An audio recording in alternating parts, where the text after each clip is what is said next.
Hey, True Believers Englentine here with another Saturday night auction. I don't have headphones on. It feels weird. It does. I don't have anybody here to talk to, so I don't put the headphones in. I can, however, hear my neighbor who decided 8 o'clock is a great time to start mowing your lawn. So yeah, we've got a great auction for you here. I don't know if anybody's in the chat yet, though. Usually there's messages and such. So anyway, might as well get this thing going. If you do win something, as you see by the scroll on the bottom, Media Madmen 1 is the PayPal address, and the shipping at 1 to 18 comic books, normal size, are $11 priority padded envelope, and then 19 to 50 go into a medium sized box, also priority, and that's for 19, and then 51 and up, 25. Usually get a short box to go, but basically I do whatever I can to make any box pretty much post office proof. That being said, let's get this thing going. And we've got lot number 1. We're starting off at the $2. And we've got All-Star Superman. Great mini-series. Highly recommend it. We've got issue number 2, 3, 4, 5, and 6. And that, of course, is in the A, B, C, and D range, E. And then on F, G, H, I, and J, we've got Superman, Batman issues number 17, 18, 19, 20, and 21. Let me get the go for lot 1 for the two, three people here. All righty, let's go for lot 1. All righty. And we're off. Okay. I can't get to Twitter. I actually have no idea, Gail, what's going on here, because I don't even know if I'm really online. Nobody's speaking in the chat. I can't get to Twitter to share this out. For some reason, my Google just stopped. It's just weird. It's just, it looks like it's trying to activate. Well, actually, we won that. Yeah, I know. I'm wondering if they've got a lot of stuff going on, and that might be the problem. That's why I was talking to them earlier. A lot of the problems may just be network. We just got too much stuff on the network and everything. All right, let's see how it goes. All right, I'm going to put start the timer. And boom. As far as I know, I'm the only one on this show right now. I can't see anything. People usually come in. Right? It's funny. There's 4 people bouncing in. Say hello. Let me know you're there. All right. Otherwise, I actually, let's see what was going on today. I ended up getting some good books this week. And I did a big-ass preview video for them. Otherwise, today I've been just sitting around and getting this stuff ready. Hello, Austin. What's up? How you doing? Can I get to anything? Okay, let me go to this web page. Maybe that'll do. Well, StreamYard's working. That's important. Can I get to the Ko-Fi? Let me drop the letters here. You guys know the alphabet. And here we are.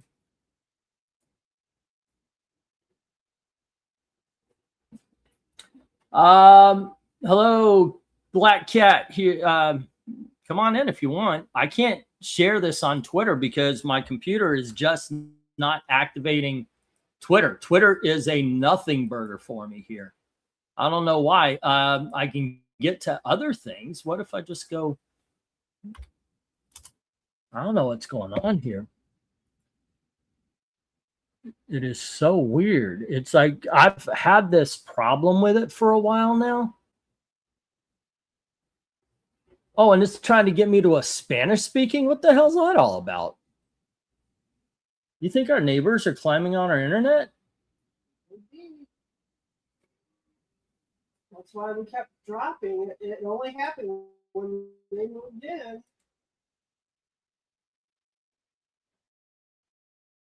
Huh. I think our new neighbors, they're Hispanic, are climbing on our internet. I don't know how his password. How can you tell if somebody's on your stuff? That I am wondering about this now, because this is so weird. We got new neighbors, and we started dropping as soon as they came in, and now I'm looking on things. I didn't think about it before, because sometimes not YouTube, but eBay.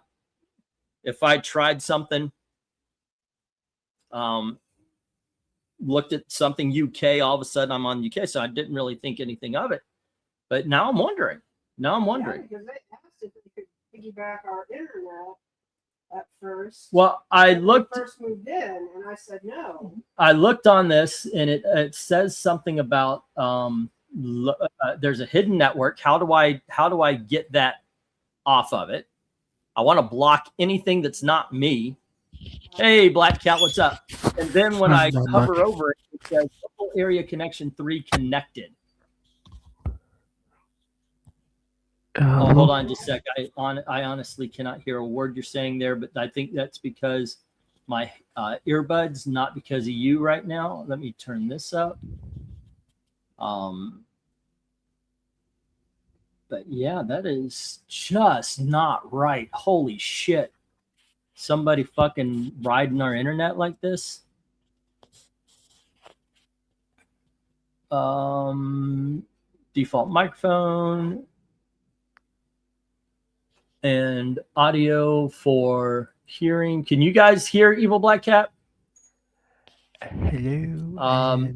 Earbuds. Okay, so there he is. What's up, man? Not much.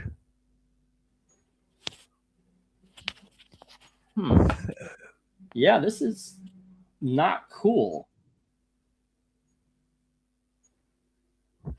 I just noticed How did they do that? I have no idea. I mean, I have no idea. How can you jump on somebody else's internet? I mean, what would be having password? Okay, so Jim says $2 on A, C, and D. That's issues number 2, 4, and 5 of All-Star Superman.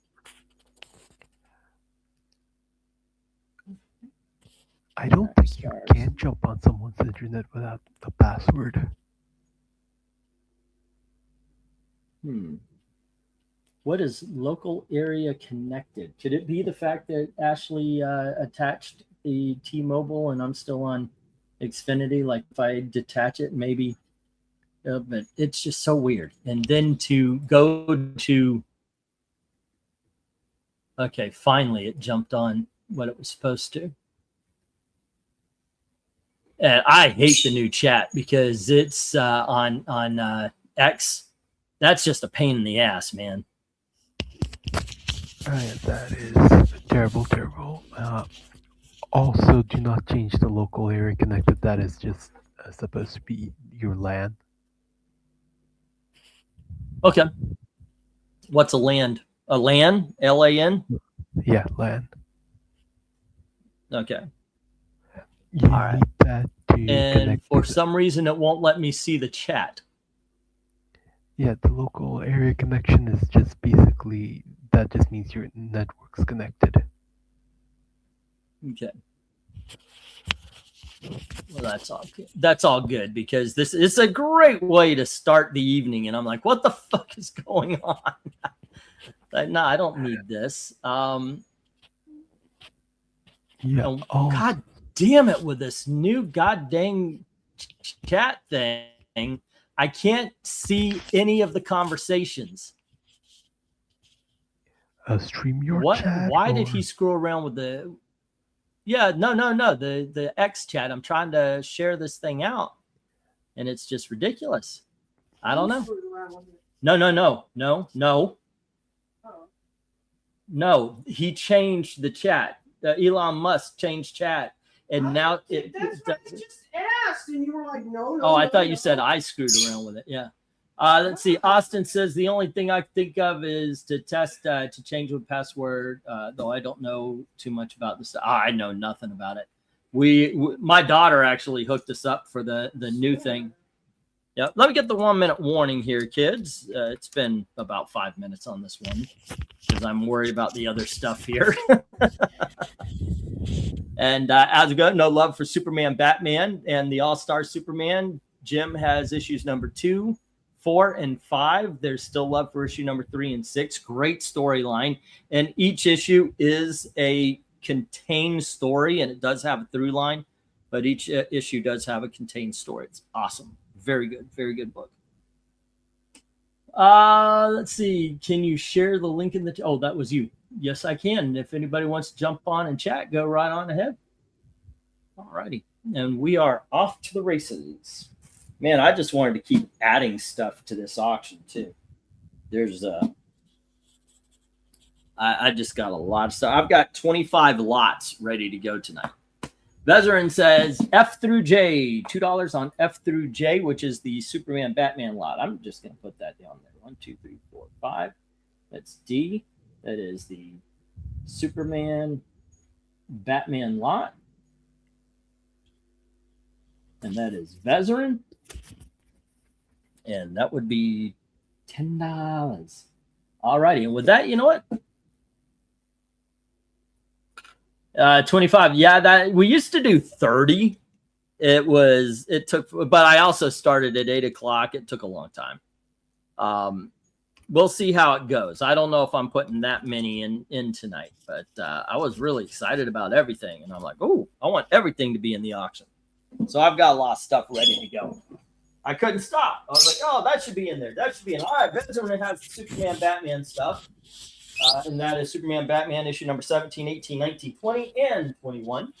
And Jim has issue number 2, 4, and 5 of the All-Star Superman books. And issue number 3 and 6 are hitting the reject box. All right. Good times. I think I should put this here. There we go. All righty, let's get some more $2. $2. 1, 2, 3, 4, 5, 6, 7, 8, 9, and 10. All right. Oof. And here is a book. It says Frank Frazetta's classic jungle action comic, finally presented in a quality full color edition. This is Thunder Tales. That's issue number 1. And we have Submariner, the saga of the Submariner. That's issue number 3. And we have issue number 4. Here is Saga of the Submariner, issue number 5. And we have issue number 6. Issue number 7. Saga of the Submariner, issue number 8. I'm going to skip over 9, but here's issue number 10, number 11, and number 12. All righty. There you go. Bidding begins. $2 each as soon as you get the go for lot number 2. All righty. Go for lot number 2. All right. Superman series that Jim doesn't want. I'm assuming you already have it. There you go. It's a different Superman lot. Looks 2000-ish. Yeah, the Superman, Batman. Yeah, both of them were 2000s. Yeah. All righty. Let me get a Jim page and a Veteran page going. All right. Let's see. Vez. Say again? So do we think Namor is going to make it into the MCU? Austin says, I've seen someone on YouTube custom bind that Submariner miniseries into a hardcover. It's really good looking. Huh. Yeah, I've seen people do their own like custom omnibuses before. There you go. I don't know if I could ever do that. There's something that just, it's like destroying a comic book to me. I don't know if I have a hard time throwing away like trash comics, things that I know will never sell. They're just too beaten up, and it's a modern book that's beaten up. All right. All-Star Superman. And Jim had issues number 2, 4, and 5. Okay. Let's see. Hello to Tony Hayes. How you doing? Got some good books here. Some awesome Submariner. And the next lot is Tony Hayes' lot, tell you the truth. So, like I said, great stuff today. Got some... a lot of the stuff that I got from the show, a lot of the stuff I got from before the show. So, something here for everyone.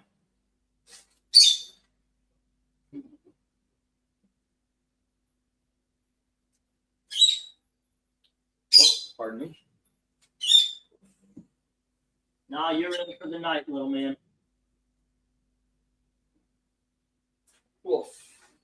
Jesus Christ. Okay. Most of the time they just let professional binders do it, like a Hoosier binder. I have no idea what that is. What, the word professional? Yeah. That was a good one. Okay, that one was pretty good. Gotta give it to you. I meant Hoosier, but yeah, that was too good of a joke to pass up on that one. Tony Hayes says $2 each on the Submariner. Okay, so from here on in, I'm just going to say Submariner lot, and that is 18. So it's 1850 or higher to challenge him. And at that point, the only thing up there is some Frank Frazetta, some Golden Age Frank Frazetta reprinted in color here, kids. Alrighty. Samarnar Nara, as we hear over at the Geeky Puppet Show. Alrighty. Tony Hayes. If I remember correctly, are we working on 75 now, or is it 25? Did we get to? Alrighty, I think we're on 75. And that is, there we go. And with that, you know what? I'm going to hit the 1 minute warning here. 1 minute. There you are. England teen, I should be starting tonight's auction. Okay, with 25 credit. All right, cool. See, he could have got away with 50 because I forgot. And look at that. That is or 75. That is an awesome. This is an awesome group. Awesome group. Look out for each other and me.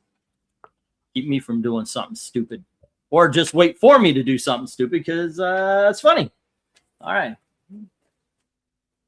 Bum, bum. Boy, so I sat and I watched a movie I haven't seen in a long time. It's a Disney movie called Melody Time, and this is one of those collection things. Pixel and I don't know, Dalton's invited, but I don't know if he'll join us. But Pixel and Dalton and I are going to be doing these review videos.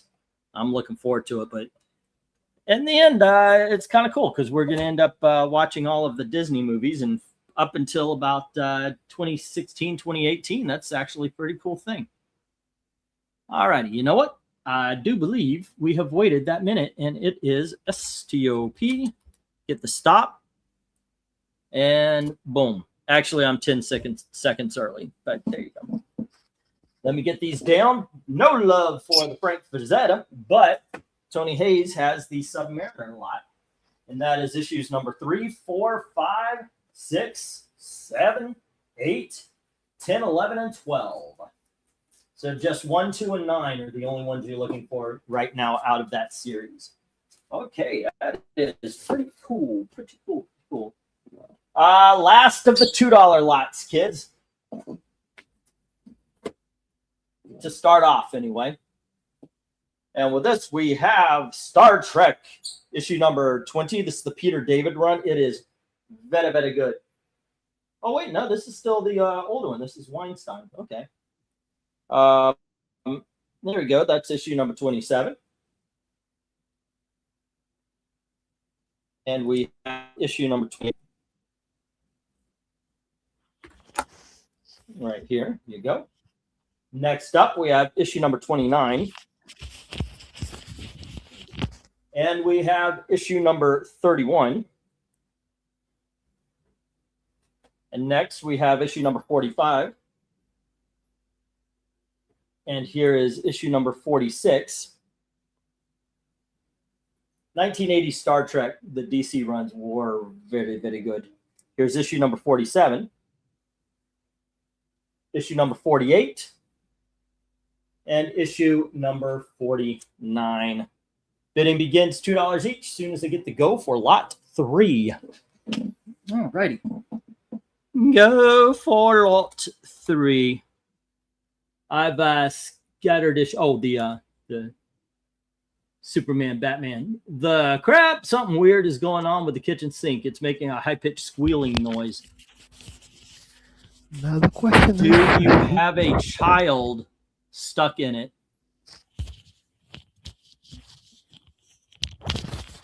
It could be. You never know. Never know. You probably know. It's not that, but it's a thought. try turning on the blender, see what happens. There you go. Also, who are the Star Trek spy again? Say again? Who are the Star Trek spy? These, it says, hold on. I just hit the camera. There we go. Bum, bum, bum. That looks about right. This team says, it's not on this one. Here it is. Weinstein, Stein, Wiggum, and Starr. There you go. All righty. Here's what I heard. Try put you with a blah, blah. Well, I gotta say, you actually heard one more word than I did. $2 on the Star Trek lot, says Tony Hayes. And with that, I'm just actually going to hit the stop and let's bring these down and get to the $3 lots. If it's not a big lot or if it's not having a lot of pushback or anything, I'm going to kind of go through it a little quicker tonight because I've got 3 backup lots. Alrighty, and here we go. Tony Hayes. It is 8, so it is 13. Alrighty. Here we go. Let me get these down, get the next round up. Tony Hayes has the Star Trek lot. Here we go.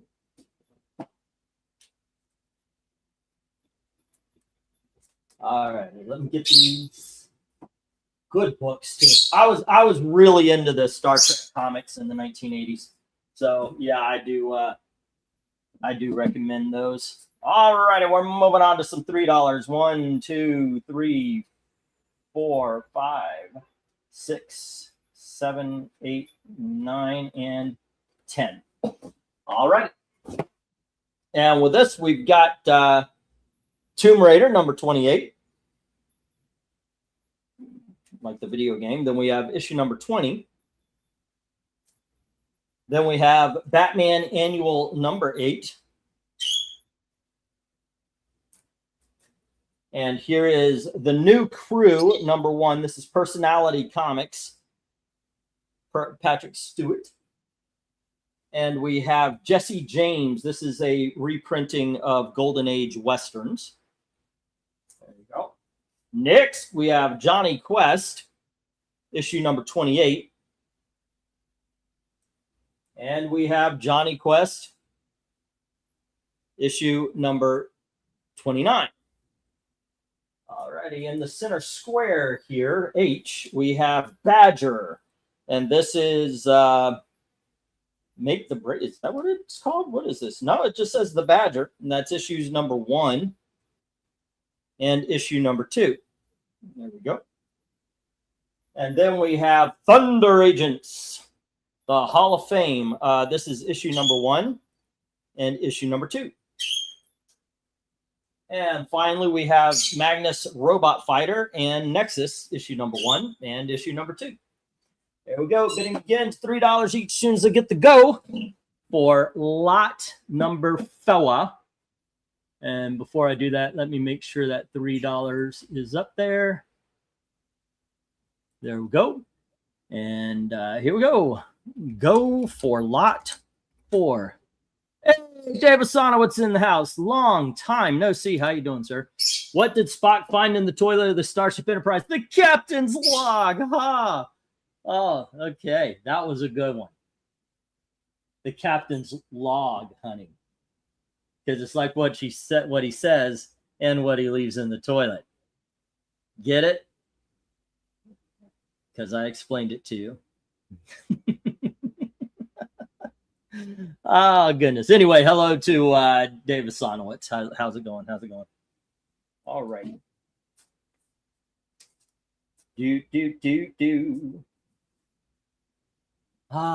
So where do you go on this one, Evil Black Cat? There's gotta be. What would you recommend to people? You have had to have read everything. Nope. I think I may have read the Tomb Raider or just skimmed through it once. Now, I have read the Tomb Raiders. I think that's a really good adventure book. Nostalgia would take me towards the Johnny Quest. And you've heard Eric and I sing the praises of Badger all day long. And Mills in the chat saying Magnus and Nexus is in solid read. And Curiosity, by the way, would have me get the Jesse James because I do like the Golden Age stuff. 1, 2, 3, 4, 5. Unfortunately, Curiosity is not good for my health.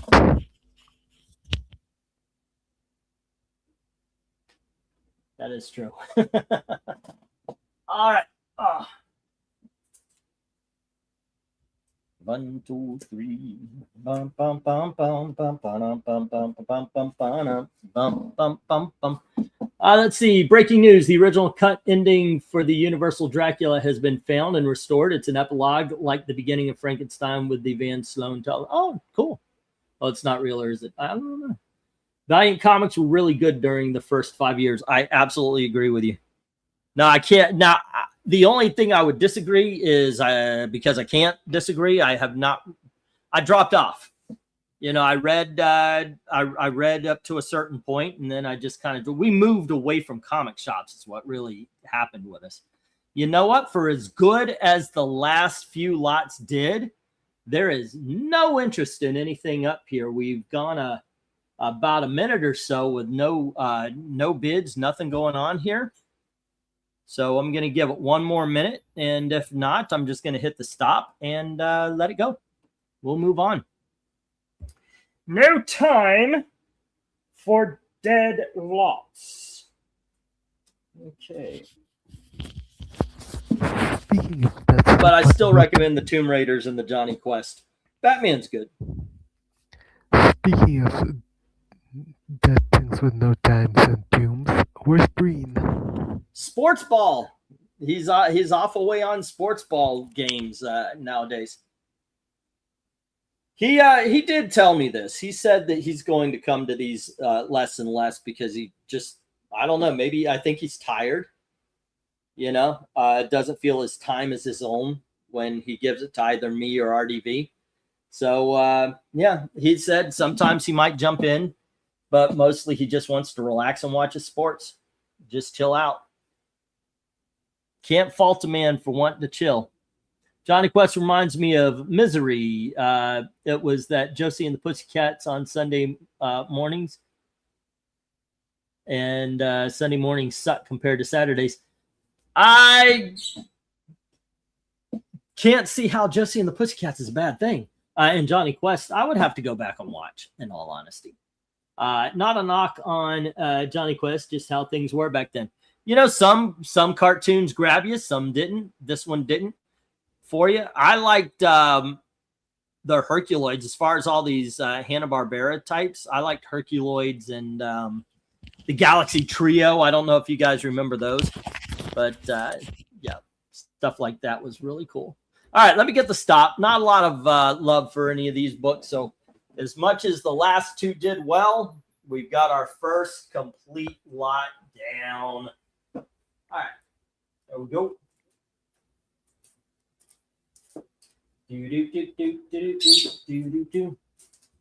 Okay, sometimes you get some books in a collection and you go, wow, I sure hope nostalgia carries it, but we're going to find out here, guys. 1, 2, 3, 4, 5, 6, 7, 8, 9, and this is all nostalgia right here. 1, 2, 3, 4, 5, 6, 7, 8, 9, and 10.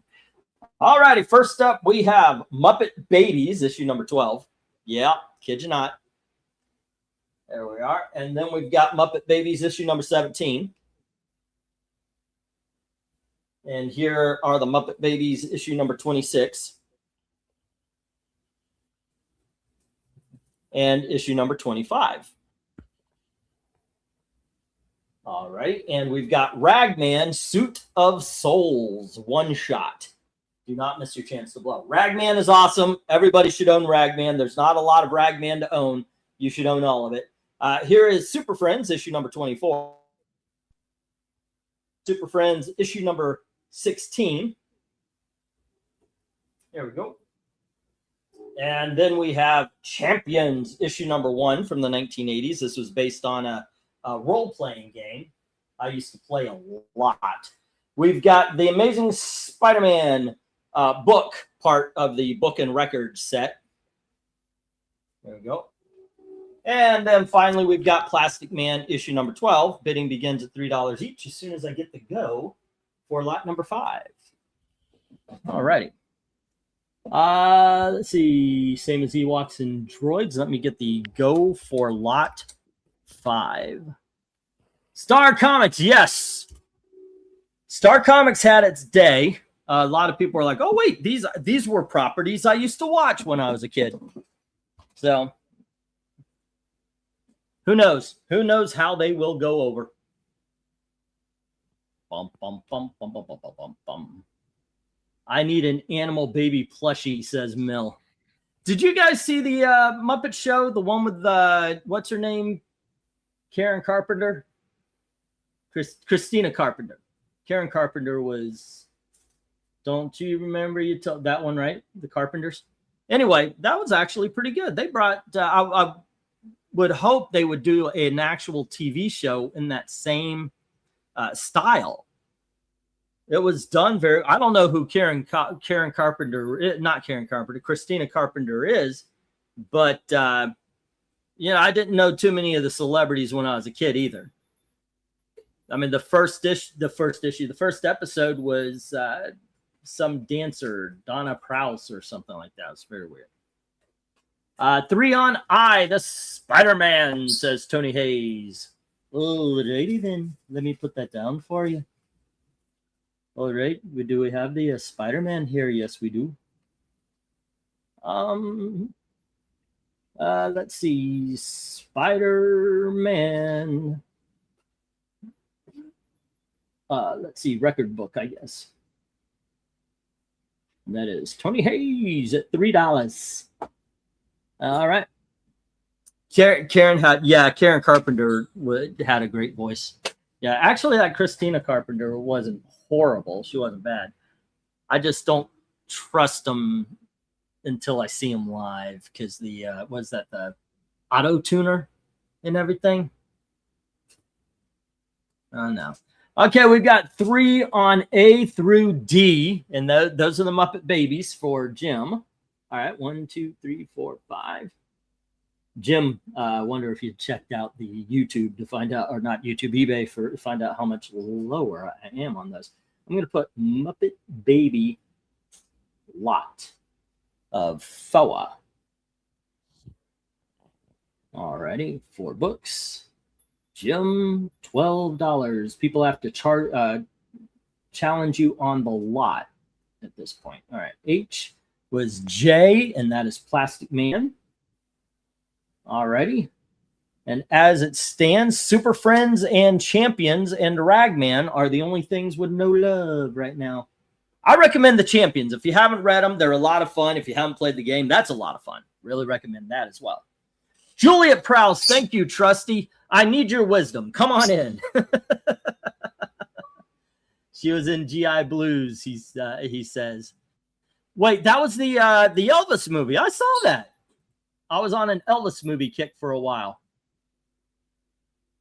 There you go. And let's see. Once again, Champions is awesome. Hey, we got some Super Friends from the 1970s. Talk about nostalgia, selling a book. There you go. And once again, I do recommend Ragman. There we go. Bum, bum, ba-dum, bum. Oh, I think I can share the link now in Twitter. There we go. Come on in, baby. Take a load off. Come on in, baby. Take a load off. That's not what they say, but I'm not going to go with the other one.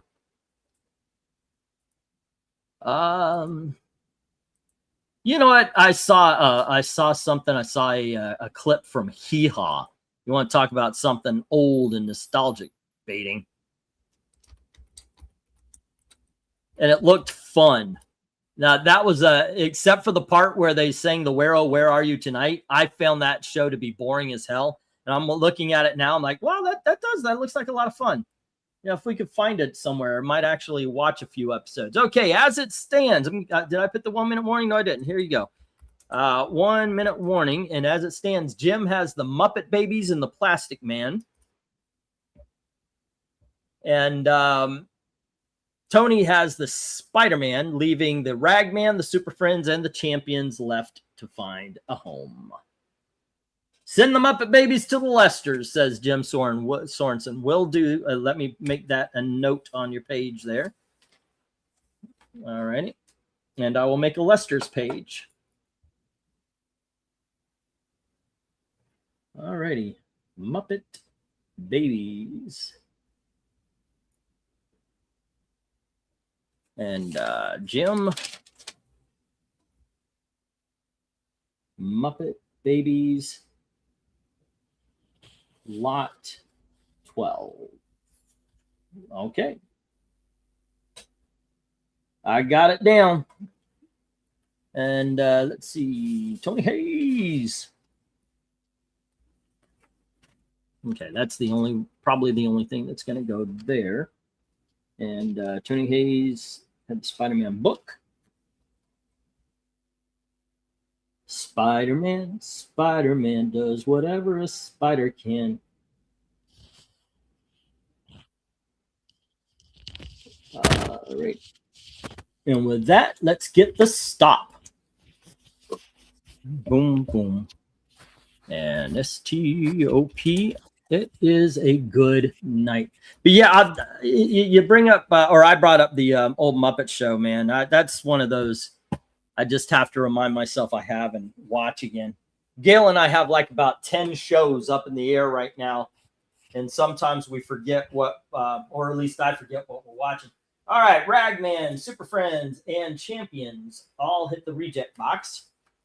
All right, hey, we're still on the positive side of this because we've got 4 going into the box. Muppet Babies is Jim has that, but sending to the Lesters, and Jim does have Plastic Man sending to him. And the Spider-Man book of the records goes to Tony Hayes. All right, and with that, 1, 2, 3, 4, 5, 6, 7, 8, 9, and 10. All righty, and we are going to one more $3. We have Transformers issue number 1 from the IDW, and we have Transformers Infiltration issue number 1. Next up, we have Transformers G.I. Joe issue number 1. And then we have the Incredible Hulk. Are these in order? Yes, they are. Cool. Issue number 252. And we have issue number 264. It's always pointed out that is a Frank Miller cover from back in the day. Issue number 270. And here is the Incredible Hulk, issue number 273. And we have issue number 280. Next, we have the Incredible Hulk issue number 281. And finally, we have issue number 283. Bidding begins $3 each. As soon as we get the go for lot number 6. Okay. Go for lot 6. Oh, I forgot my tea before I came up here. Here you go. I think I got a soda down here or up here. Yeah. You're not getting out, kiddo.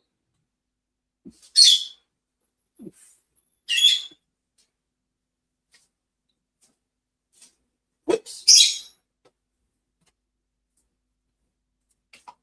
Oh, shoot. Alrighty. So did I miss anything? Alrighty. Lester's have a small collection. I was actually going to take them to him when we go to Orlando, and we are still planning on going to Orlando. I was just going to give them to him. Tony Hayes says 3 on A, B, and C, taking the Transformers. Alrighty. Transformers, number 1.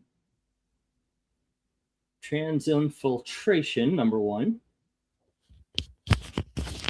Now is that the hubbubaloo with the bathroom bills? The hubbaloo with the what? The bucket B.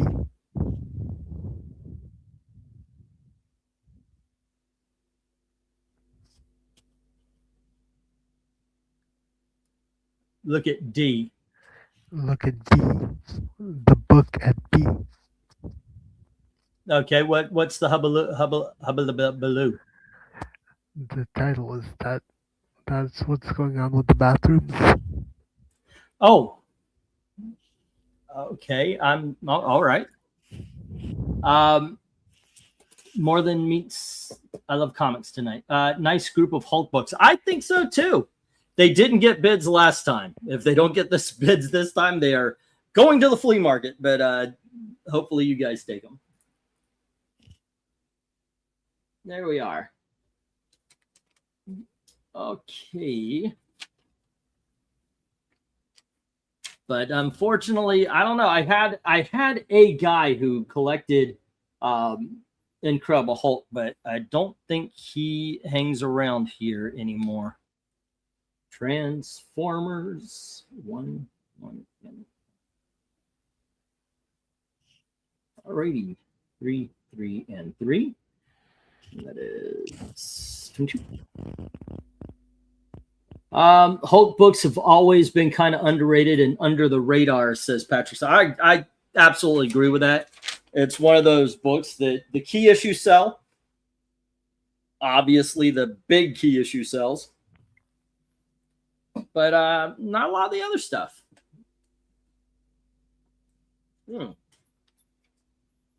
And this is some good stuff. This is, you've got some of the books that are around the time of the TV show. And, of course, that leads into when he starts getting his brain and then he starts losing his mind, which is my favorite run. That was when I was a teenager.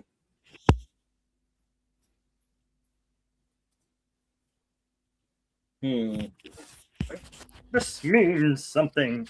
All righty, kids. It looks like what has been bid on is what's going to get bid on. So I am going to put the 1-minute warning up for us. All righty, 1-minute warning. Those Incredible Hulk books need some love. Those are the only ones without any love. What do we got here? 1, 2, 3, 4, 5, 6, 7. 21. Let's go 18 for the lot of Incredible Hulk books. Buy the lot, I'll give 2 free.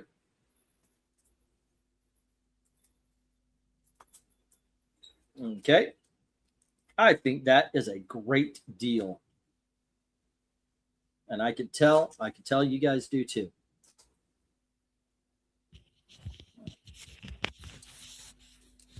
And now the day is through, and so I'm at the final curtain. 1, 2, 3. Now the question. It's right behind you there, hon. 1, 2, 3, 4, 5, 1, 2. Okay. Kind of like overlooked and not talked or taken serious. I absolutely agree with that. It's something. He's like the absolute opposite of Spider-Man. Spider-Man sells. And the books that don't sell here, like if I get modern Spider-Man, I know don't bother with you guys because you're not into the modern stuff. But flea market, I've had books that didn't sell here. I'd take Spider-Man to the flea market, but Incredible Hulk's kind of the opposite. Just not a lot of love for him. But if I get some in, I got to try, right? You never know. All right, the Transformers are going to go to Tony Hayes, and the Incredible Hulk are going to the reject box. You never know. Somebody may be looking for an issue or those particular issues. Or we may get a new person come in and go, oh, hey, those are some Incredible Hulk books that I've been looking for. Alrighty, how are we doing? We are on 9:23, and we're about to hit number 7, right? Number 7 and 8. It was 3 2s and 3, so that's 6. So we got. So I got time for one more 3 here. I think. So no, I'll throw the extras in at the end on the other side. Alrighty, for now, let's go to the $5 books. Now 1, 2, 3. What? Now here's a debate question for tonight. Okay. Is it better for a book to be under the radar or under the bridge? If it's under the bridge, it's just being used for an e-pad. Alrighty, kids. Next up, we have Green Lantern 3D, starring Kyle Rayner. And apparently Jade, it does have the 3D glasses. All right. And then we have Adventures in the DC Universe. That's issue number 1. Oh, hold on just a sec.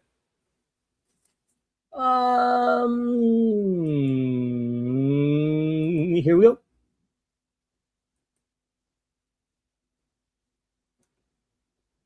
Let me try that again. Oh, there it went. All right. Next up, we have 24 Underground. That's issue number 1. And we have the New Adventures of Superboy, issue number 1. And finally, we have the New Teen Titans Annual number 1. Next up, we have Free Comic Book Day Ultimate X-Men number 1.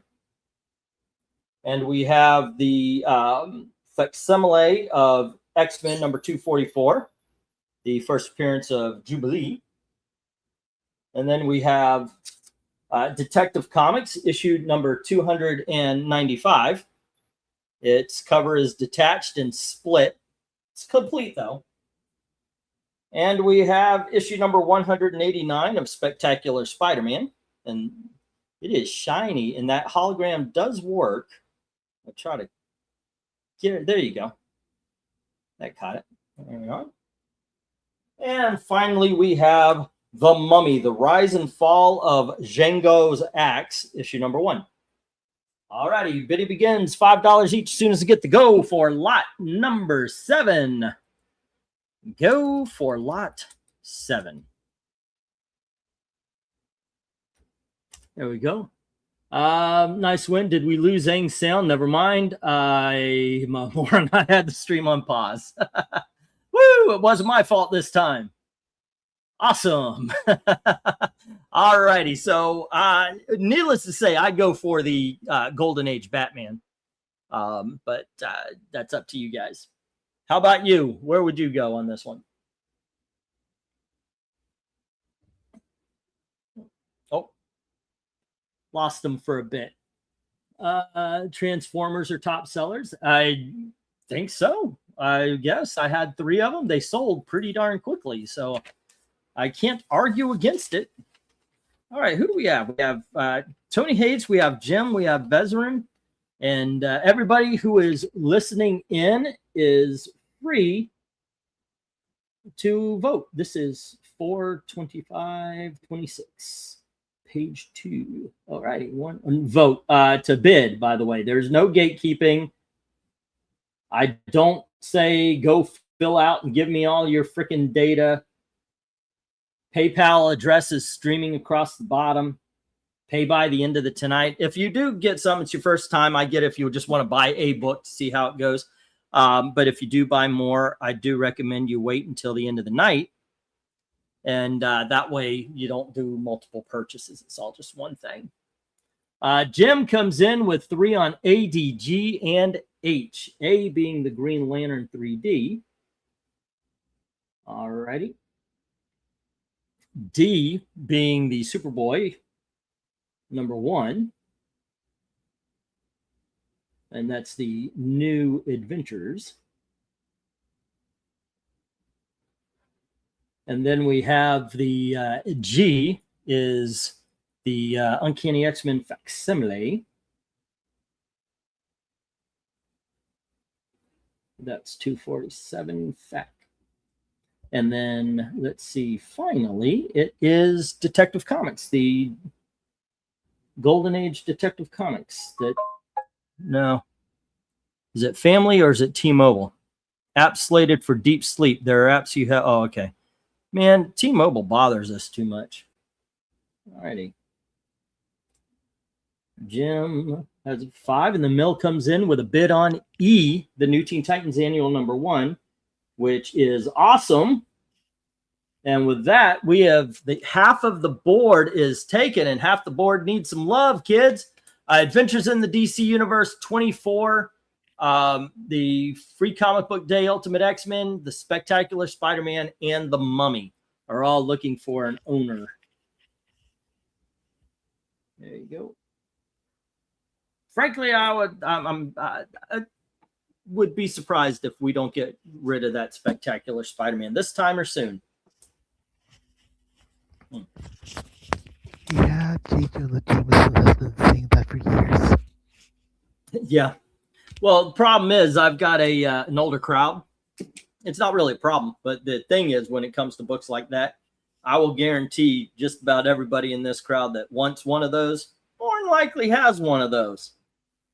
But it is what it is. That's why we talk about what's inside the book. Let's try to sell it based on what it is.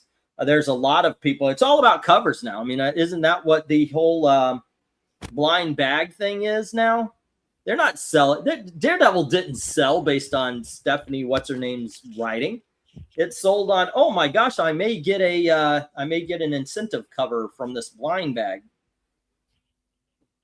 Yeah, but What's that? Say again? Yes, like the variants have gone crazy. Oh, you're way too quiet on that one. You need to speak up a little bit. The amount of variants has gone crazy now. Oh, it's worse than it was in the 90s. I'm convinced it's worse than it was in the 90s. You know what an infinite content glitch would be? But the blind bag thing, I think that ultimately people are going to get burned enough that they're going to lose interest in these. Okay, so there was no Tony Hayes pick on this one, right? It was straight up Jim and Mill. Okay, now once again around the block, I'll put the 1-minute warning here. There you go.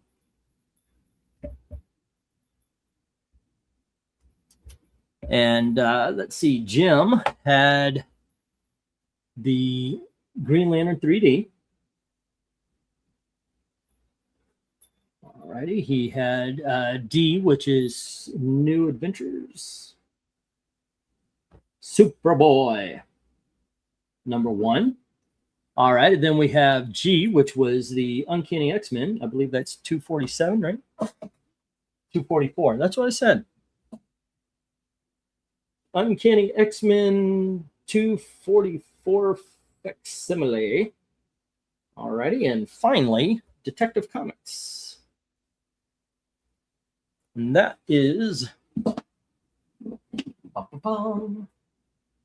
That was issue number 295.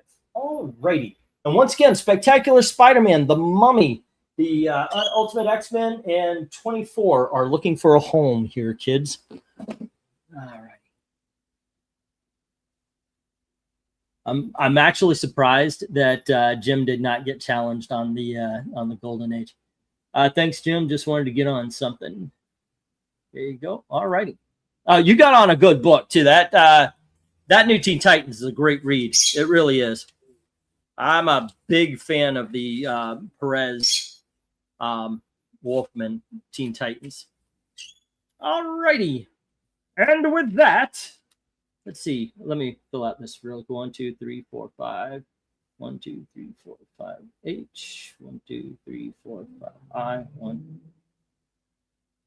Let's see. What do we got here? What do we got here? The detective is tempting. Just have to something old is sweet. Well, I do also have one coming up in the big dogs, which is an older Batman. For now, though, let me get the stop. There we go. STRP. Here we are. And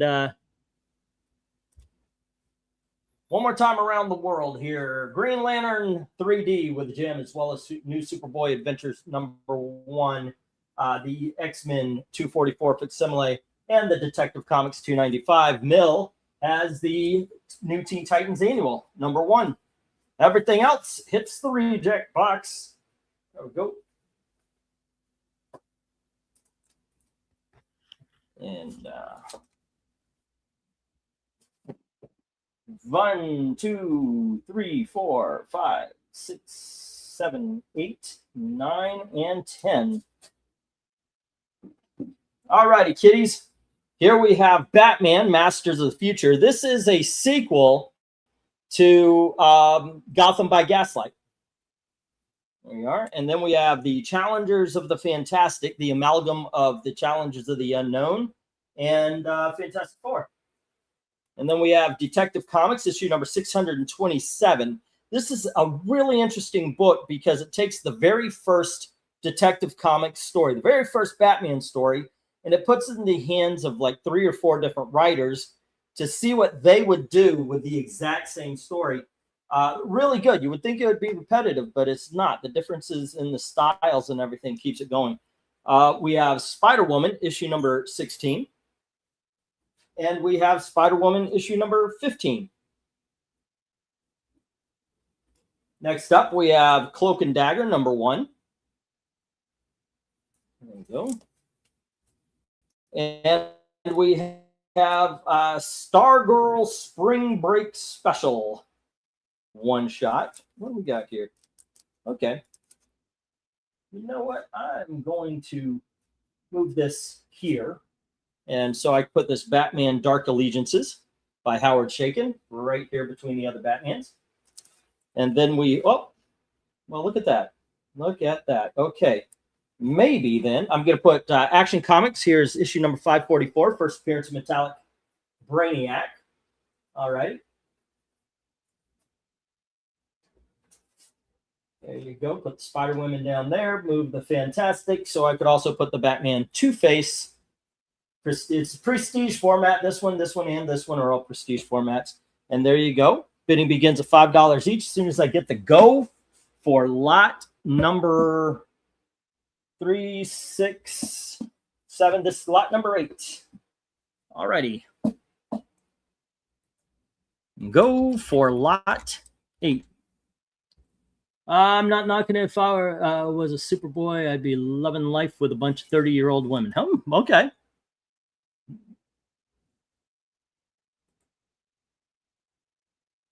And there you go. Let's see how we do on this one. Frankly, I'm taking that top row. All those double-sized Batman. A lot of good reading up there. By the way, the Stargirl Spring Break Special, that was a lot of fun. Action Comics is great. And Cloak and Dagger. Don't remember reading the Spider-Women, which is going to change because I do have I've got the Marvel Essentials Spider-Woman. 5 on I and J the Spider-Women, says Tony Hayes. All right. And that is Spider-Woman number 15 and 16 for Tony Hayes at this point. Also, if you're listening in, you're watching and you haven't bid or anything like that, once again, feel free to. And this is an auction, not a claim sale. Okay. And that is number 16, 15, and 16. Boom, boom, ain't it great to be crazy? Already have it, but I'll take another 5 on H. Ooh, Action Comics 544. Great pull. Somewhere along the line, and someday I'm going to bring it in. I don't know if it's today or another, but I've got issue number 545 as well. Alrighty, and that is Mill at $5. And Jim comes in with 5 on A, Masters of the Future. Alrighty, Batman, Masters of the Future. There's Jim at 5. Okay, and there we are. So far, so good. Spider-Woman, number 15 and 16. That is I and J are with Tony Hayes. Action Comics 545, which is H, is with Mill. And Jim has Masters of the Future. We still need love for the Dark Allegiances Batman, Detective 527, the Two-Face, Challenges of the Unknown, the Stargirl, and Cloak and Dagger. Jim says, I'll be surprised if that Stargirl doesn't go. You would think. You would think. It's good stuff. It is really good stuff. It is written by Jeff Johns. A lot of fun. I did get it mainly because I was kind of riding the high of the TV show. I think that TV show is one of the better superhero adaptations out there. Wow. But yeah, that is a book that definitely should go. All right.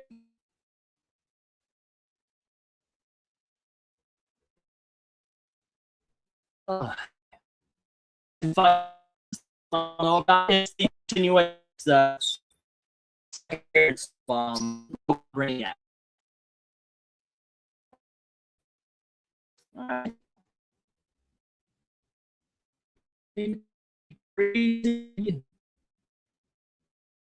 Let's see. Minutes on one. Let me 1 minute more here.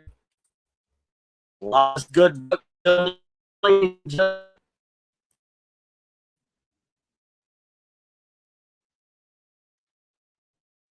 me see also. See. Here we go.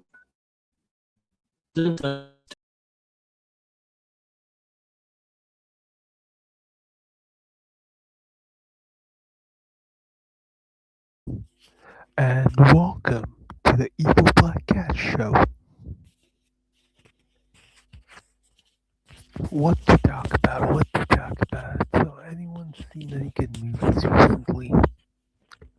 Or anyone read any good comic books recently?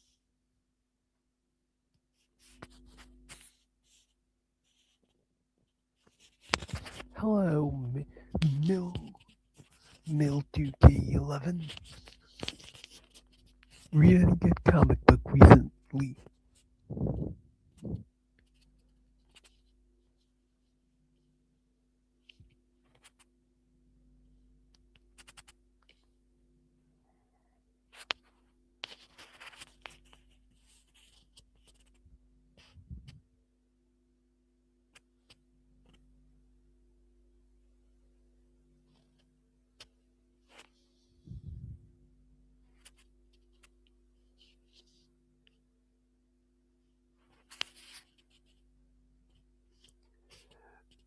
So, who here has seen the latest episode of Daredevil?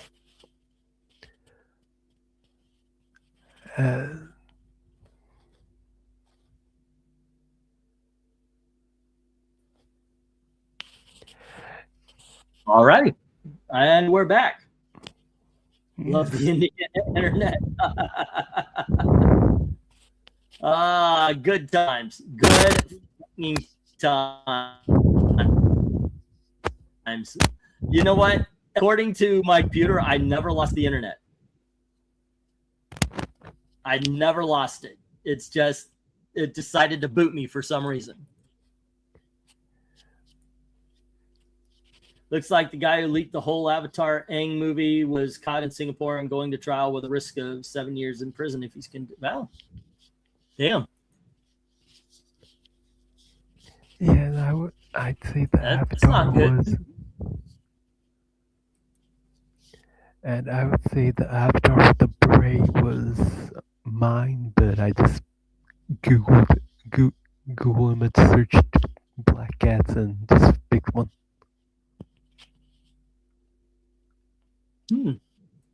They're making a movie of Avatar. I thought it was a TV show.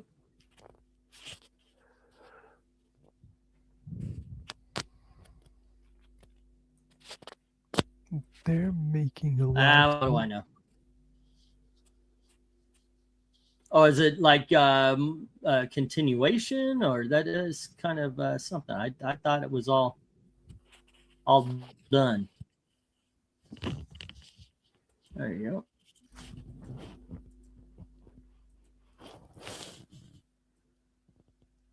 It was the movie continuing the show. Oh, okay. I see.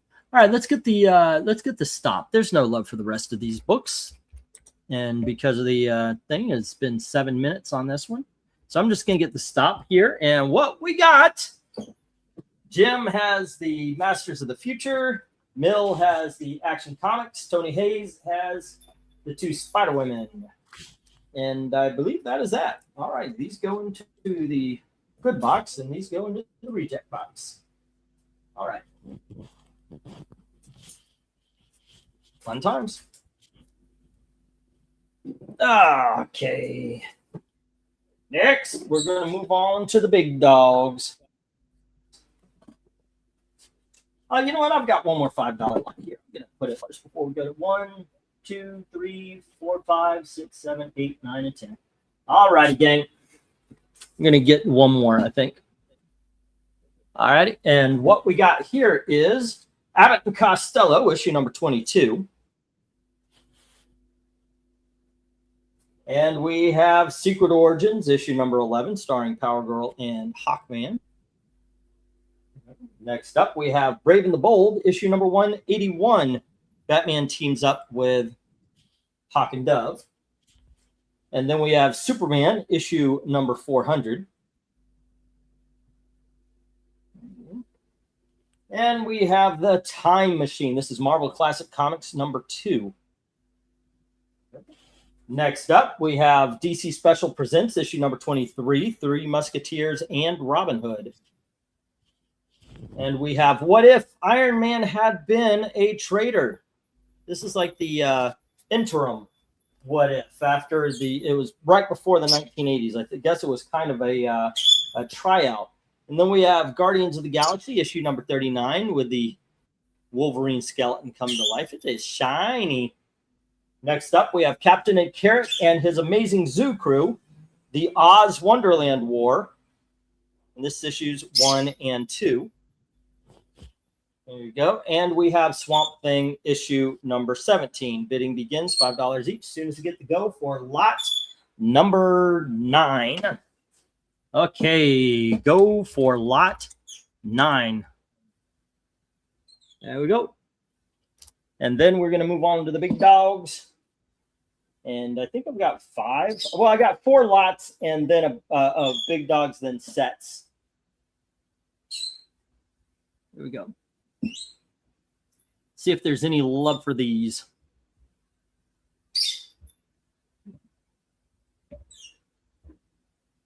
There we go. I wasn't going to watch the movie either way. I don't trust the writers for Korra. Plus, they recast the actors, even though they're still around and could have just used the recognizable adult voices. Oh, it's an animated movie. That would be kind of weird to. I mean, unless they were little kids when they were voicing it, because then you might want more little kids to continue the voices. It's like they they did like a 20-year anniversary or 25. I remember watching this. It was the Charlie Brown Christmas special, and they brought in the adults who did the voice. Now, one thing about the Charlie Brown Christmas special, it was voiced by children. So they came on and they were like, "Oh, let's do some of the dialogue." And the guy who voiced Linus did not sound like Linus anymore at all. Jim comes in 5 on D, H, and I. All righty, D being Superman 400. All righty. And that is, here we go, $5. And then we have H and I. There we go. H is Guardians of the Galaxy. And that is issue number, what's that, 35, 36, something like that? 30. I don't have my glasses on. Let me put them on for the faraway number here. Aha, 39. All right. And I is the Oz Wonderland War 1 and 2. 1, 2, 3, 4, 5. Oz Wonderland. Cap Carrot. Alrighty. And let's see. The movie set years after the show. The characters are adults in it. Well, yeah, that would make sense. If it's a cartoon, just use the adult voices. It would fit. Did they go do that for so they could use the only other thing I could think of is like, oh, we want a celebrity voice though, and that carry them over. All righty. What do we got? What do we got? Tony Hayes. Do we have Tony Hayes? Where's Tony Hayes' page? Here it is. Right down the last order here. And Tony Hayes had Spider-Woman, number 1516. All righty. And let's see. Next up was Mill with Action Comics 544. Action 544. And then we had Jim with the Batman. Masters of Future. All right. And then we had Superman 400. All kidokis, artichokes. Let's see. Any more love for any of these? It's been 3 minutes, 22 seconds. So I am going to get the 1 minute warning. Okay. And if you are listening in, by all means, feel free to bid. All righty. And that will be the 1 minute warning. Okay. There we go. The guy who played Rufio and Hook played the original villain turned hero. And yep. I remember seeing that. Okay. And we are here doing our thing. All right. Get the 1 minute warning, and you know what? I'm just going to get the stop, and we're going to move on to some big dogs. There are only 7 people here. Wow. I mean, this is... I wonder if I should change the night, or are the usual... Are we just like being avoided? There's only 7 people here. No Glinzer, no Krenez, no... I mean, forget about, like I said, that is just weird. I wonder if I move it to Tuesday or Wednesday, would that be better? Would you think more people would be available? Ing's so bad at reading chat. What do you mean? 5 on A. I miss a couple, all right? 5 on A through I think, or A. Okay, 5 on A. I think that's the final issue. All right, cool. I miss a couple. Sorry about that. Let's see. 1, 2, 3, 4, 5. C is Abbott Costello. And that is issue number 22.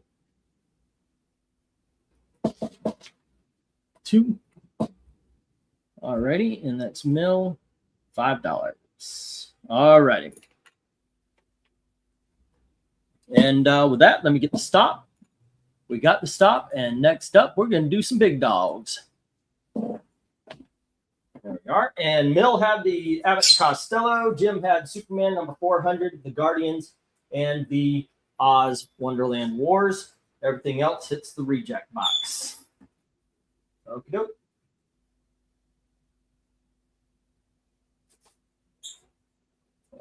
Let's see. 1, 2, 3, 4, 5, 6, 7, 8, 9, and 10. There we go, kids. First up, we have Supervillain Team Up, issue number 2. There you go.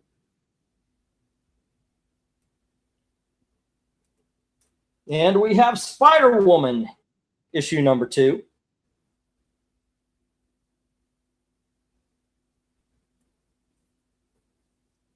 Here is the Transformers, issue number 22, which is the 25th anniversary, Marvel 25th anniversary border issue.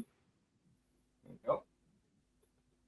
Next, we have Shazam and the Shazam Family, annual number 1. This is a prestige format, double size book. All right. And then we have Punisher War Journal, guest starring Wolverine. This is issue number 6. And issue number 7. And I just realized I didn't put an $8 price tag on that. That would be 8 as well. Here is Fantasy Masterpieces starring Silver Surfer. This is a double-sized issue. This is issue number 2. And speaking of last issues, here's issue number 14. There we go. And we have X-Men issue number 274, classic Rogue and Magneto cover.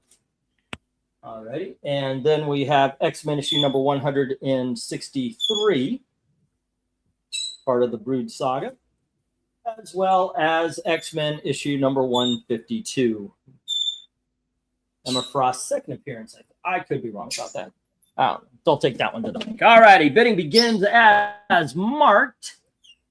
And we're going to, go for lot number 10. All righty, let's see if there's any love for these big dogs. Hopefully there is. Daddy needs a new alternator belt.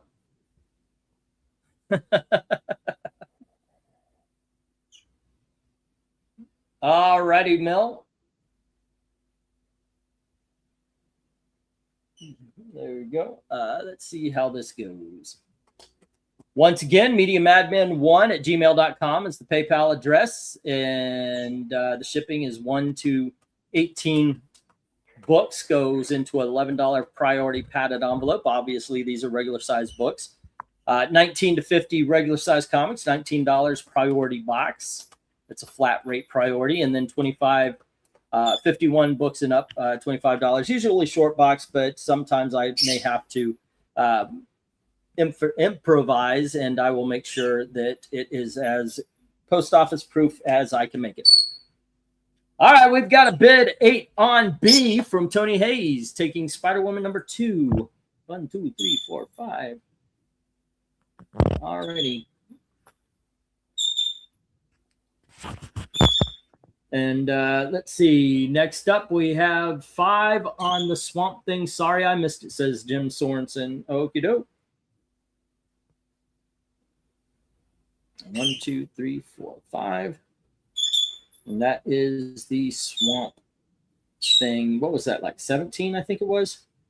All righty. And that's Jim Sorensen, $5. All right. Let me get that out of the box, out of the reject box. Hey, it was 17. There we go. Oof. All righty. Now let's see.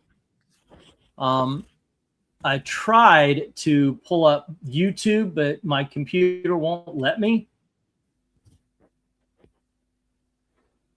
because I wanted to share out the I wanted to share out the thing to Twitter. Now let's let me on Twitter again.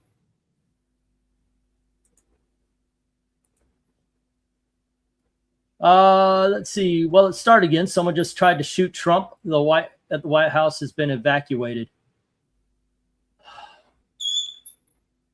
Wow. 5 on A says Mill getting the supervillain team up. Do you hear that, Gailey? Yeah, look it up for me.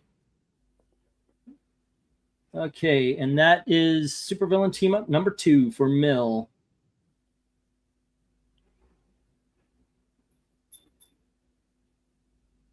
And that is 8.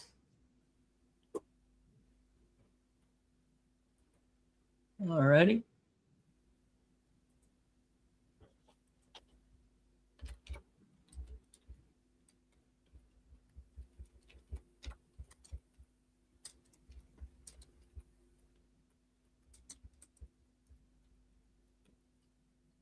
He was taken from the dinner. There was a White House dinner. He was taken before anything happened. That's funny. Shots fired, it says. Fucking Democrats, man. Just the fuck is going on? Seriously.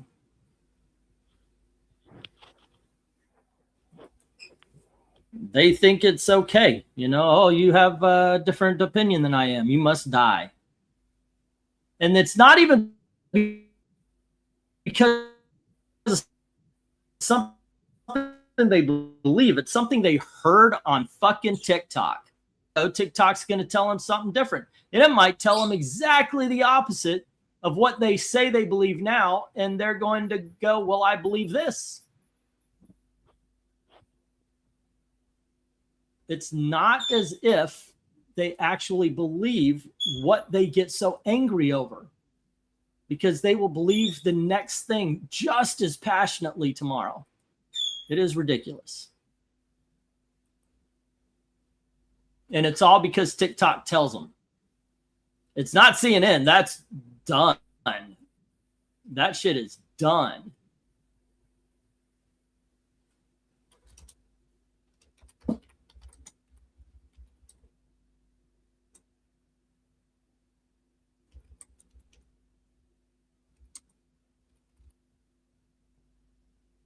All right.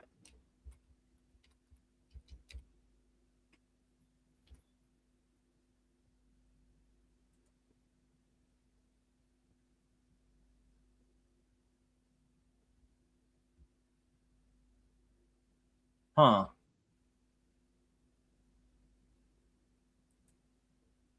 I'm looking at, let's see.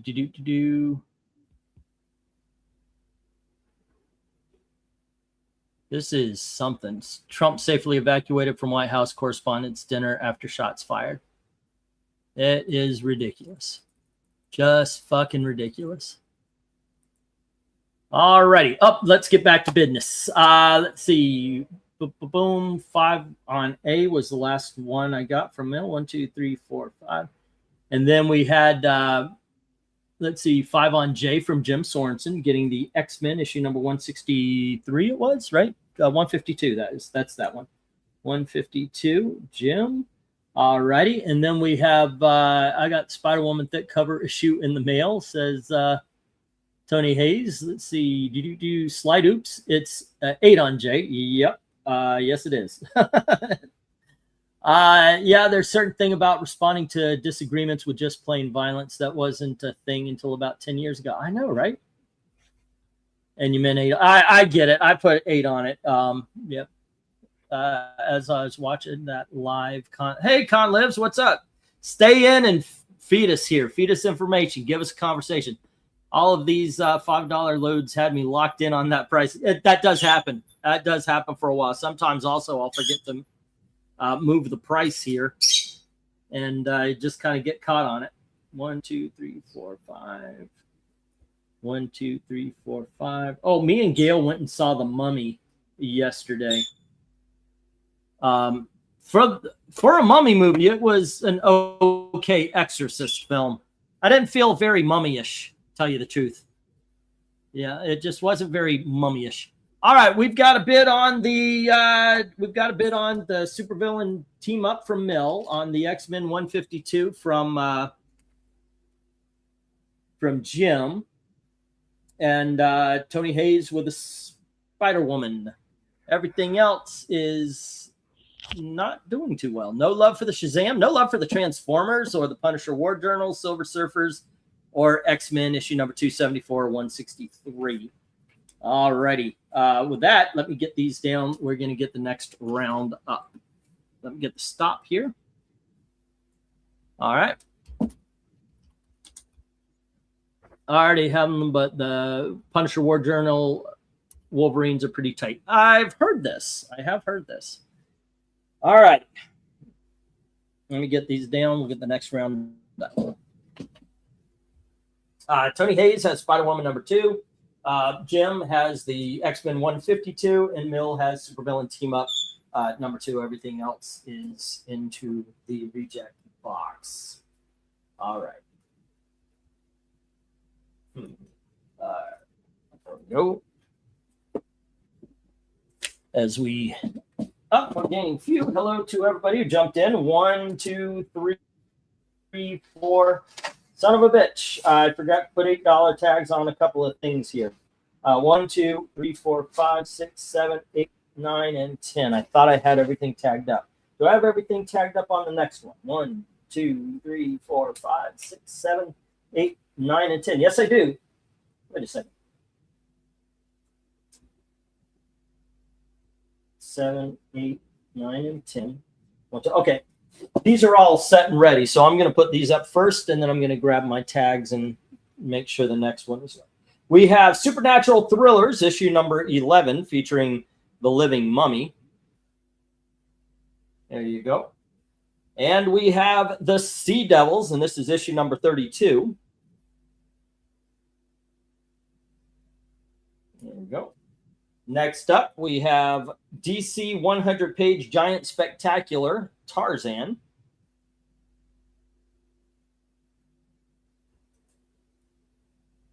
And we've got the Rawhide Kid, issue number 117. Hey. Hey. And we have the Rawhide Kid, issue number 72. Hey. All righty. Next up, we have Batlash, and this is issue number. Which one was this? Oh, this is issue number 5. There you go. And we have Batlash, issue number 6. There we go.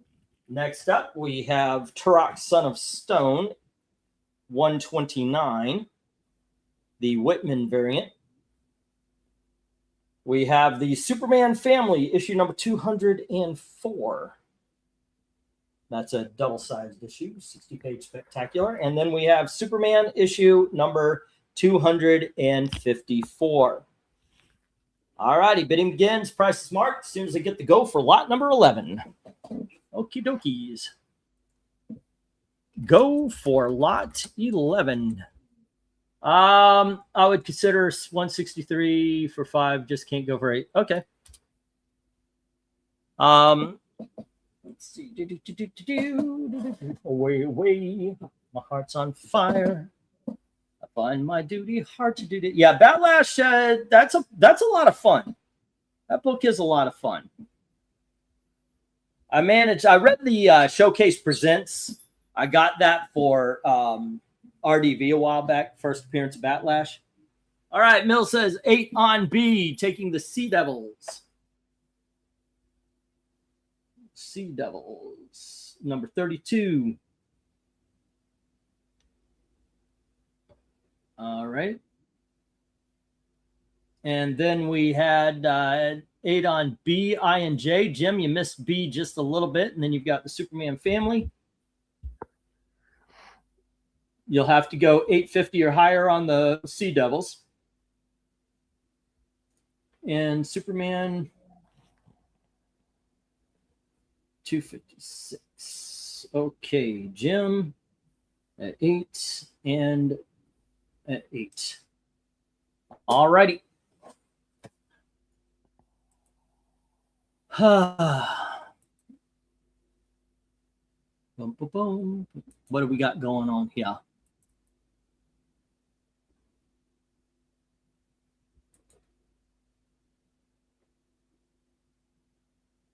Um,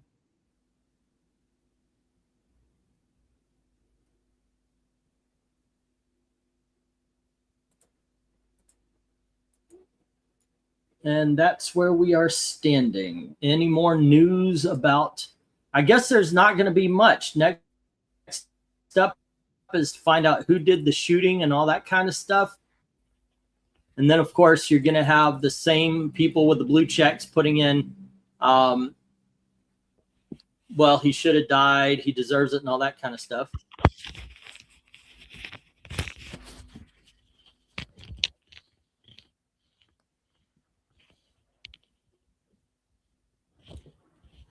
It says here that somebody opened fire in the lobby and the shooter is dead. Man, that's something. How violent they can be. Oh, here's idiotic protesters seen rushing the president's limo after the shooting. What a dumbass. She's lucky she didn't get shot down also. I mean, they don't know if it's a coordinated effort.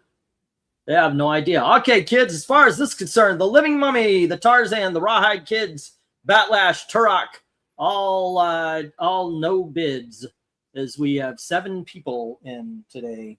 All righty.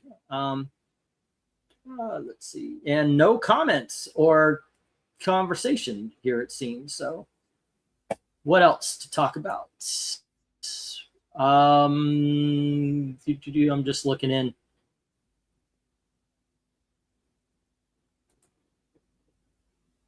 Wolf Blitzer was a few feet away from the shooter, saying I happened to have been a few feet away from him as he was shooting. And of course, first thing that went through my mind is he trying to shoot me? Yep, because everybody's out for Wolf Blitzer.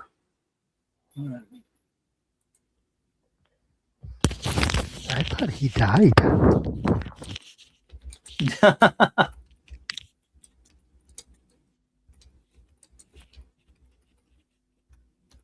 I don't know.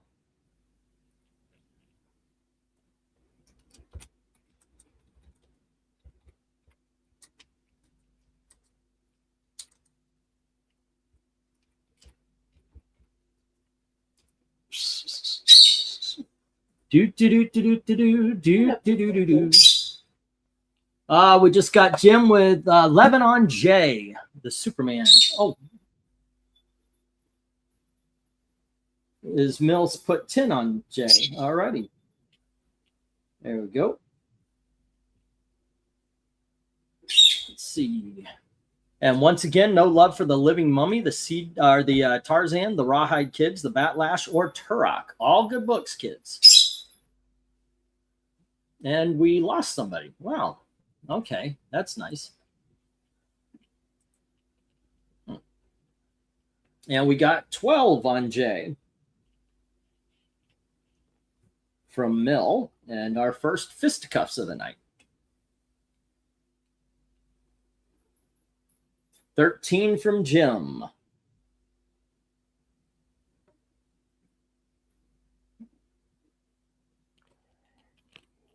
Bum, bum. Come on, baby, let the good times roll. Come on, baby, let the good times roll. Roll all night long. Let's see. And still, all I know is the shooter is dead, says Austin. Well, at least it's common. What else we got going on here? Yeah, I mean, that's what's filling the day. Actor Michael Shannon on Dawn. He's an idiot. He's not my president. I'll never call him president. Well, Michael Shannon, you're a douche. What is it that you don't like so much? Is it the lack of fentanyl going over the border? Is it the finding the missing kids? Is it the securing our oil? 15 on J from Mill. There you go.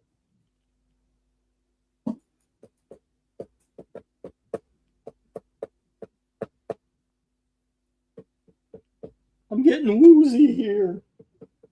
And Jim folds. It goes to Mill at 15, and that was the last thing holding this lot up. So I'm going to hit the stop. All righty. And we are going to move on to the next big dog lot. Okay. Well fought fight there, Mill. And let me get these down. We'll get the next round up.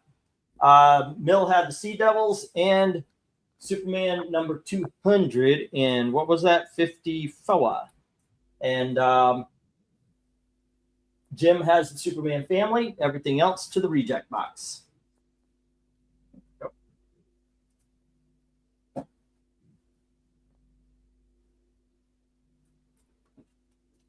All righty. Oh, Gail's playing for games.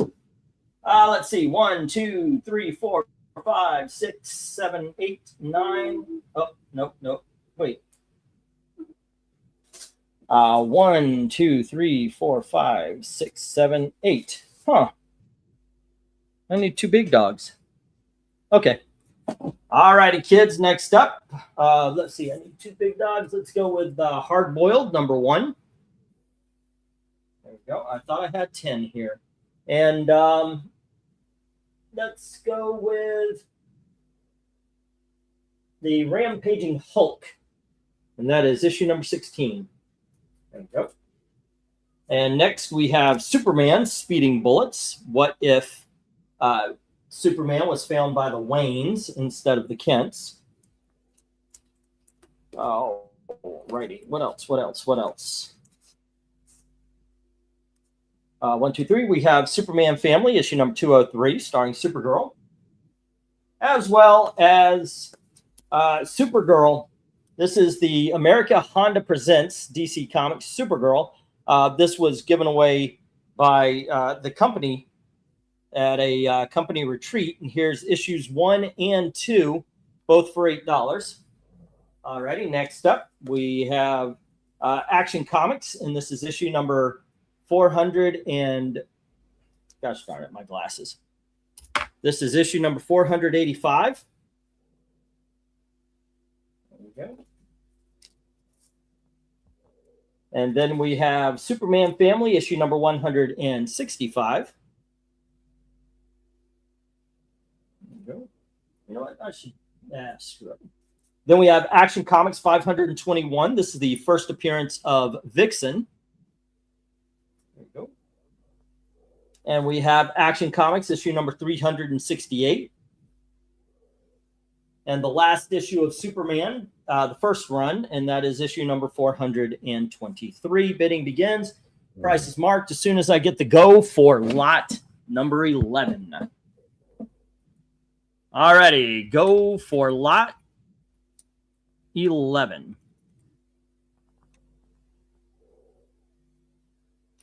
There we are.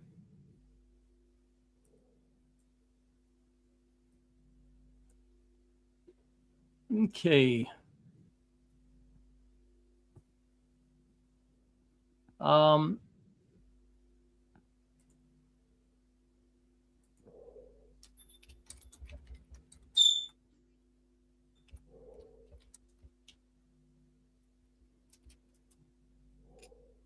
Let's go with, let's see how these go. I've got to click the refresh here. 8 on the Supergirl issues, says Vezerin. Alrighty, getting the Honda. All right.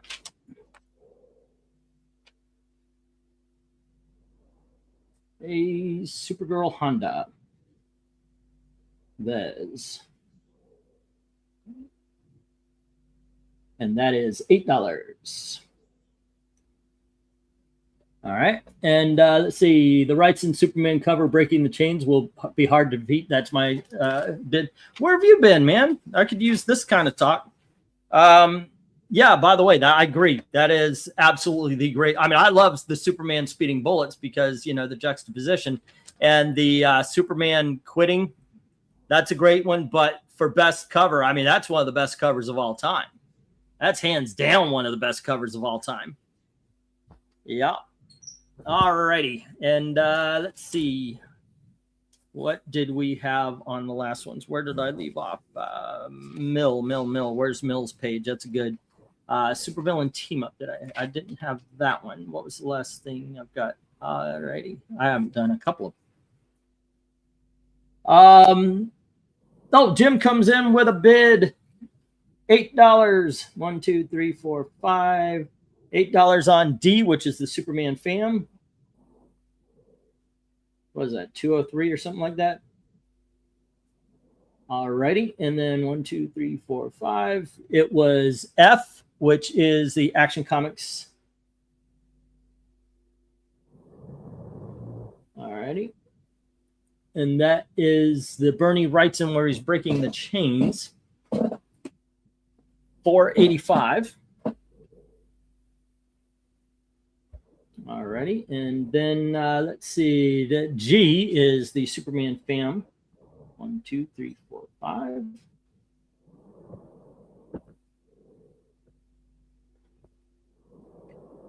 And that is $165.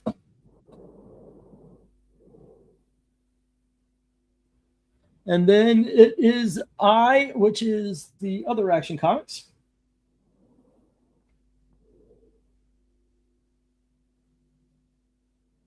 Okay, and that is $368.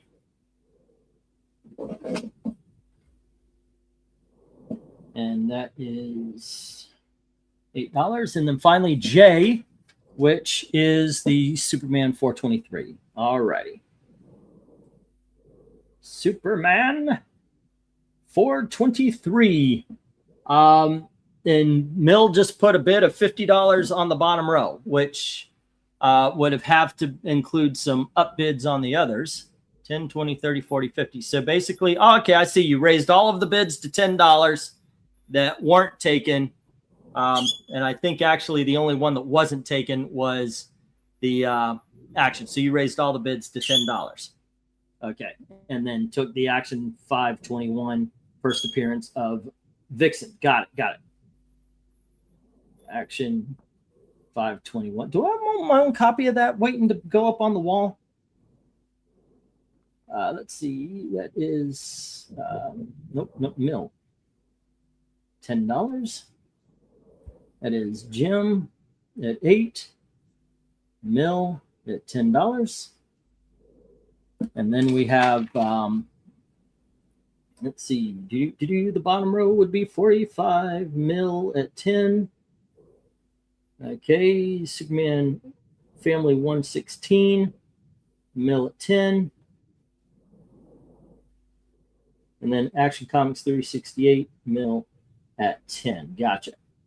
Okay, and right now, only Hard Boiled, the Hulk, and Superman Speeding Bullets have no love. All righty, let's see. I is a nice cover. Yeah, that is also a very good cover. Do agree with that wholeheartedly. Okay, where were we? Abbott and Costello, number 22 for Mill. Abbott. Abbott. Oh, I was going to freaking re-tag some stuff. Okay, let's see. And that was at 5. And Supervillain team up number 2.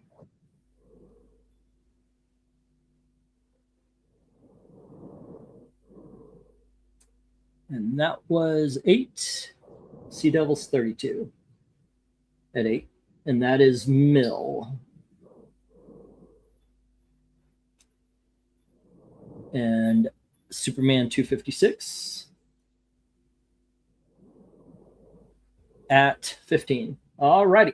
And that's where we stand. So far, no pushback on the $50 bid on the bottom row.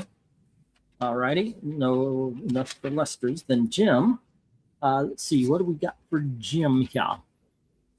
As we're waiting to see if anything, there are any pushbacks for that. Guardians 39. Guardians 39, and that was 5. And then you also had the Oz Wonderland 1 and 2 for 5. And then the Swamp Thing 17 for 5. Still England team, send G and J to Jim. All righty. Let's see. X-Men 152.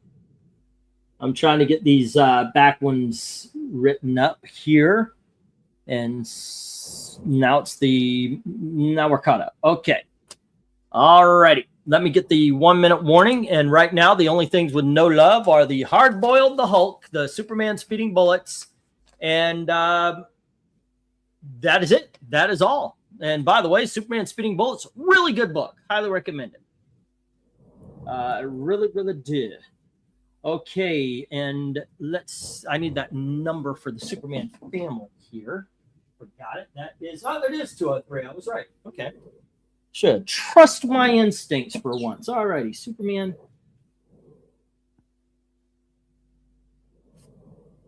Fam 203.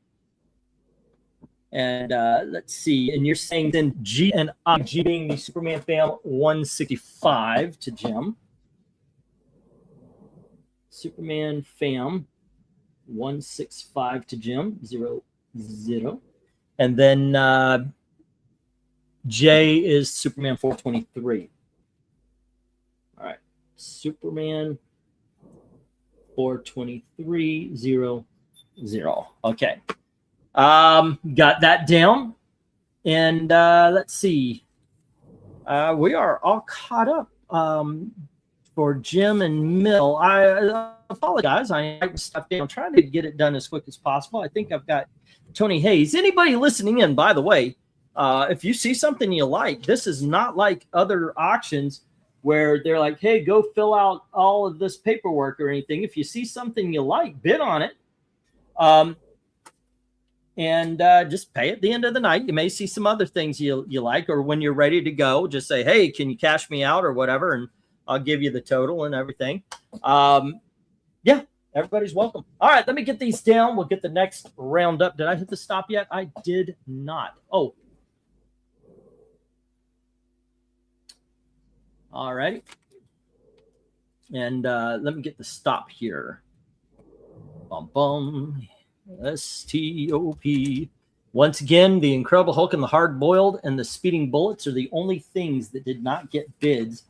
I'm thinking they're going to the flea market, or I was thinking of starting that eBay back up a couple of weeks ago. I started getting stuff ready, and yeah, I think that's going to happen now. All right, there we go. So I'll share the link also for those. Now let's go through this. Vezerin had the Supergirl Honda. All righty. And Jim had Superman Family 203. Mill has, he has the entire bottom row, but the ones he's taken for himself are Superman 485, the first appearance of Vixen 521, and I, issue number 368. Okay, and he's leaving Superman Family 165 and Superman 423 to Jim. Alrighty, let me get the next row. Oh, hey, we're on sets. Wait,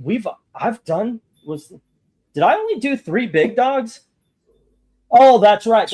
Okay, because I was going to tag these and I didn't. Let me see if anything's more than 1, 2, 3, 4, 5. Okay, top row is all $8 books. Bottom row, 8. Yeah, this one's usually 10, but it'll go 8. All right, cool. All right, kids. Next up, we have Abbott and Costello, issue number 12. There we go.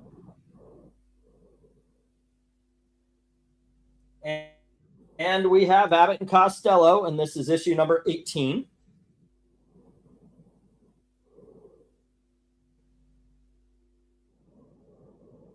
There we go. Next, we have Looney Tunes, and this is issue number 178 from 1956. There we go. And we have Looney Tunes, and this is issue number 220. And this is this is from 1960.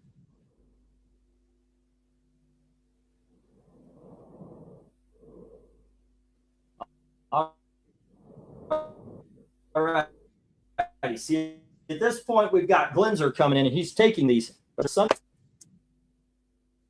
Am I still with you guys? Alrighty. Issue number, this is Porky Pig, issue number 55 from 1957. Alrighty. Bidding. Oh, no, we're still. The whole top row starts at 8. And then we have Shadow of the Bat, issue number 31. This is a DC Universe pack copy. All right. And then we have the second appearance of, oh, no, I'm going to save that for the after. Let's go. Shadow of the Bat, issue number 1, the collector set. Sealed, all this special stuff. All of that's still in there. There we go. And then we have Detective Comics, and this is issue number 317. All right.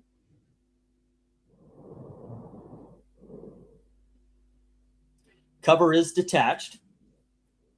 There we go. Then we have Teen Titans issue number 1 from Jeff Johns. This is the 4th printing ink variant.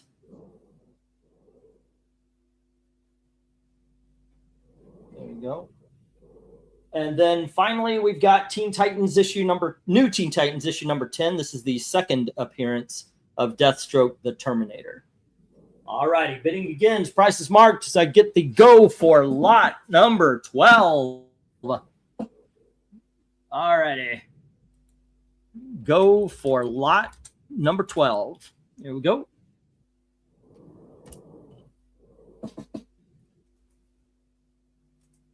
And I do believe that. And after that, we get the sets. All righty. Surprise had boiled. It was Superman Family and the final book on the board. Let's talk about sex. Surprise had hard boiled didn't go. Yeah, I know. Back in the day, man, that was some shit. But I guess I'm just gonna have to learn what are flea market books, what are auction books, and what are eBay books. There are some titles that I do sell. Here I sell less than eBay or comparable. Sometimes I do take into account like I'll look at a whole bunch of books and it'll be like $6, but I figure with shipping it goes over $8, so I might put $8 on it. But for the most part, I'm lower than eBay. I am higher at the flea market than I am here too. You guys get the lowest cost. All righty. Tony Hayes, what did you have? You had Spider-Woman, 15, 16. I already got those. Oh, you also have Spider-Woman number 2. All righty. And Tony Hayes, what else do you have here? Not much in the last couple, did you? All righty. Tony Hayes, man, you need to step up. What's up, man? What's up? What's up? Henry is saying best cover is J and then I. Ooh, J is really good. I is a really good cover as well. I like the inks. I've gotta go E as well. The Porky Pig with the hammock and the noose. I think that's fucking brilliant. I love it as a gag. I like the bright yellow background being the setting. That is really something that draws my eye even more than the Jeff John or the Michael Turner. And that is, by the way, I is a Michael Turner cover. It's just the 4th printing ink thing. It is a more rare cover, and if you look on eBay, it's definitely going for more than that. Jim comes in with an 8 on F, H, and J. Alrighty. Let me get those down. 1, 2, 3, 4, 5. F is Shadow of the Bat. And that is issue number 31, DC Uni. Jim, 8. I found a Robin issue number 10 DC Uni as well. And I don't know if it's Batman or Detective, but it's the one with Batgirl on it. 1, 2, 3, 4, 5. J. Let's see. I is the. Oh no, H. H is the Detective Comics, Detcom.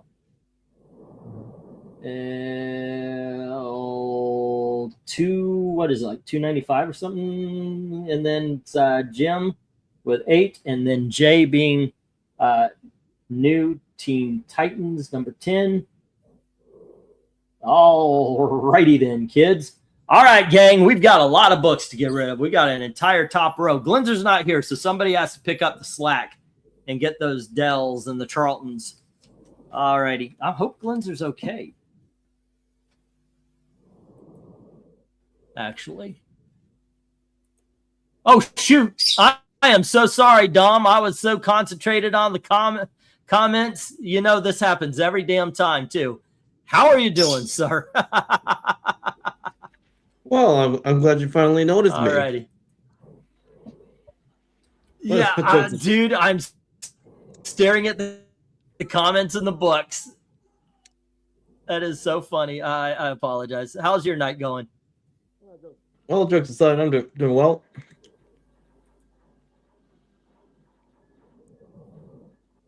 Alrighty.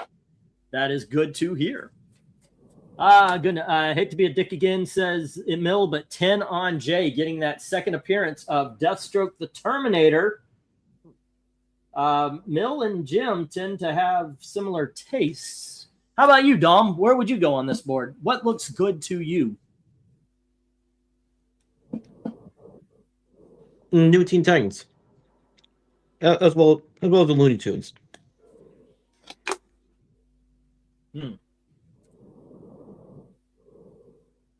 Yes. By the way, those are I marked them down on the back so I could finally remember what the numbers were and everything. This one's 1956. This one's 1960. That's 1957.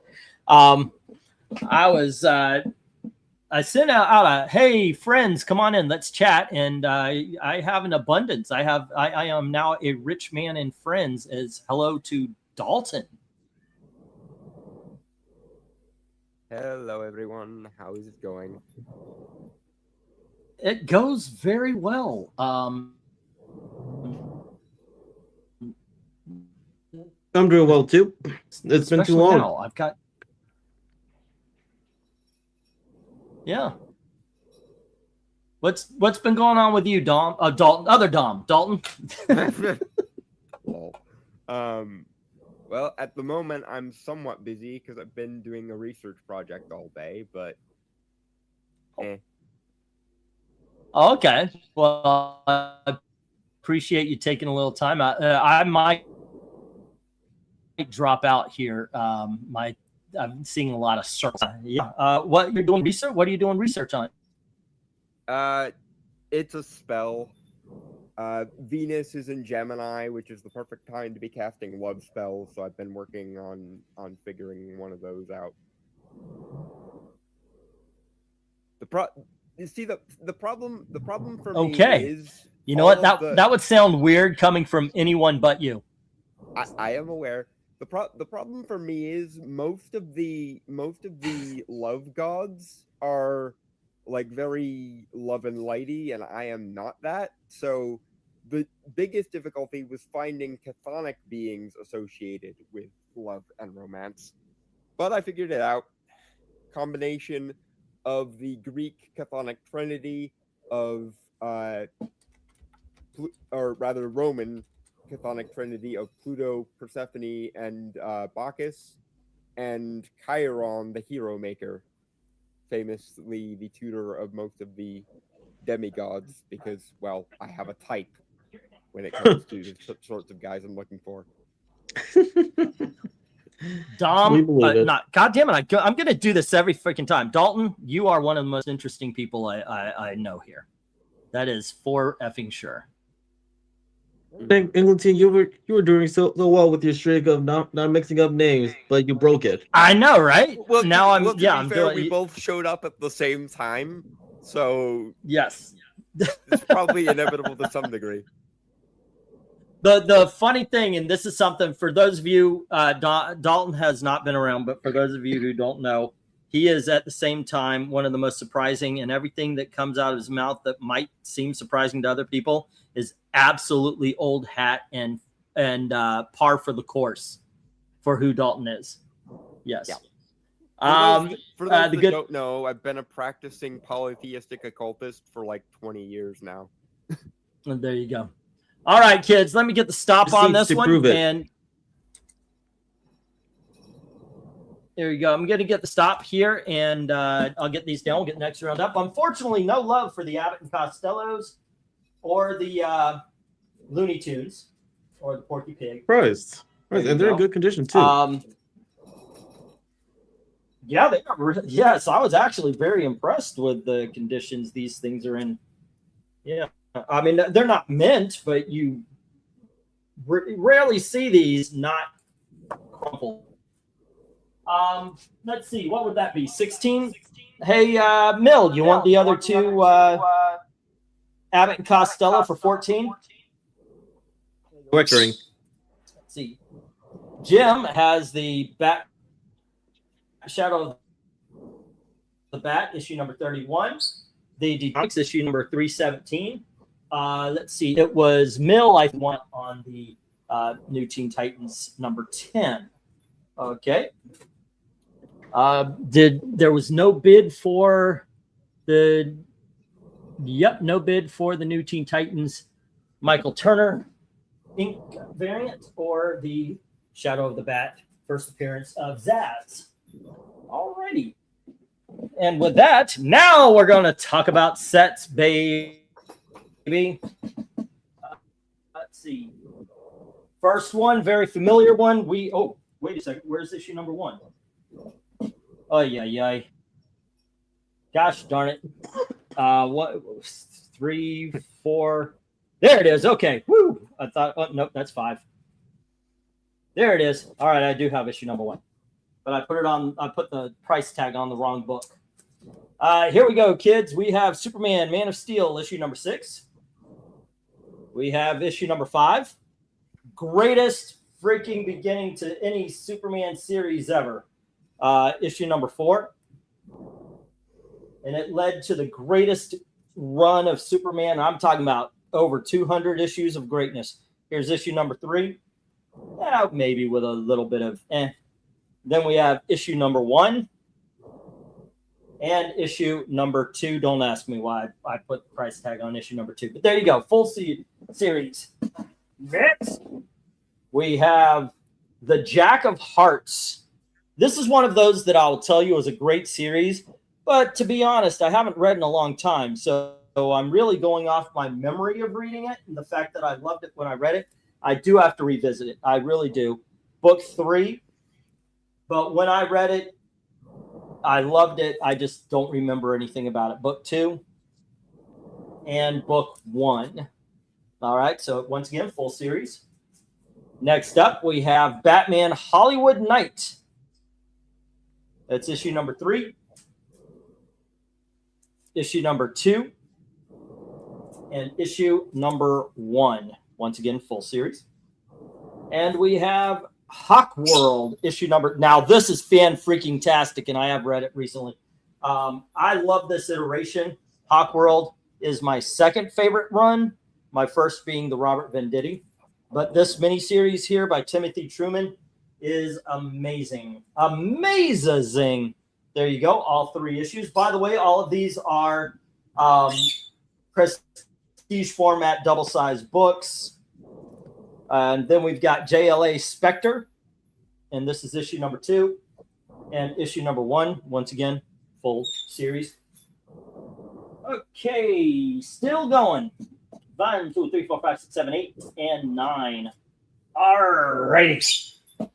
Here we have the House of M the day after, and we have issue number 8. Here is issue number 7. And we have issue number 6. Next, we have issue number 5. And issue number 4. Issue number 3.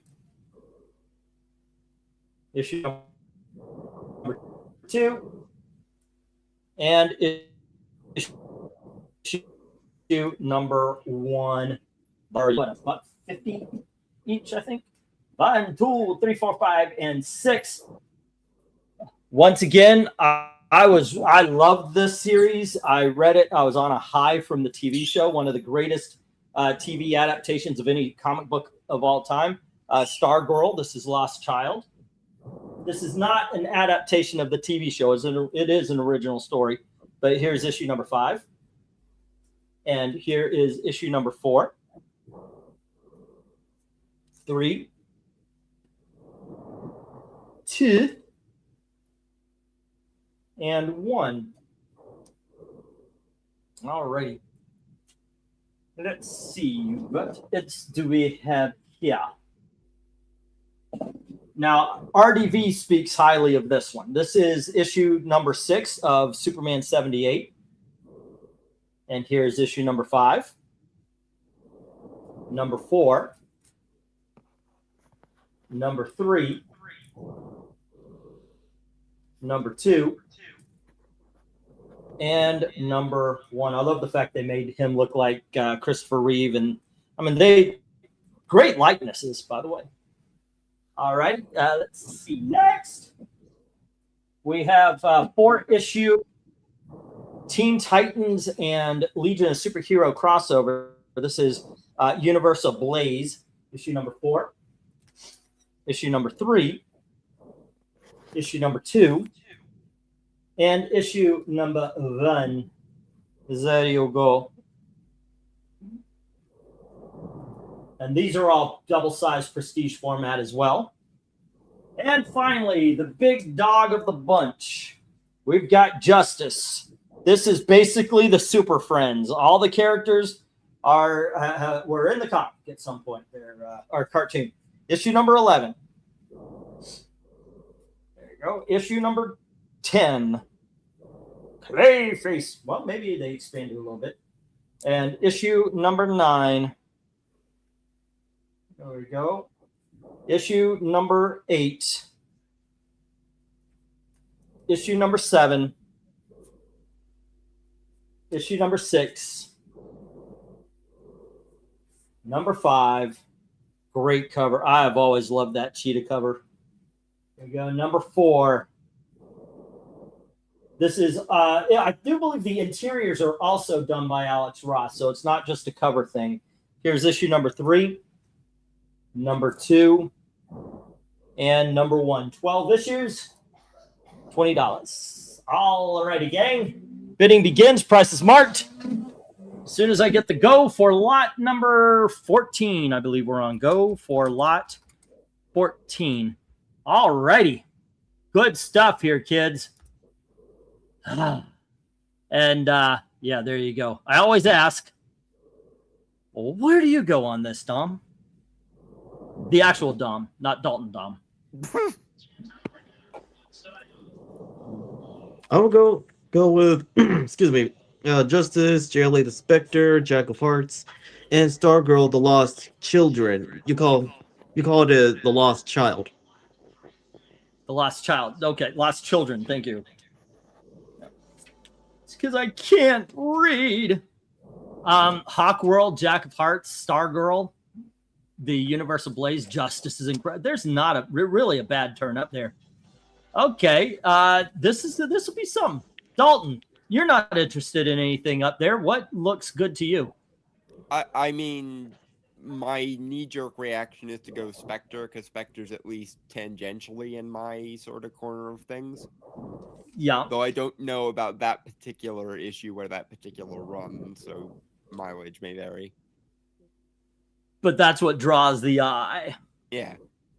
That's what draws Still looking for the bloody John Ostrander Spectre you recommended to me years ago. Because they will not, You're for whatever still reason, looking for it? reprint the omnibuses. Oh, by the way, yeah, where was I? I saw an omnibus for like $60 on eBay. So if you want to take the leap. All right, what do we got here? We've got 6 on B, but I would recommend the John Ostrander Spectre is above and beyond. That is one of those comic books. It's amazing it's not more popular because of how awesome it is. Yet, so you keep telling me, and so I keep becoming annoyed every time I go looking for the omnibuses and don't find them for anything less than like $200. Okay, I swear I saw one on eBay for 60. Well, there's no doubt. Also, with JLA the Spectre, this takes place. Excuse me. JLA the Spectre. When it comes to the setting, it takes place when Hal Jordan was playing host for the Spectre. Okay, so this isn't Jim Corrigan Spectre. This is when Hal was doing it. Okay. Yeah, so this is before where Jeff Johns and Ethan Van Sciver's seminal Green Lantern run. Yeah, so in other words, this takes place after the Day of Judgment event. Okay, so Jim is reminding, and I'll tell you what.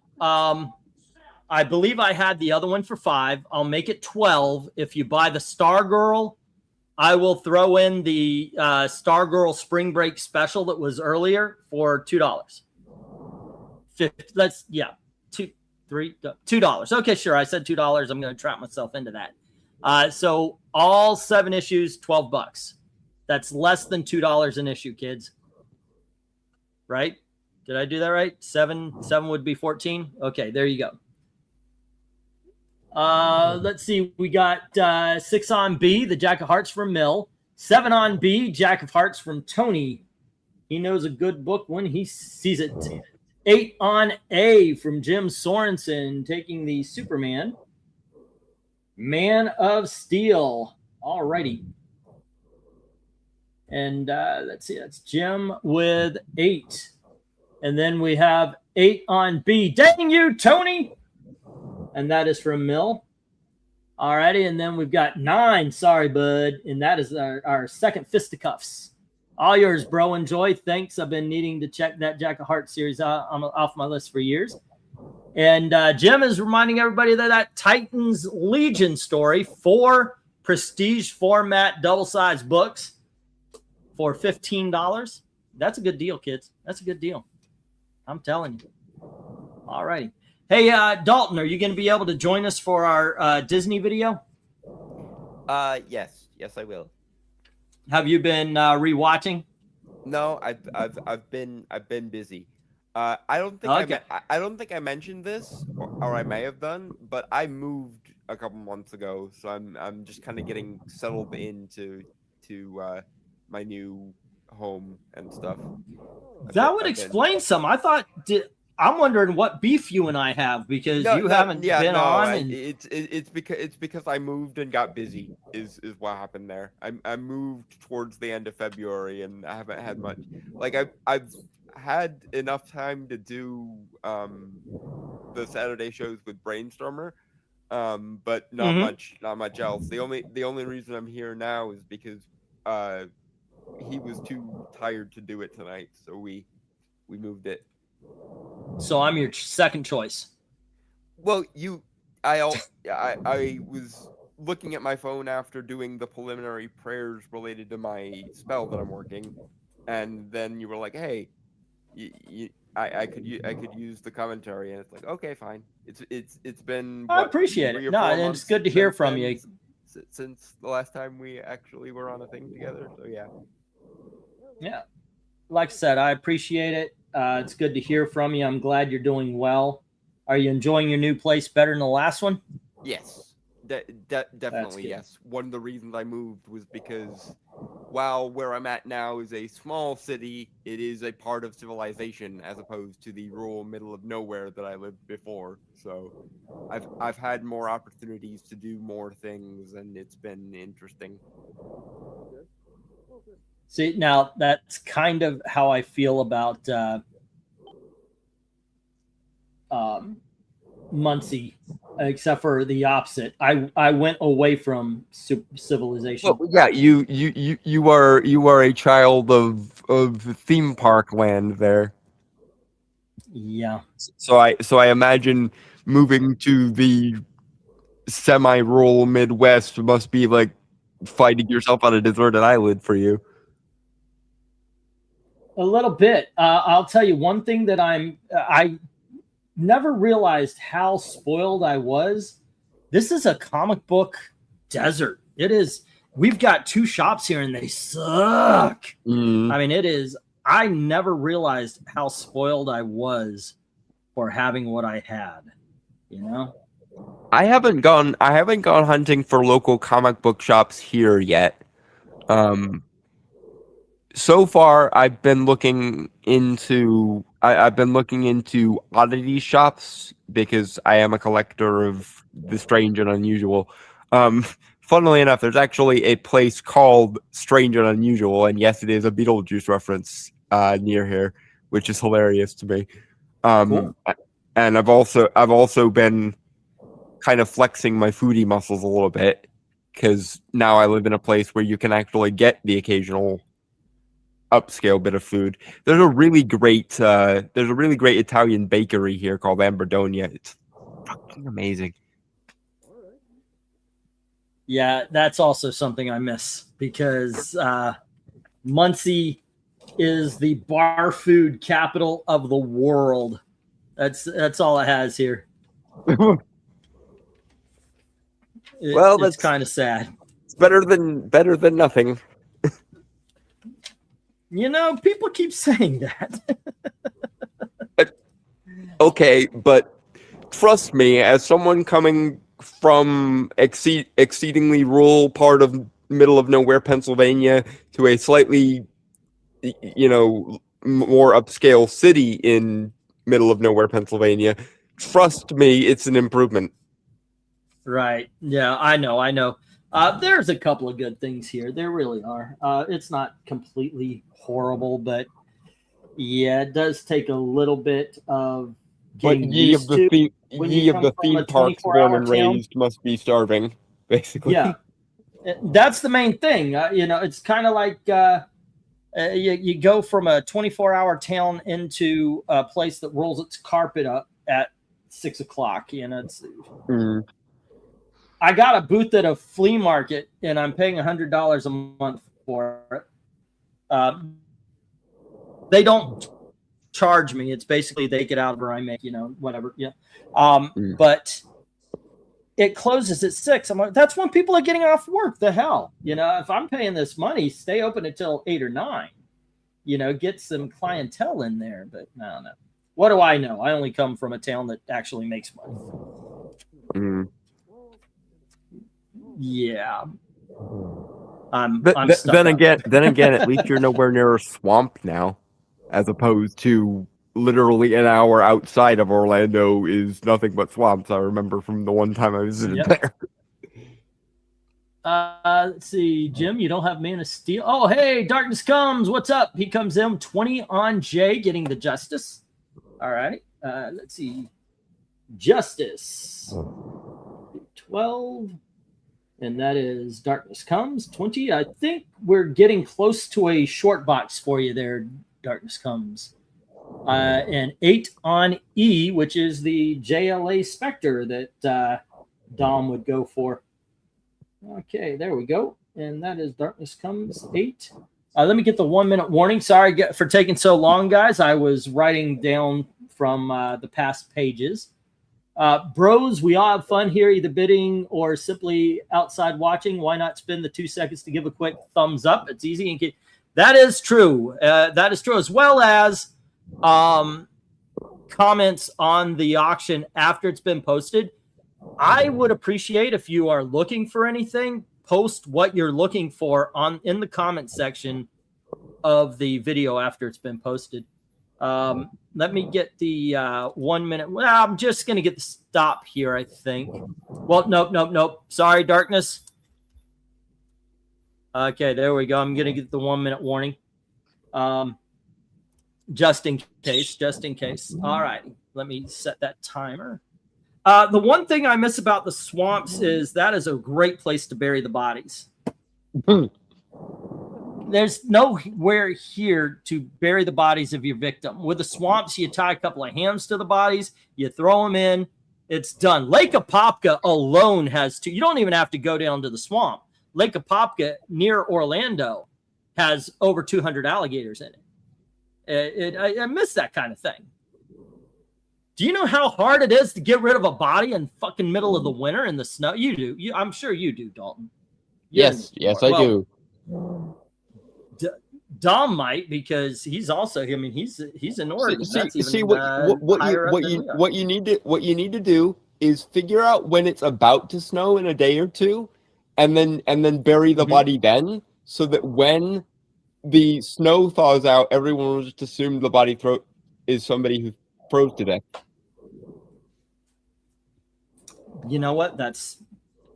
I don't know northern ground. You guys do. Thank you for the advice. So tell me, Dom, do you have any advice? Pardon? When did this conversation start of how to get away with murder? He said he missed the alligators doing his cleanup work for him. Well, since you're here, Dalton, well, I just want to give you a heads up that the Real Millennials has been moved from Thursday to Sunday. Neat. Yeah, and also plus Wolf and the others miss seeing you around. Like I said, I have been pretty much busy since February because moving. All right. And let me get the getting, stop here, getting and settled let's get in these the new down. We get the location next round up. Oh, hey, don't worry, man. I like Okay, myself. why am I surprised to learn that Gators are Florida's trash can? All right, so Jim has the Man of Steel, and that was at some price. Okay, and then we have Tony Hayes with Jack of Hearts. I'm trying to look at it over here. It was at 8, and then Jack of Hearts goes to Tony at 9, and then Darkness Comes has Justice at 20, and the JLA Spectre at 8. Alrighty, everything else, unfortunately, hits the Regent box.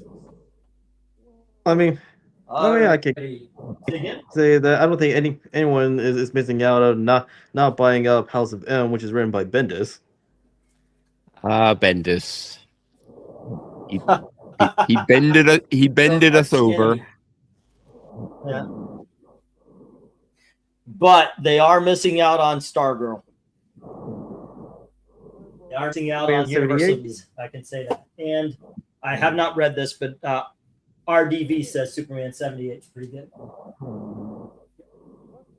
But actually, so the Real Millennials, Dalton, this may pique your interest, but we're going to be talking about trickster characters. Interesting. One of my favorites.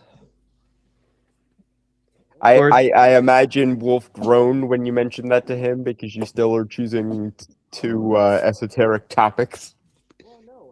Actually, the discussion on going over tricksters, be it the archetype, characters, heroes and villains, and even trickster gods and goddesses, that was actually suggested by Final. Interesting. Okay, kids. Next we have this is Stars at War. There you go. Book from 1978, I believe. There you go. Next up, we have Comic Reader, issue number, it just says, 180. From June of 1980. And then we have Amazing Heroes, issue number 180. Oh, I should put these in. Oh, this is Amazing Heroes. There you go. Featuring Timothy Truman. There you go. And we have Comic Interview, issue number 38, featuring Howard the Duck, obviously, the surprising saga of superscriptors J. Mark DeMatteis. Then we have from Buried and Cecil to Lady and the Tramp, Willie Ito. And we've got Steve Gerber as well. All right.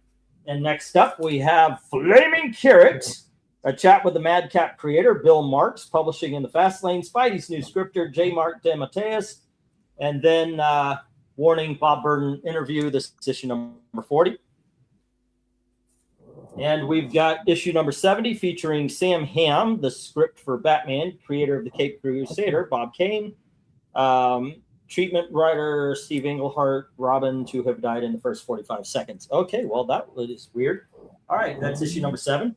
And then we've got the John Byrne issue, 71, from She-Hulk to Batman and Beyond.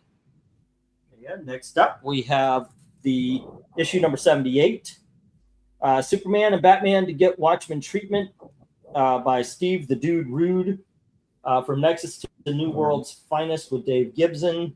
And there you go. And then we have Comic Interview issue number 82 featuring RoboCop. And finally, we have Comic Interview issue number 88 featuring the TV's Flash from the 1990s. Bidding begins $5 each as soon as you get the go for lot number 16, I believe we're on. Alrighty, fun times. If you're into trade mags, this may be a by the way, I love these kind of things because I like the history of comics. So I do buy these when I get a shot. And then, of course, try to share them and hopefully sell them to some of you. We'll see how it goes. Anything look interesting to either of you up here? Like, oh my gosh, I can't believe it. I mean, honestly, all of them kind of look interesting because I also am kind of in that same kind of history mold of like, it's just cool to kind of see the strings behind the puppet show, so to speak. Yeah, I've just been that way. I want to learn what happened behind the scenes a lot. But that's just been me. I'm gonna call it here, crickets. Not a magazine to be sold, says Mill. I mean, wasn't one of them Steve Englehart? Yeah. Wait, did I have Steve Englehart here? I thought I read that. Thought you did, but I might have zoned out for a second. Or was it Steve the Dude Rude? Oh, Rude. Drat. I do believe the black cat has fallen asleep. I'm hearing snoring. I didn't even realize that Evil Black Cat was here. And let's see, am I attached to a specific, like a wall book? Are you asking for, or is it just one of the ones that? If you're asking for Big Dog's Mill, they will be later on this evening. That's usually how these. Oh no, auctions we already had them. Actually, I already went through. Is there one in particular of the Big Dogs that I sold tonight, or are you talking about? Do I want to sell a wall book again? I do have some wall books that are not even on the wall yet. Let me see. What would I be willing to get rid of? Well, there's always the biggest. He appears to want to help you. He appears to want to help you with next month's rent, which is nice. Oh, and well, next month's rent is due in 5 days, so I am not against that. Obviously, I have the first appearance of Catman. I've been okay with selling that. Let's see. Ooh, I've got my run of Ragman. That is actually a pretty good series. The 1970s. What do I have over here? Books that I would be willing to sell. My wall books though, that's, I don't know what I'm wanting to sell off the wall. Yeah, he fell asleep. God bless him. Do I have any that I haven't put up yet? Oh yeah, I do have my own copy of the. Okay, that's cool. And let's see. Whoops. I've got a Strange Tales from, this was going to go up on the wall because I like the old 1970s or 1960s art. Yeah. On there. I assume Mill was joking when he said Dalton will be buying them all. But if you were interested yes, of course. Yeah. If you were interested in doing me a favor, Mill, you can't really ever go wrong with a magic user or a supernatural character for me. That's true. That's true. Okay, I'll tell you what. This is the first appearance of Dream Girl. All three of these. What do I have over here? Either. Vezran came in with 8 on A, the Star Wars books. Stars at War to Vezran. Alrighty. And last I checked, we were around 100. This one is 8, right? No. Oh, yes. All right. And let's see. I'm going to make one exception for my current bidding absence. I'll go 5 on G, the John Byrne She-Hulk. Okay. Austin, I'll tell you what, I'm going to hold it for you. And then when you're done getting your car fixed, pay me then, okay? Don't worry about it. I'm going to hold it for you, all right?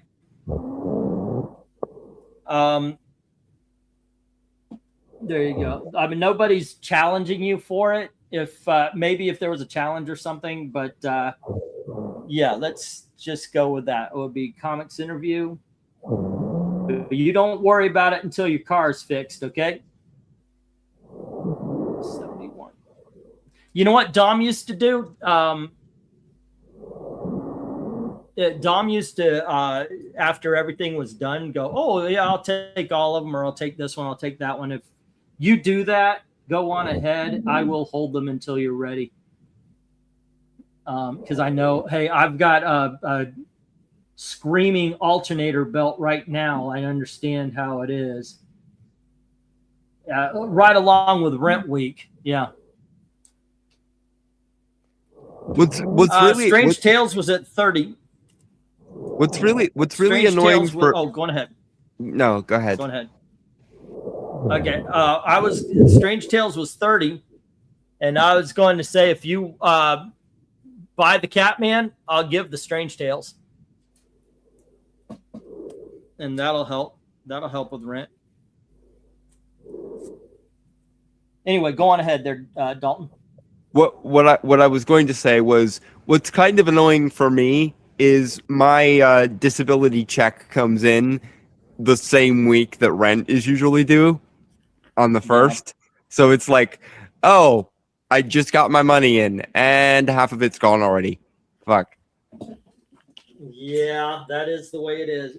Gail and I would have different perspectives. It's funny because if she's ever negative, I'm the positive one. If she's ever positive, or vice versa sometimes.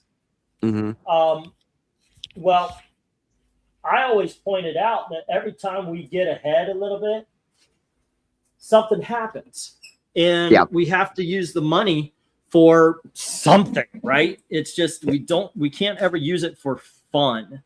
Reminds me of the Matrix quote. Fate, it seems, is not without a sense of irony.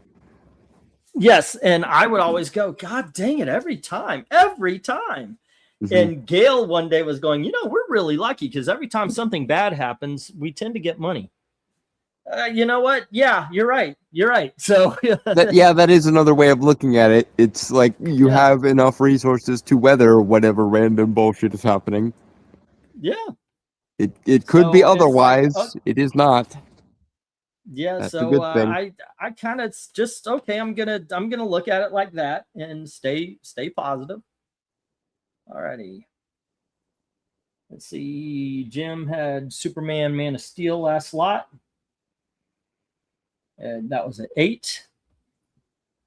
Let's see. How much for the Strange Tales? No answer yet. If I could just get a single job to actually accept. My gosh, what is it with everybody saying they're hiring, but nobody actually hiring? Gail tried to get a job at, what is it? The Sunday chicken restaurant, the one that goes off on Sunday, Chick-fil-A. She's seeing Walmart go down. She works at Walmart, and she's seeing it basically go downhill. They're going corporate, and they're doing that thing where they're cutting off employees' hours. They're making sure they only have 3 employees when they need 10. And Gail sees that, and she sees that's basically the end. Whenever a company does that, that's the end. The end is coming. And so she tried for Chick-fil-A. Nobody's hiring. Ashley has she lost her job at the TJ Maxx and has been trying. She can't get a job. Everybody says they're hiring, but nobody actually is. It's very weird with what people are doing. All right, let me get the stop here. No, we didn't completely hear crickets, but Mill was right. All right, there we go. Let me get these down. We'll get the next round up. John Byrne goes to Austin Proctor, and the rest. And Vezerin has the Stars at War. There we go. Everything else into the reject box. There we go. Zoinks and away. Ooh. I'm starting on another reject box. Close to filling up the other the good stuff, but unfortunately had to start a reject box first. Okay. What am I doing? What am I doing? Here it is. 1, 2. Whoop. Oh, I see why I needed. Okay, 1, 2, 3, 4, 5, 6, 7, 8, 9, and 10. Oh. Give me just a second, guys. Audio.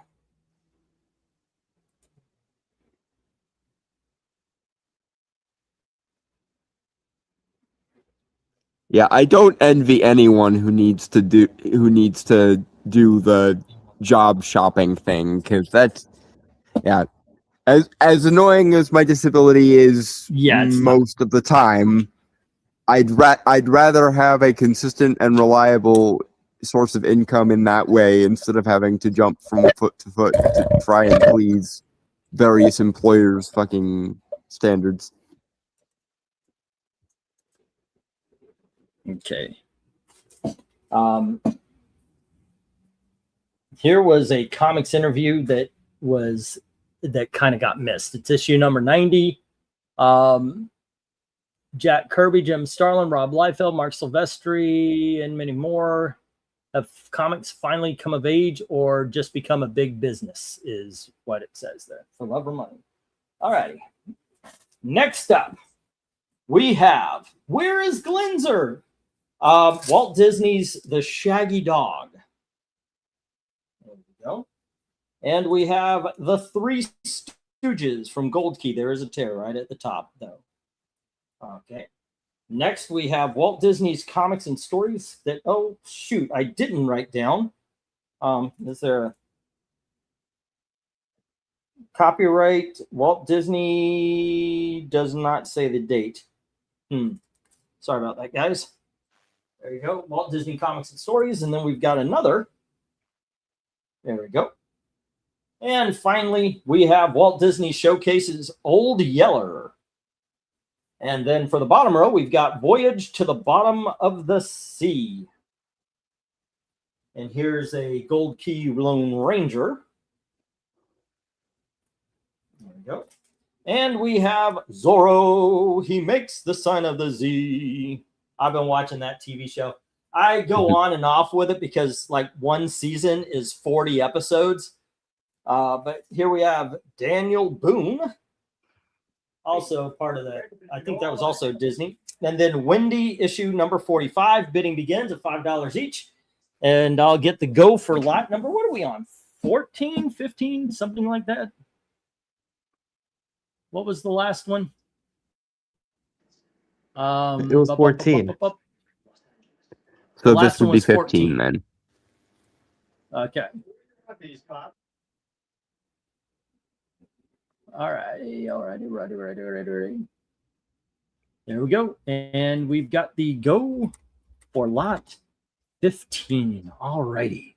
40 episode seasons is not necessarily a problem. I miss the days where seasons actually had a decent number of episodes. Yeah, I agree with that. Especially if you watch a show like 24 and Sopranos and they had full seasons, Smallville, and now it's like, okay, here's our 13 episodes. if Because you're sometimes still, lucky, even with it's 13. If episodes, you're unlucky, it's sometimes it more like feels there's 6. filler. Yeah. Now's the time for somebody to bring up Game of Thrones with their last four episode season. And how it treated everybody. Game of But yeah, Thrones at least had the production excuse though, because a big production like that ain't easy. But like, when did we decide that like what used to be considered a miniseries is now the standard length for a season? I know, right? Shouldn't be the standard. Comic interview, and that is $71. $5. Austin, like I said, Austin, I'll hold this for you until. But yeah, you just need that 24, 22, like a comedy should have 24 episodes. There's no excuse. Other Angel, that's another part of the problem that annoys me. It used to be one season would have 3 or 4 different like plots going for a drama. Yeah. Now you're lucky if it has one decent premise to work with for those like 6 to 8 episodes.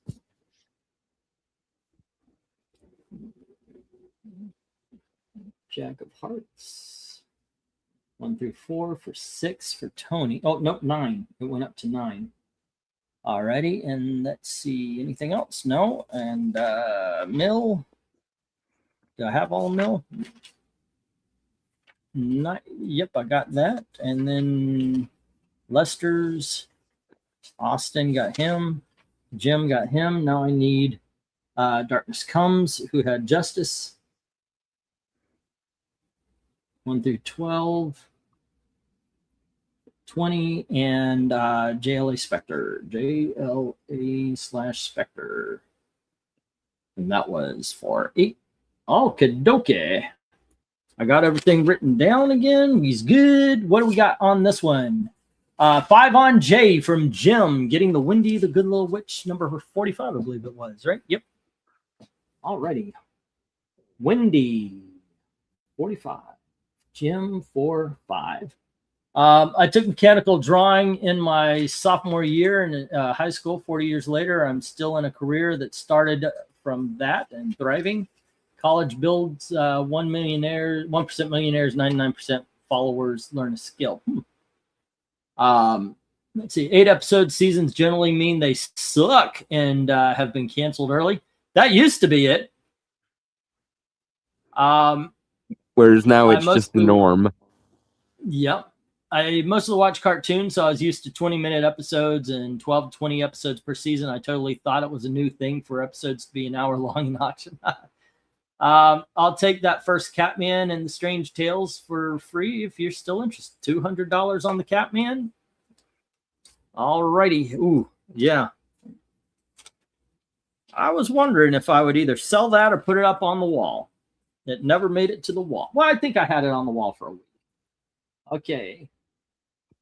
You take the Catman. Basically, it's 170 and the 30s. So yeah, Catman.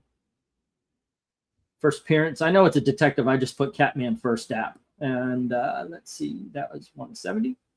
And then Strange Tales. I forgot the number. It's like 111, 117 for 30. Wait, if that's Strange Tales 111, that's the first appearance of Doctor Strange. Then that's not the number. Okay, I was going to say, if you have a Strange Tales 111 just randomly about to be on your wall, then no, Ooh. It's 117 or something like that. Then yeah, it's 117. But still, I just love that art, though. I mean, look at that. That is just so fun. You know, Silver Age just has it sometimes. There you go. Okay, let me put this here. Where's the Catman? Oh, it's under my coffee cup. There it is. All right. I am joking. It was over the coffee cup, keeping the steam. And there we go. All righty. Fun times. But not a lot here. What are we talking about? Good and Lucky keeps it? Okay.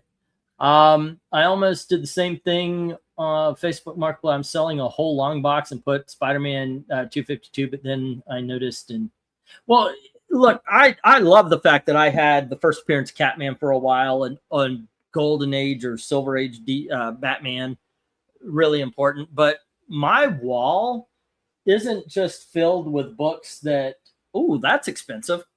It's filled with books that actually have meaning to me in some way, you know. I think I do have a couple of just expensive, but a lot of them are books that I've enjoyed over the years, or it's a character I particularly like. Yeah, I mean, the first appearance of Donna Troy from the Teen Titans. Luke Cage was one of my first comic book. Like, I really enjoyed that comic book, Mr. Miracle, the Captain Marvel that splits. You know, I've got some weird books up here, but hey, it's mine. So, all right, no love for these books. Did I get a bid? Yeah, 5 on J from Jim. And that was the Wendy the Good Witch. Let me write it down on his page. There you go. And we will get these down. We'll get the next round up. Not a great lot here for bids. Wendy Good Witch, which would have been Dom's, the other Dom, Dalton's choice, because it's the magic user. I don't know. The cartoony ones like that are just kind of cringy to me. Personally, Zorro and Daniel Boone. That's where these three right here. Daniel Boone, Zorro, and Lone Ranger. That's the trilogy right there, guys. Of course, I'm into movie adaptations, so Shaggy Dog and Old Yeller would be cool, but Zorro, Lone Ranger, and Daniel freaking Boone. You know what? Throw in Voyage to the Bottom of the Sea just because that's awesome. And you know what? I will do that. If you get the 3 adventure comics, Daniel Boone, Lone Ranger, and Zorro, I'll throw in Voyage to the Bottom of the Sea. Okay. You know why? Because it's awesome. Alrighty. And Wendy goes into the good box. Alright. Let's see. 1, 2, 3, 4, 5, 6, 7, 8, 9. Did I only put 9 goddamn comics in this again? 1, 2, 3, 4, 5, 6, 7, 8, 9, 10. Okay, cool. Alrighty, kids. Especially kids named Jim. We have Action Comics issue number 501. And we have Action Comics issue number 503. Here is Action Comics issue number 504. And we have Action Comics number 505. 506. 507. Here is 508. 509. This is a double-sized issue. We have 510. And issue number 511. So it's a full run, 501 to 511. Cool. Bidding begins as soon as I get the go for lot number 16. Alrighty. Okay, Superman fans, great book. Not good books, great books up for auction right here. Alrighty, go for lot 16. Second, Walt Disney Comics and Stories. What's going on? Is issue 124 from 1950? Well, thank you, One Slip. What's up? Apparently, there is news regarding Epic the Musical that Austin is trying to get my attention about. I have not heard anything. Did it finally get picked up? Are we finally getting a cinematic? Are we finally getting like an animated cinematic adaptation?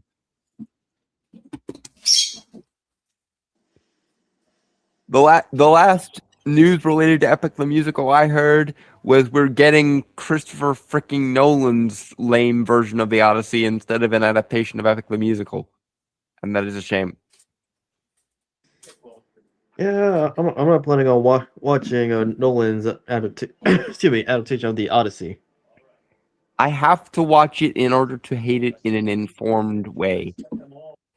Now, Epic the musical.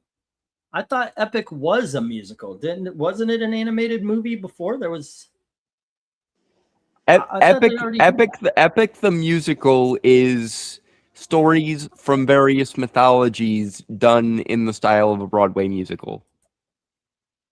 You probably have not seen it because it got released online first.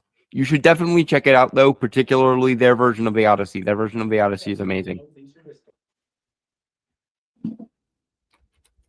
Which is why I will never cease to be annoyed that we got Christopher freaking Nolan, he of the sucks all the whimsy and wonder out of everything version of the Odyssey instead of an adaptation of the musical. I love that you have that attitude. I agree. By the way, he's not so bad as Zack Snyder coloring everything dark blue, but there's not a lot of comedy in Christopher Nolan's movies. Zack yeah. Zack Snyder at least has a sense of grandeur and style, whereas Nolan just, I've said it before and I will say it again, wears boredom as an aesthetic. And I will never understand why. Okay, now I'm not gonna say that The Dark Knight isn't a great film or Batman Begins isn't a great movie. No, but they're not good because of him. They're saying. good in spite of him. Okay. I do agree with what you're saying, and that is an unusual thing because a lot of people bow to the altar of Christopher Nolan. People have been simping for Nolan for a decade, and I will never begin to understand why. Well, they're afraid of giving out honest critique on his work. Well, and Nolan by himself would be bad enough if he was the only one doing the boredom as an aesthetic thing. But you also have people like Denis Villeneuve and Chloe Zhao who basically want to be discount Nolan. Indeed. Give me just a sec, Mel. Yeah, I got a little addition to do here. Let's see. Mill, New Teen Titans Annual, #1 at 5. Action Comics 545 at 544 at 5. Abbott and Costello, I believe that was issue number 13 at 5. Super Villain Team Up #2 at 8. Sea Devils 32 at 8. Superman 256 at 15. And then you had the bottom row at 10 each. Let's see. Superman 423 goes to Jim. Superman Family 165 goes to Jim. Action Comics 485, 368, and 521 goes to you. New Teen Titans 10 at 10. The Catman First Appearance 170, and Strange Tales at 30, which would be, let's see, 15, 31, 46, 56, 66, 76, 86, 96, 106, 136. Let's see, 206, 306, sir. Alrighty. I sold Catman. Rhaegar, this is definitely a different strokes for different folks thing. You remember I'm telling my wife the story. You remember when I accidentally, instead of bidding $120 for a book, I bid $1,200 for a book, and I won it at $150. I just sold it for $170. So there you go. Yeah. All right, made $20 off of it.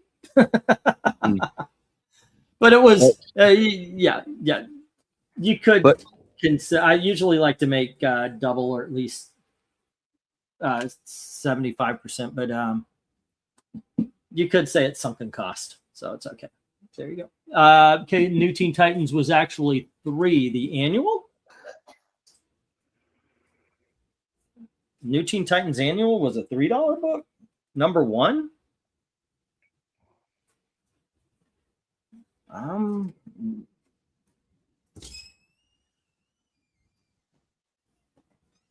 right, 304. There you go. Alrighty. Let's see. What I will never understand is Nolan haters. Yes. I mean, granted, Tenet sucked, but I think he's a decent I think he's a decent director. He makes some good movies, but the thing is Dom's right. There just seems to be a lack You of did it levity in again, but okay. anything. Um, What? you mixed us up again, but yeah, my Well- problem with Christopher Nolan is the best way I can describe him is a quote from the second Guy Ritchie Sherlock Holmes movie. An Mhm. actor so concerned with his performance that the one thing he can't accommodate is a failure to react naturally. That to me sums up Nolan entirely, because he's precisely what I assume I would Oh, get if Hold on, I put, I'll finish your sentence and I'll answer Mill's I- question. if I put a robot in charge of making movies. He is technically proficient to a fault, but there is absolutely nothing in the way of aesthetic, style, color, or soul in anything he makes, unless the actors themselves bring it to the fore, like in The Dark Knight. The Dark Knight is not good because of Christopher Nolan. It's good because of Heath Ledger and Morgan Freeman. You know, Heath Ledger is the one that really sells it. Mill, with the $200 extra dollars, usually I do 100 gets you 125, so it'd be 250 in credit. You do know, of course, the rules. Only $50 per auction, but yes, you know, you've been there. But yeah, it would be 250. Thank you very much. Yes. Heath was really good in that. Yes. All right. You know what? Let me get these down. We'll get the next round up. Let me see. Jim had oh, there it is. There it is. Got the sheet. All righty. You know, I can't say one. I love when I have somebody to talk to. Thank you very much to Dom and Dalton. And I understand Black Cat had to go to bed. He's across the pond. It's much later there, but I love having a conversation here to keep going. I do, however, slow down every time because the conversation is just a lot more fun. Okay, Sorry. we have issue number. No, I really do appreciate it. I really do appreciate it. Okay, maybe I spoke too soon, Jim. I don't have 502. It looks like I do have 503, and then 506. That's this one, and then 507 and 511. Those are the ones that Jim had. Everything else hits the reject box. All righty, and I will take the other $5 off your table. I thought I had 502. Apparently I didn't. I was missing one. All righty, and that is that. This is a full reject box here. All righty. So, I honestly don't have anything to put everything that's going to come by here. Let's see. Okay, next we're going to go back to the $3 books. Tony Hayes, are you around? Yeah, some books are targeting people. I know. It's like when I say, hey, Glenzer, where are you for the Dell comics and all that? There's just, I mean, anybody could bid on these. Don't get me wrong. It's just, if I had Doctor Strange comics, I'd be going, Dalton, guess what? Yes. This is, yeah, that is how you play my song. If I had,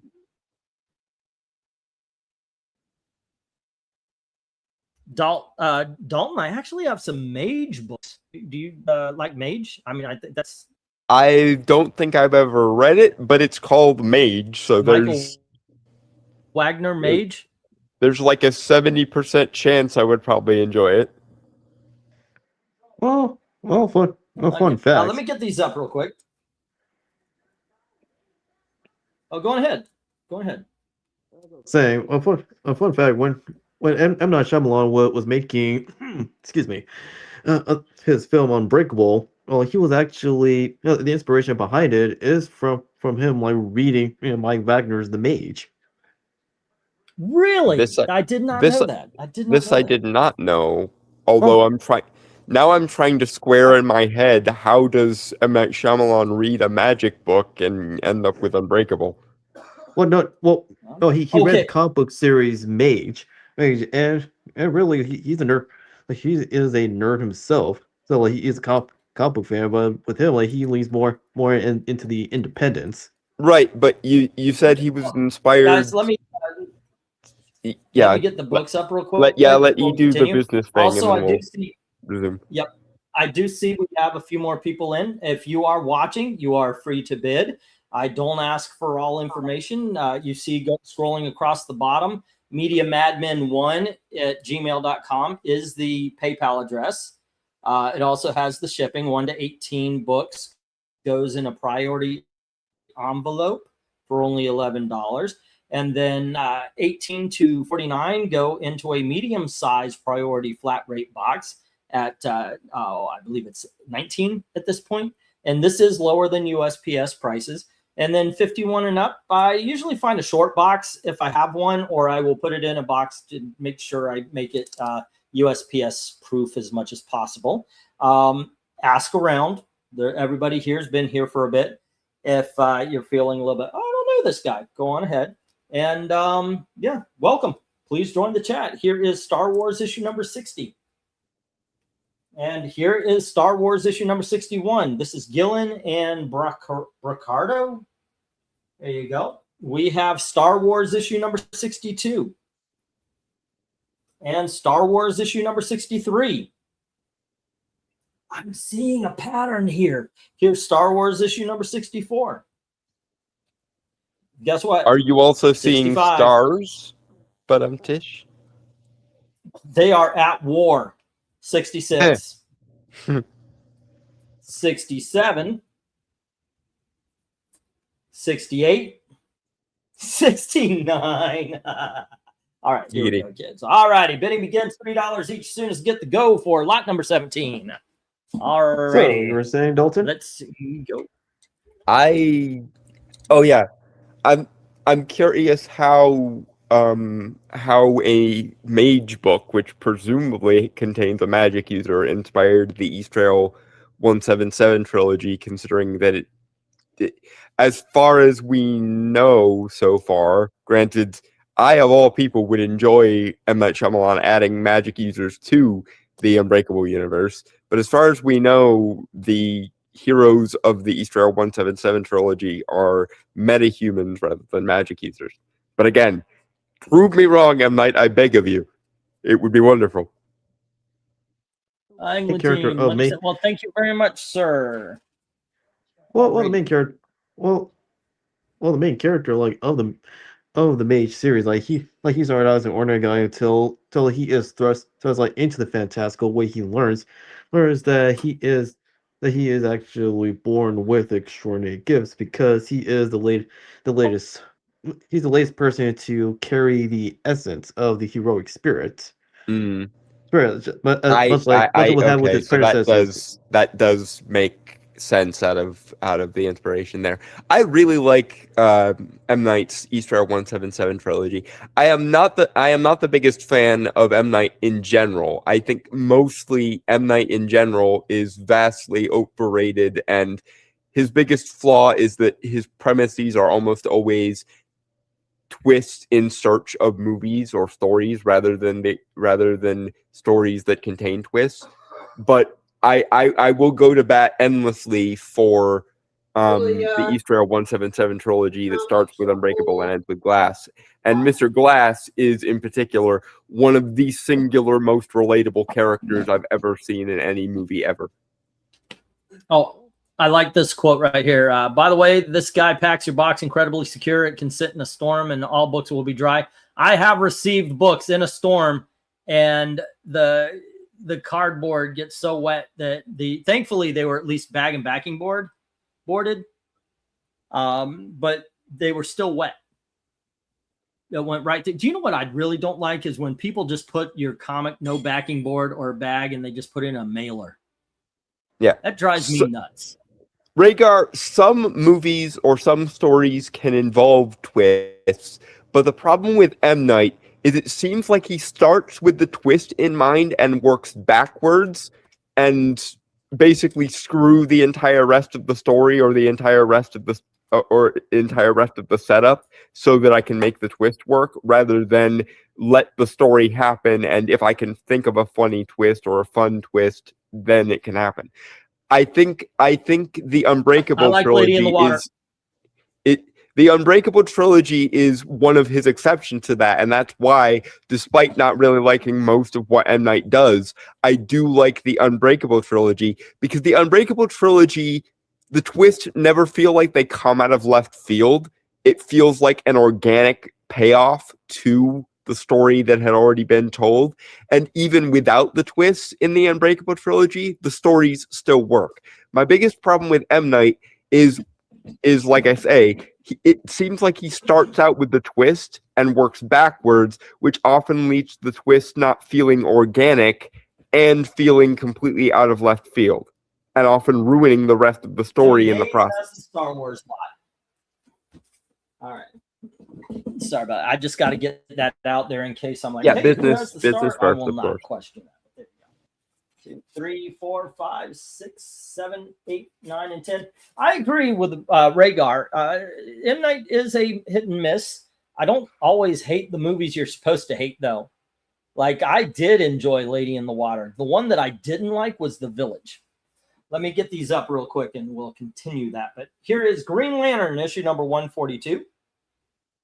And we have Green Lantern, issue number 143. Green Lantern, issue number 144.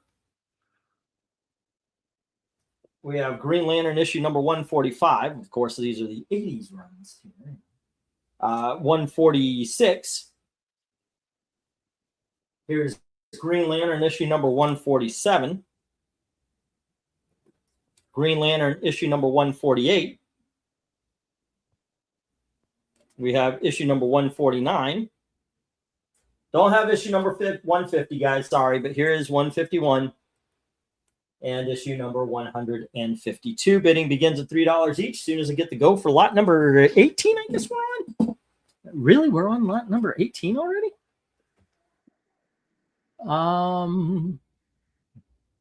Rhaegar, I take it by you saying that you don't, that the first two in the Unbreakable trilogy were fine, but you don't like Glass very much. I'm going to be somewhat controversial and say that I think I think Split is probably the weakest of the three. And frankly, had Unbreakable been a one-off, I would and did find it very cynical. I actually really liked Glass because it let there be actual payoff to what was set up in the first two. And also, Mr. Glass wins in the end, and as one crippled mastermind to another, like I said, I find Mr. Glass to be a remarkably relatable character for me personally. Guy in a wheelchair has evil thoughts, doesn't mind how many people he kills to achieve his goal. Dalton, kids. But low. Yeah. Why do you think I stay on his good side? It's not a long walk from where I'm sitting to where Mr. Glass's mind is at exactly. Alrighty, Jim Sorensen. Yeah, the reason why some people like have an issue with Glass is what happened to all three characters, because pretty much like everyone like expected, or at least hope that they would come out of it alive, and they learn the existence of the Three Clover organization, how they've pretty much been suppressing or getting rid of like real life superhumans for who knows how long. And you're not wrong that Elijah ends up winning in the end, because he not only undermined their attempt but like he revealed the existence like of people with supernatural powers. Here's the really interesting thing. When Elijah wins, the cycle starts again. Jim has the Green Lantern lot. Because when Dr. Ellie Staple, when Sarah Paulson's character realizes that he won, it breaks her. And what do we know about the rules of the Unbreakable universe? The broken are the more evolved. And as she said earlier in that movie, when one of you arises, the other one inevitably follows. Meaning that when one exists, another will exist to balance it.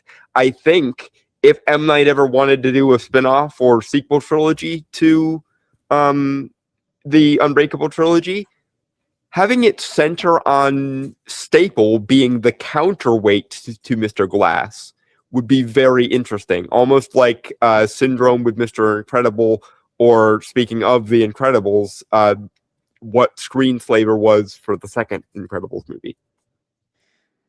But Okay, let me get these up Staple issue. really quick. The Staple issue We've got and 3. Batman number 500. Give me just a second here.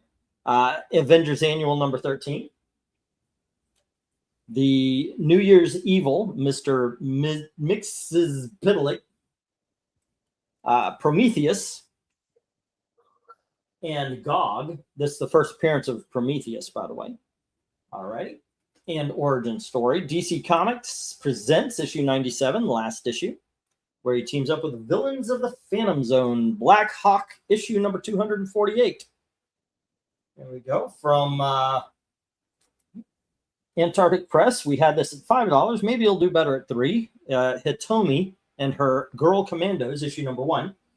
And then we have Marvel 2-in-1, issue number 72, Thing and the Inhumans, as well as Don McGregor and Gene Colan's Ragamuffins, issue number 1. Bidding begins at $3 each as soon as I get the go for lot number 19.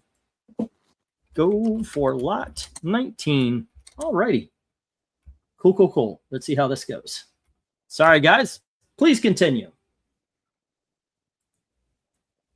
I forget what we were talking about. Oh yeah, my theory that in breaking Staple, Elijah accidentally created his counterweight, because if you remember, what gave Elijah the power to break the cycle between the Supers and the Clover Society there was because he was a villain who knew he was a villain and was meta-aware about superhero tropes. Well, now he accidentally created it by way of breaking her, someone who has a bone to pick with supers in the same way Elijah idealized supers. Not to mention, Glass breaks, Staples put things back together. And if the broken are the more evolved, then I think her superpower is going to be turning people's powers off, essentially. If M. Night ever got around to doing a spin-off trilogy or something. It would depend. I mean, the last one, Glass did not exactly burn up the box office. So, and even... Still made its budget back by like 10 times or something like that, didn't it? Also, like, be hard, like, for people like to root. Well, actually, no. I don't think like if like M. Night does decide to go back to the Train 117 trilogy, it'll be focusing on new characters, like with Dunn, and I should not be blanking on the girl's name, but also Elijah's Casey. Thank you, Casey and Elijah's mom.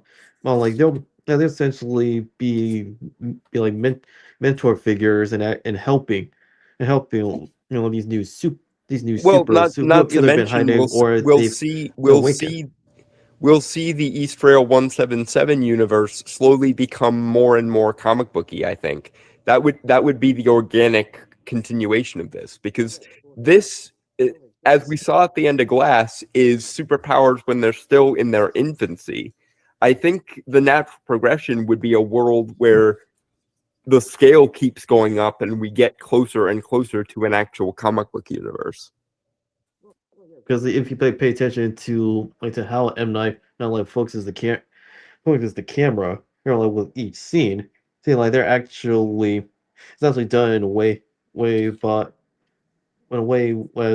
as we read like comic and graphic novels. Like he focuses those scenes like as comic book panels, because that's what he was that is the atmosphere that he's looking for. Not to mention that a reoccurring trope in all M. Night's movies to some degree is the problem of stifling the gifted. And sorry. Oh, sorry. No, no. I was gonna say after you finish your sentence here, let me grab some comments because there are comments. What we're talking about here. What you're talking about. Okay. Let's see. I think third act is a thing I didn't like in particular. The first two acts are fine, says Rhaegar. I may need to watch Glass again. I remember not liking it for reasons I cannot fully contextualize. Let's see. I think I would watch it again because it wasn't what I was expected, and sometimes that does make it so. It's like, wait a second, what is this shit? I thought there was going to be a thing, and there was no thing until let's see. Rhaegar says, "Yep, I'm aware of that." Oh, you mean the thing Star Wars is trying to do with Sith and Jedi? Okay. Talking as someone who's only seen Glass in the trilogy, I thought it was just okay. It's kind of like having seen the Infinity War, no other MCU movies. Yeah, I'm aware of that, though I dare say it gives me an advantage in judging its own story. That's true. That's true. It's its own thing. Austin thing is, to paraphrase Stan the Man Lee, every sequel is someone's first to see in the franchise. Meaning, of course, he used to say every comic book is someone's first comic book. And he's right. When my ex-girlfriend said she was a big fan of Black Hawk, I thought she was talking about the comic book. Boy, I was wrong. Alrighty. Let me get the stop for this one. All right. If there is a book up here, you guys see it, and it was wait a second. I thought the 1 minute warning was coming. Just tell me what book you're looking for, because as this at this point, we've got Mr. Yiddle Picky going to Jim and Marvel 2-in-1 going to Jim. Yeah, that's what I said. Mix, yes, Mr. Tunstall. Yeah. As loath as I am to give him credit, Gilbert Gottfried got it right. Round up.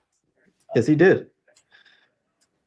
Plus he was the perfect man to be casted as Mixie. That was brilliant. His turn as Mr. Mixie is Mr. Tudball was absolutely fantastic. Yes. You know what? I did. Okay. Well, like so many things in the Paul Dini, Bruce Timm universe, it is Ms. the Marley, iconic and most ideal version of the characters. Yep. Number 12. And then we have issue number 14. Here is you're missing 13. Issue number 17. Say again. Well, you're missing issue 13 of Reed's Run. Yes. This is the last time they're going to be $3. They're on their way to be $5 at the flea market. Issue number 16, where they do quite well, by the way. Here's issue number 15. Okay. Really? You can sell the books at $5? Uh-huh. And here is issue number 21. And here is issue number 19. And here is issue number 22. There we go. I usually sell them $5 here as well, but I figured, like I said, they're on their way. They didn't sell last time for $5, but they do at the flea market. Go figure, 24. All righty. So I figured, give you guys a shot if you want them for $3, and if not, there you go. All righty, go for lot number 19. On the topic of a lot of the issues people had with Glass's third act, again, maybe this is just me being able to kind of see through Elijah's eyes a bit because, tripled mastermind. But I think what a lot of people missed was they thought it was contrived that Elijah had a backup plan.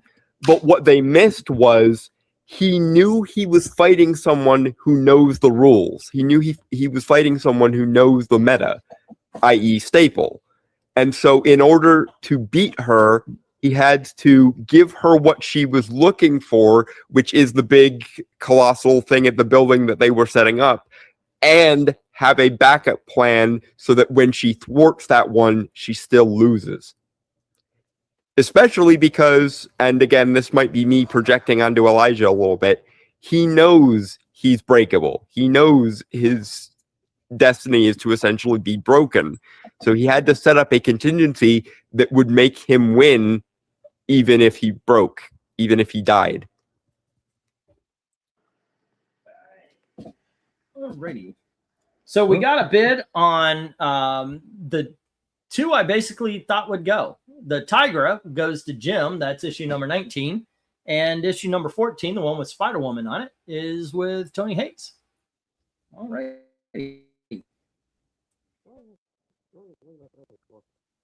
There you go. I thought those two would go. Definitely the Tiger issue. No way that was not going. Personally, I like the cover to issue number 24, J, and the one where we've got the transformation from Warbird Miss Marvel into regular Captain Marvel and then on to Binary. The whole thing, it's almost like a roulette thing where you can move around the boxes to create each costume. It's really cool. That's just Carol. But Carol you is know still what? Miss Marvel, not Captain Marvel. Right. This was actually a really good series. I started reading this because of the Secret Invasion, and I just kept reading. This is a really good series. Is Dom in a box? What? Dom, are you in a box? No, I'm not. I don't get that one, but there you go. I'm going to get the 1 minute warning here. Well, I still call excuse me. I still call bullcrap when Marvel decided to reprint the trade paperbacks for Ms. Marvel, or like they titled it the early days of Captain Marvel, instead of like just re-releasing re-releasing like the Brian Reed run of Ms. Marvel. Yeah, to paraphrase the line from Mean Girl, they're trying desperately to make fetch happen. It's not happening. Yeah. Sounds like he's been kidnapped. I don't know what you guys are talking about.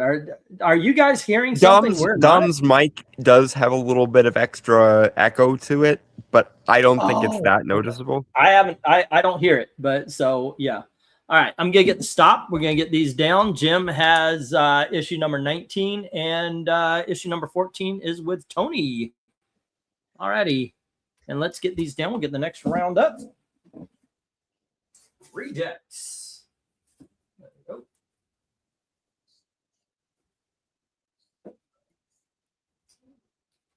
Okey-dokey's, artichokes. There we go. And these two go into the good box. And let's grab some $2 books. All righty, let me move this. And we're going at a good clip. I have extra. One extra $2, and it seems like we've been going okay. So instead of 3, I actually have 4 today. So here we go. All righty. Now this book, no.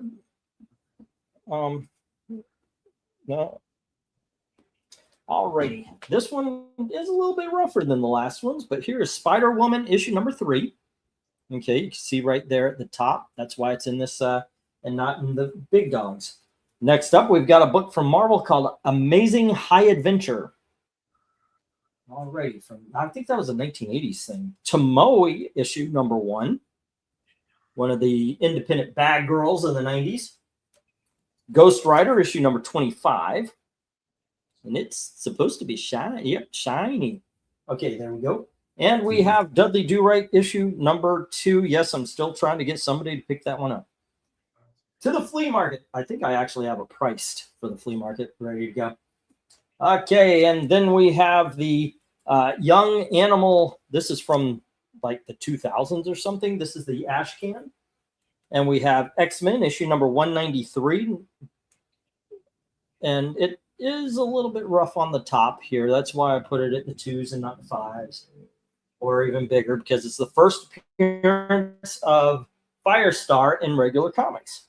Next up, we have Super Friends, issue number 19. And that's not a tear, but it is a scrape right up there. All right. And we have Camp Candy, issue number 1, which I would love to have in mint condition. But unfortunately, we have an indent right there with a little color break and a small tear right at the top here. Okay. And then we have our Army, or at least Army at War, issue number 1. And it also has a press right here. And that's what keeps it in the $2 and not the 5s or higher. All righty, there you go, guys. Let me get the go for lot number 20. Go for lot 20. Oh yeah, Dalton, as I've been patiently waiting for Jorge Herrera Herran's Ilum album, I found a suitable substitute, a 90s rock ballad of the Trojan War called Paris by John English. Neat. Okay. Let's see. We all Ghost Rider number 25 is a good read, says Grand Admiral, and Darkness comes in with $2 on D, which is the Ghost Rider, and Yeah, G, I definitely which is say the X-Men. Ghost Rider is the one to beat here, because that's a really cool issue. Yep, I think, and it's a 1990s gimmick. Yeah. Not so happy about that aspect, but you gotta love the audacity of the 90s. You do. Yeah. You know, our inauthenticity seems more authentic than modern day. I'm just gonna say that. Even I'm nostalgic for our own faux pas. Well, it's Okay, the feast or famine thing. In the 90s, you had the Daria mindset where it's, riffing off the hollowness and the commercialism and the excess and blah blah blah. But oh sweet summer child, if it's a choice between hollow, bloated commercial excess and the dismal minimalism that we function in now, sign me up for excess, please. yeah, I get it. You only really complain about something being too much if you've never known what it's like to starve. And we've been in a starving period for a very long time now. That is true. You do make points here. All righty, let's see. We've got the Darkness Comes books here, and then Tony Hayes says 2 on A, which is the Spider-Woman number 3. All righty. And then 1, 2, 3, 4, 5. Next up is 2 on G, which is the that one's already taken there, sir. You have that's so it's 250 or higher on X-Men 193 because Darkness Comes has it. Jim comes in with 2 on H, the Super Friends, and 2 on J, the Army at War. Alrighty. And that is Super Friends number. Put your glasses on, boy. Where's was it Mill who tells me I always put my glasses on, or was it okay, Super Friends issue number looks like 18 from here. I'm gonna put that. Super Friends 18, and that is Jim at 2, and then he also has J 1, 2, 3, 4, 5, and that is Army at War number 1. Army at War 1. Alrighty. Yeah, it's a gimmick cover, but it actually delivers a good story, says Grand Admiral. It does. It's what we sell around here. That is a really good period for Ghost Rider. Haven't read that specific issue, but I would be very surprised if it wasn't pretty good because I remember that run being very good. All right. And Tony Hayes says, never mind about G. I've got you down for the Spider-Woman. All righty. And with one minor nitpick, English uses Odysseus' Latin name Ulysses, which I'm not used to after listening to Epic first. Yeah. Right. I'm gonna get the 1 minute warning. I mean, it's a little bit like the Greco-Roman name thing. Ostensibly, they should be the same deities, but there's enough difference between them that you're like, yeah, do I use one? Do I use the other? Eh. Okay, and what did we have here? Super Friends 19 or something like that, 18, 2. And Jim also, what'd you have? What you have? Oh, Army at War. Army at War number 1. And Tony Hayes, I believe you had 1 or 2, right? Okay, and that was what did Tony Hayes have on this one? Tony Hayes had Spider-Woman. Spider-Woman 3. Alrighty, and Darkness Comes had two of them, Ghost Rider and X-Men. Darkness Comes. Yes, it was more pervasive because for most of history, the monks were the ones translating, and they spoke in Latin. So you got the Latinized references more than you got the Greek ones. I'm like you in that I tend to default to the Greek ones, Austin. Speaking of the thing I mentioned earlier, that's something I actually ran into because a YouTuber that I respect a lot called Amateur Magus said that that working with the deities under their Roman names for some reason has better results, ritually speaking. So I kept having to correct myself when I was praying and proposing the bargain because I kept wanting to use the Greek names, and it's like, nope, stick to the Roman names. Apparently, that gets better results. All right, Vez challenged Jim on the Super Friends. Jim, will you take it or will you give it to Vezerin? All right. Bum bum ba da da da da da da da da da da da. And Dom is back. Hello, sir. Yes. Again. Yes, I am. All righty. Who mature Whatkus? Oh, they're talking about the Ulysses, Odysseus. Yes. And with that, I'm going to get the stop. All righty. And we're going to get. Uh-oh. What happened? Okay. Choose what to share with StreamYard. Nothing. Why are you asking me? Okay. Let's go with a stop. And let's get this down. We'll get the next round up. See if I can do this from memory. I'm going to do this from memory. Vezerin came in last minute with, there you go, grabbing on to Super Friends. That is issue number 19. Darkness Comes has X-Men number 193 and Ghost Rider number 25. Jim Good choices. had, he got challenged on the Super Friends. He still has Army at War number 1. And let's see, Tony Hayes had Spider-Woman issue number 3. Alrighty, cool. Rhaegar, that would be Amateur Magus. It's a YouTube channel that I follow. He's a fellow practitioner, and he has a series called Mechanical Magic where he talks about the particulars of ritual structures and stuff like that. And in a recent video I saw of his, he said that you get better results if you call the Greco-Roman entities by their Roman names rather than their Greek ones for whatever reason. So I was testing that recently. Okay, kids. Here we have Star Trek issue number 51, Savick the Traitor. And then we have issue number 53. There we go. We have Star Trek issue number 76. Here is Star Trek issue number 77. Number 78. We have Star Trek Annual number 4. And then we have Star Trek Next Generation Shadowheart issue number 1. And we have Star Trek Deep Space Nine, Mike W. Barr, Gordon Purcell, Terry Pallett. This is issue number 1.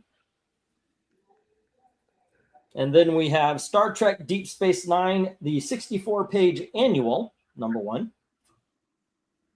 And we have Star Trek Deep Space Nine, Blood and Honor, number 1, written by Mark Leonard, who I do believe played Savick, right? Not Savick. I used to know his name, Spock's dad. Sarek. Yes, thank you. All righty, bidding begins. $2 each. As soon as I get the go for lot number 21. Go for lot 21. All righty. My current Etsy art prints is just me indulging in my current Homer mania. I like The Simpsons too. In the style of 80s comics with historically accurate armor, though right now I only have 2 posted at the moment. You put Homer in armor? All right. Homer as in the poet what gave us the Iliad and the Odyssey, Anglantine. Oh, never Austin, mind. Please That's the send other me a Homer. link to your. Please send me a link to your Etsy store. I would be very interested in any Odyssey related art prints. Hell, I might even commission one from you if you'd be willing to draw one on commission. I actually need a couple. Now, are you familiar with the Percy Jackson book Chew on series? all the stuff. Says I Tony. am. I don't like them. The most I can say for them is the first guy I ever had a crush on apparently really liked them. Well, I had a feeling. Excuse me. I had a feeling that you wouldn't want to like Oh, like the Percy Jackson series, considering how the author originally portrays like the different members of each of the different pantheons. Well, there's that, and then there's the trying desperately to turn demigod status into a disability allegory when demigod should be Giga Chad just out of the box. Yeah, Giga Chaz as well as I'm actually curious if there's a female equivalent of the Giga Chad. Wouldn't that be Giga Tony Stacy? Hayes has the Considering that lot. Chad Let and me hit Stacy stop. is wouldn't that be Yeah. be Giga Stacy? Considering Yeah, that Chad and Giga Stacy are Stacy. the Yeah, typical terms. yeah. No, that's accurate. Yeah, but it just makes you. Yeah, but you can't but ask why do this to the demigods? Because he wanted a supernatural disability allegory, and he, for whatever reason, was working with demigods, and so he fudged and welded demigod status into a disability allegory. It's one of the reasons I really don't like the Percy Jackson books. Are you sure? It's you. Well, I mean, Oh. are you sure? Are you sure that Hey, kids, maybe let me get in he here real bended quick. the knee to the mob, like who wanted him to write the demigods that way? See, if that were the case, one assumes it would be a retcon, but it's not a retcon. I believe the disability allegory to demigods thing is established in The Lightning Thief, which is the first book. Which was, All right, give me just a in second. other Just a words, it second. all came from him. We have I Conan the assume Barbarian, so. issue number 117. Don't quote me. Conan the Barbarian, issue number 120. And here is issue number 123. We have Conan the Barbarian, issue 124. And issue number 125. Next up, we have Conan, issue 127. And Conan, issue 139. We have Conan, issue number 142. And issue number 144. And finally, issue number 145. All righty, let me go for lot number 22 or 22. Yes. Go Now for this is lot quality stuff right here. 22 at a great price. Austin, And we have one more lot after this. And this Did you know they rebooted the Percy Jackson series as a TV show on Disney Plus now? How From is what it? I Have you hear seen? from fans of the books, the show is better as an adaptation than the movie was. Okay. I saw the first movie. I thought it was okay. Well, I Tony Hayes actually comes saw in the- again with all the Conan stuff. So I'm going to put up the 1 minute warning, see if anybody wants to challenge him. And there you go. I saw the Lightning Thief movie before I knew the books were a thing. So Yeah. I didn't really notice anything particularly wrong with the movie, although I assume that the books are better because books are always better, and I assume any fans of the Percy Jackson series were quite annoyed by the Logan Lerman version. Yes, I know, and I ain't watching any new Disney stuff, says Don't- Austin. Don't blame me, Austin. Fair decision. I just wanted to make sure you were aware of it in the event that you wanted to give it a go. Yeah. Saraki, can you tell me who is the writer for any random Conan in this lot? Yeah, let me check here. I'll go to Comic Vine. Conan the Barbarian. Well, while he's taking care of that, well, I do recall, in the series that the Roman pantheon like were established like as like distinct like from the Greek pantheon. So I'm curious. Here's like you as a 20-year veteran like in the occult practices. What's your take on that? I always have operated on the assumption that they refer to the same deities, but again, the Dave from the channel, the Amateur Magus, said that for whatever reason you get better magical results if you use their Roman names and Roman identities rather than their Greek ones. So I am testing that until Let me I answer have a reason not to. Let me answer the question real quick here. 117, which is A. We have writer Larry Hama and artist. We've got John Buscema on the artist, cover, and inker, and then we've got colorist George Russo. Editor is Louise Simonson. And says her, you, and everybody else in the world. Why should I listen?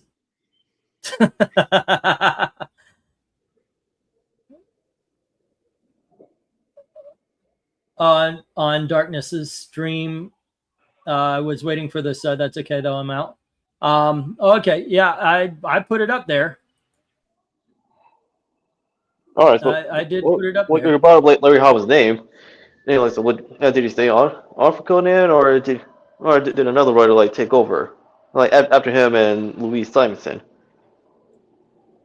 Okay, let's see. I'll go to book 123 and see if there's a change. 123 is John Buscema, J.M. DeMatteis, and Louise Simonson is still on there. Let's go to the 140s and see if that has changed.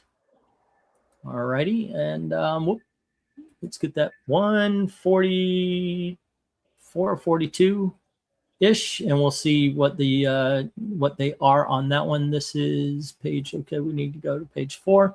We got 142, 144, and 145. So, 145. I dig that cover with the bear and everything. That is pretty cool. Writer Alan Zelenitz, and we've got still Miss Simonson is on there. Pencil is Richard Howell with John Buscema on the cover this time. So yeah, the team does change. I think my chat was not moving. I had to move the screen up. I think Darkness says, "I'm sorry, it's still up there. If you do want to make a bid for it, it's at $2 each. 20.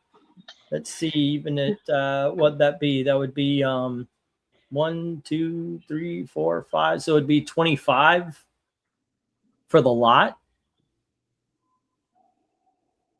Yeah.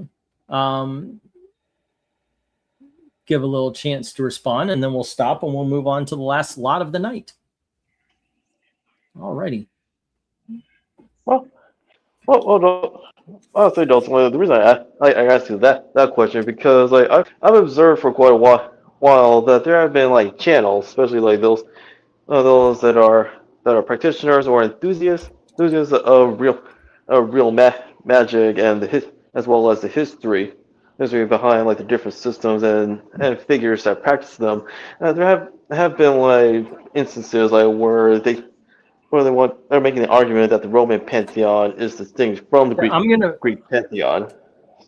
Well, I guess my question is like, okay, let me move on. If Darkness wants to challenge, I'll re-up that since he had problems. But as it stands, I'm going to hit the stop and I'm going to move on, just so we can get to the last lot of the night here. Alrighty. At this point, Tony Hayes has it, but I will give Darkness a chance since he had problems, problems. All right. There we go. Who won the Conan books? Okay, cool. Just wanted to give you a shot at it, Darkness, since you had trouble there. Okay, and that goes to Conan Lot to Tony Hayes. Oh, good choice, 20. Okay. Austin, you can either stuff, man. A lot of good you stuff. can either find me on Discord, under the Authenticator, or you can find me on Twitter as Winter Peddler, but I don't remember if I put an underscore between those in my Twitter name. Here we go with Detective Comics, issue number 660. And we have 661. Here is 662. And we have 663. Detective Comics issue number 664. 665. 667. We've got Detective Comics 660. Oops.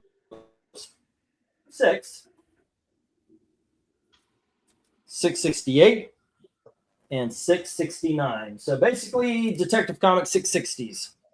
There you go. Bidding begins $2 each as soon as I get the go for lot number 23, last lot of the night, kids. All righty. Go for lot 23 or something like that. I know I threw in a couple of extras. Thank you for your patience, kids. Yeah. All righty. Good times. Good times, ladies and gentlemen. Well, And once again, I got to thank Dalton and Dom. Darkness Comes, $20 on the lot. All righty. That means that's how we're going to do it from here on in. No individual challenges. It would be a challenge on the lot to Darkness. Same courtesy I gave to Jim and Tony whenever they would get a lot. So there you go. All right.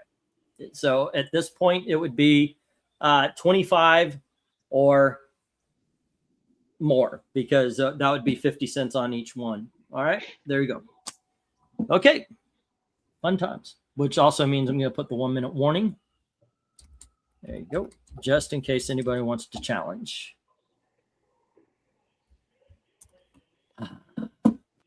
These are good books. I dig the Nightfall. I was in a desperate way, and I thought, you know what? I've got so many stories. I probably will never read this again all the way through. And I think I sold them to you, right, Don? You got all the trades, and you got even the hard to find trades, I believe. Yes, I have. Yeah. Did you read it like recently, or is it still off in the distance? Or? No, I read the Nightfall saga from beginning to end. Yeah, it's a really good story. It really is. This is some just.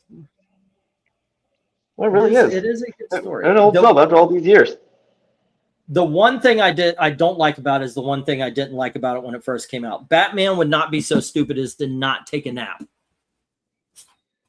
I don't think so, because part of it was, no, I got to get back out there. Everybody's out there and they're going to strike. Well, wait for them, react for just a little bit, take a nap, get your energy back. I don't know if Batman would not at least fall asleep for a couple of hours to get back out there, because he is an intelligent person. Well, Bruce would actually like to take a nap or two to recuperate after going around Gotham and recapture the escaped inmates of Arkham Asylum, including members of his rogues gallery. It really depends on how he's being written. Is he being written as the world's greatest detective, or is he being written as the traumatized vigilante who needs to punch things in order to grieve his parents? I think the reason Nightfall works that way is because in that instance, at least, he's being written more as the traumatized vigilante who has to punch things in order to make his pain for his parents stop hurting, which is annoying. But in the 80s, post-crisis as well as going into the 90s, as like leading to and during like Nightfall, like, he is still like written as a detective. And, and not to mention, and like when he first like faces off Bane, like he recognized like he's using that he is excuse me using venom because he had exposure to that steroid compound before. Hmm.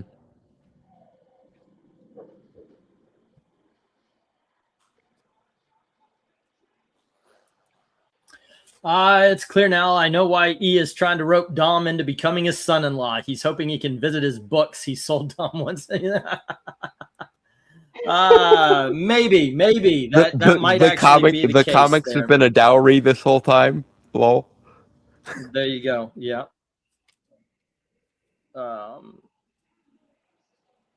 Alrighty. Okay, I may be missing something, Jim, because I got 170, but I'll look at your list. I trust you.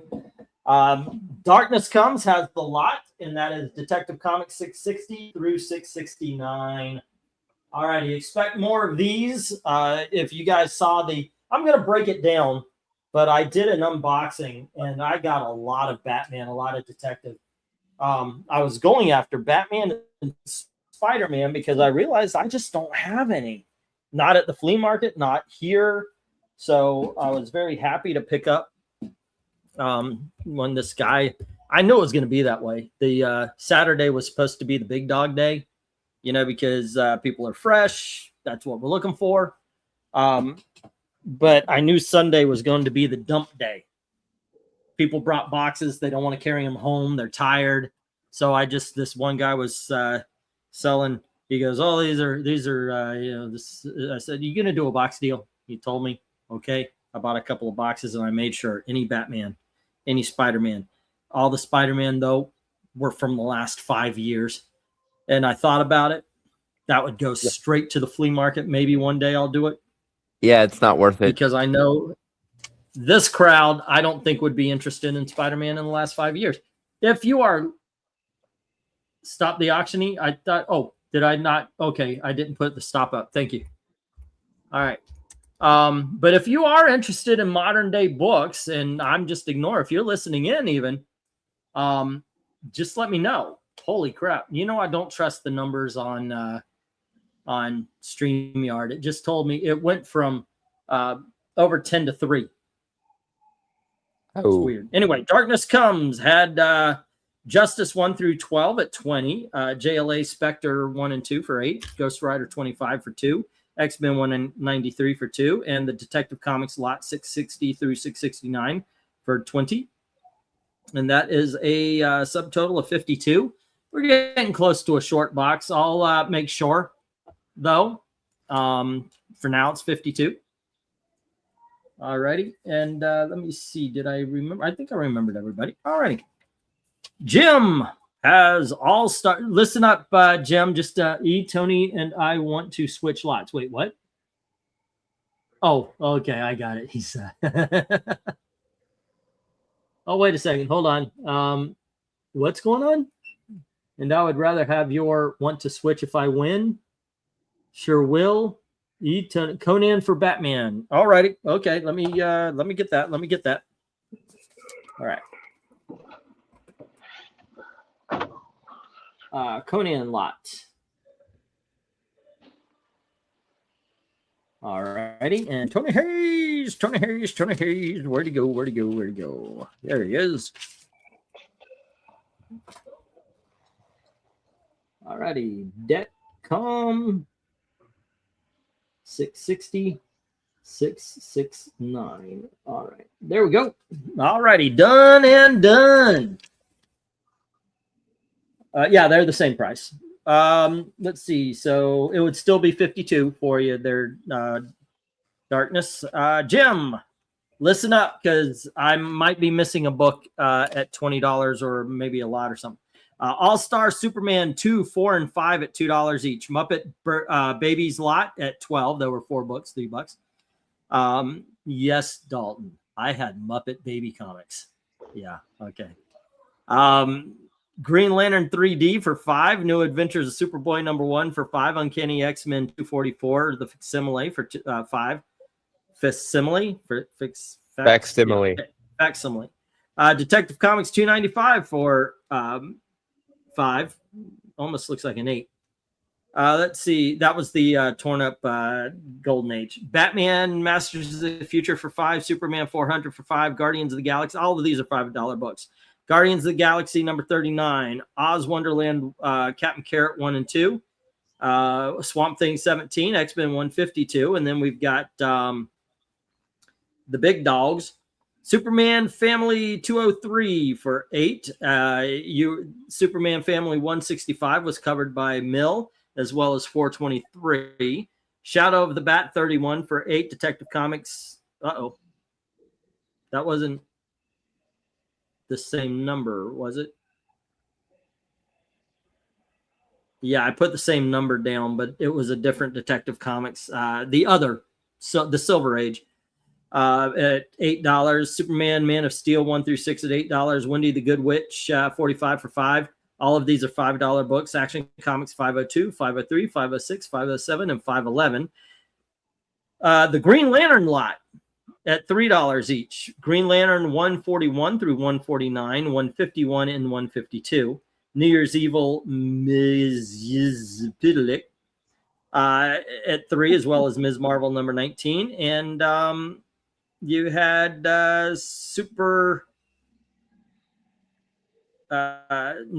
Army at War number 1 at 2 for 170. That's what I got you down for. I may have missed something, or maybe I haven't written it down yet, but that's what I got you down for. All righty. Let me know what I'm missing there, Jim. Okay. I think I kept up with everything, though. All right, Vezerin had Superman, Batman lot at $10, and Super Friends number 18 at 2 or 3. Sorry, Super Friends 18 at 3, and that's 13. Okay, and that would put it at, I believe we are at 107. All righty. I got to check it off of the sheet I have for you before that. And the Heroes at War mag. Yes. Okay. So we are at, that would be 99. All right. Stars at War. Stars at War is what it was called. Stars at War. 8. Okay. I've got you at 99. All right. But once again, I've got your sheet over here, and I will check it out to make 100%. Tony Hayes. Oh, okay. Yep, got it. Submariner lot at 18. The Star Trek lot at 20. Spider-Man record book. No record. Sorry, it's just the book at 3. Transformers number 1, and Transformers G.I. Joe number 1, all at $3 each. Spider-Woman number 15 and 16 for 5 each. Number 2 at 8. Jack of Hearts 1 through 4 at 9. Star Wars lot at 30. Marvel 2-in-1 number 72 at 3. Ms. Marvel number 14 at 3. Spider-Woman number 3 at 2. The Star Trek lot for 20. And Detective Comics 660 through 66, 69 for 20. And I've got you at 155, sir. I think you missed the Hulk lot. Oh, I did not know you had the Hulk lot. Okay. The Hulk lot. I do believe that's in the reject.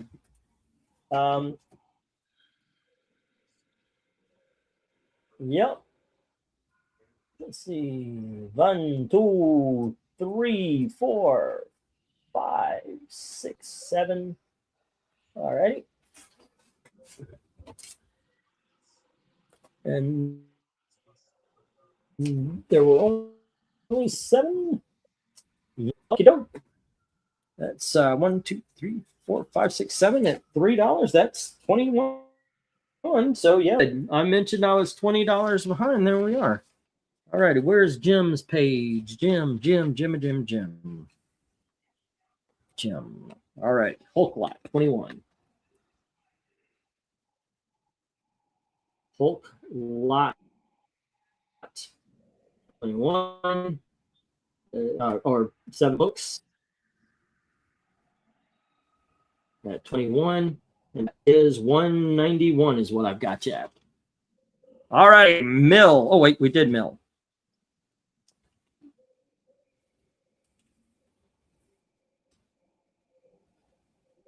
Okay. And let's see. Who else? Comic interview number 71 for Austin. Okay, don't worry about it until you got your car fixed. We got Jim. I read off Darkness Comes. Tony Hayes, 155. Vezerin is at 99. All righty. And I think we're done. I think that's all good. All righty. And the heroes. Okay, cool. Everything is awesome. And we have a, let's see. Okay, all cool. Nice. All right. So tomorrow, by the way, is the bracket fights for the last season of the cover rankings. But I'm really excited about this next season of cover rankings because it is all Marvel, all DC, all annuals. Dalton, did Doctor Strange have 12 annuals or more? I don't think he did. I do not think so. Do not quote me. I have not looked in a while, but I do not think so. Yeah, I apologize, Tony. It absolutely was not. You know what? That was just a brain fart. Oh yeah. Actually, it is. It is. It is with the credit. Okay. I did actually. You can see right here with the math. The Submariner lot was 18. The Star Trek lot was 20. And over here on the side, you see I have 13. Because that would have been 38 minus the 25 would have been 13. And that's where I started from. So yeah, that is with the it is with the credit. I'm trying to think of any other like magical characters that might have had an annual. None are springing to mind. Yeah, because we're doing all we're doing Blade all might have done. all Marvel and DC. Say again? Did Blade have an annual ever? No, he doesn't have 12. That was the whole thing. I had to go through and like what characters on Marvel and what characters on DC have 12 or more annuals. Now there's some that have like 14, and I thought, okay, why don't we just do the 14 or 15, whatever. Yeah. So we do have like Iron Man, and we have Green Lantern, we have Batman and Detective, we have both Spider-Man and Peter Parker Spectacular Spider-Man. I've got both of those. So I'm looking forward to it. I really am. I'm hoping you guys have a great time watching these as well, and that it kind of boosts a little bit more energy into it a little bit. Maybe a few of you guys would come back to helping us rank the covers, because I've seen a lot of drop off. It's difficult to remember because I've never really paid that close attention to annuals in particular. Is the problem? My brain is just coming up short, and it's annoying me. RDV mentioned something. He goes, he says we're going too far out, and I was like, well, there's a lot to do, and there's a lot of independent comics we haven't done, but he even mentioned, but we're not doing the famous ones that draw people in and all that kind of stuff. And it occurred to me that he's not wrong. I mean, we have done some very inside baseball comic book series, but I even thought, because I mentioned the independents, we've never done Teenage Mutant Ninja Turtles. How did that happen? Have you done any of the Hellboy, BPRD, Magnolaverse We stuff? have never done Hellboy or BPRD or any of those. So there's even famous independent comic books we've never touched. So I'm going to try to be, pay if you want to pay, Austin, go right on ahead. I'm telling you, if you want to wait until you're all good, I'll hold it. I don't, you guys have helped me out so much, I'm not going to be douchey or anything. The only time I actually enforce that 3-month thing is if it's somebody who's just gone away. If they've just gone away and I'm not hearing anything from them, if I send an email and I get no answer, then okay, you know. Yeah. But, Have you guys done any Vertigo stuff? Because I mean, there's original run Hellblazer, there's Gaiman's run of Sandman, there's the problem with Sandman would get trashed. I mean, Sandman covers would get trashed. Yeah, they're way too much in the abstract high art category. Than I mean, it's okay. This is a story about selling the key to hell. It's got a key. It's got fire. It's got a wing. You know, it's not a clear picture, as an album cover they would work. As a comic book cover, not so much. Yeah, not very good. But yeah, at least like original run Hellblazer, I should think. Constantine. Yeah, I could see that one doing well. But yeah, tomorrow we're gonna do the bracket fights. I'm gonna try to keep on a better schedule for this one because we've been giving up the cover rankings on like Wednesday. I may do a live stream, say 8 or 9 o'clock on Wednesday, and then have the cover rankings on Wednesday as well.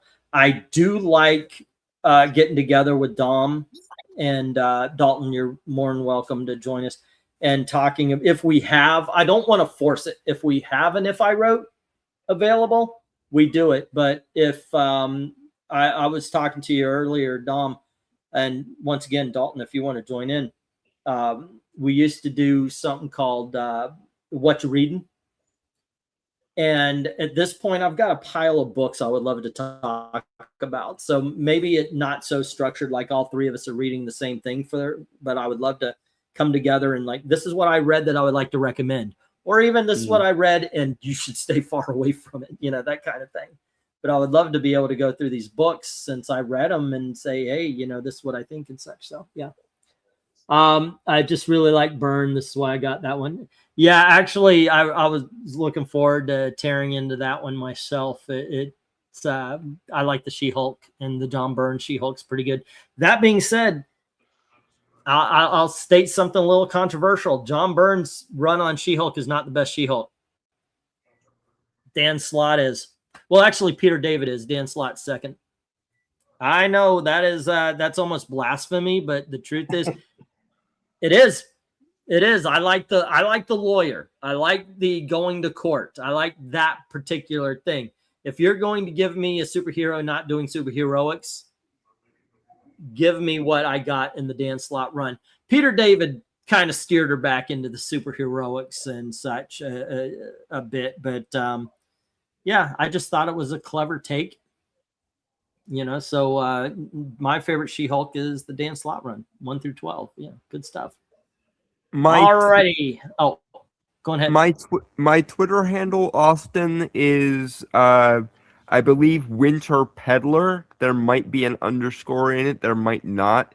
But you should just be able to look up my name, which is Dalton L. Mortimer, and 2 accounts should come up. One of them is my old account that Twitter locked me out of, and the other is the more recent one, which should have that as. Which should have Austin saying he read the first trade. Some variation as the thing. Is another 25 for shipping going to be good? If you could ship my stash out early this week so I can get it on Saturday, that would be great. Well, I'll do that tomorrow. Then I'll get it all set up because I've got one for Dom and Jim all set up as well. So I'm going to be sending those out. Yeah. I can do it on Monday or Tuesday. I'm not going to promise on Monday because I don't like to. I get made a liar out of circumstance a lot, and I don't like it. I don't like being But I'll There's a lot of times. Oh, we're going to do this on Sunday night, and then something happens, and we'll move it to Monday or Tuesday or whatever else the hell. Yep. Yeah. And I don't think anybody would liar, I kill you, but it's, I feel bad when circumstances. But still, you made a promise and you couldn't live up to Mhm. your end of it. That's the way I feel. Especially considering I am chauffeur for the family. And a lot of and I do not come first on a lot of these things. Yeah, but I got this. Okay, you need to come here. You need to go there. You need to go there. Yeah, you've got a doctor's appointment over here. You've got a. The one that gets me is the hair appointment. A bald man does not give a fuck about your hair. I don't care if it's my family. It's just I don't give a fuck about your hair. Yeah, but Rhaegar's like liar. Yeah. But that's the way it is to be like, okay, I need to get this work done. Okay. Another thing is I actually get tunnel vision, and that actually works against me as well. I can't blame my family for everything. I wanted to get these books out of my house, and I started pricing them for the flea market. And when I get into something like this, I don't know if anybody else is like this. If this is my own COD or whatever it is, I can't move to project number 2 without fixing project number 1. Fractionism. And I'm like, okay, gotta go. I'll do that. I'll do this right after. Okay, right after. Yep. I better go. And I'll keep at whatever I'm doing. And it's almost impulsive that I cannot stop. Like if I have to go get Gail for work, sometimes I'm late because I'm like, oh shit, I'll go get Gail. And as soon as I get home, I run upstairs to finish whatever it is I'm done. It's my only thing. Yeah. Speaking Mondays suck. I get it. Speaking of books, you should still have a I do. Doctor Strange Treasury and a Alan Moore Swamp Thing #1 for me. I do believe I've got an Alan Moore Swamp Thing. Well, it's not Alan Moore at that point. At #1, he wasn't the writer, right? But the Doctor Strange Treasury. I've got that for you, and I'll have to give you my new address, obviously. I'm glad I didn't send it to the old one. that actually worked out in our favor because it really did, because I was holding on to it. I was like, wait a second, I need to get Dalton's address before I send it, because I do have it sitting on top of the boxes ready to go, but not ready to go like in the thing, but it's there.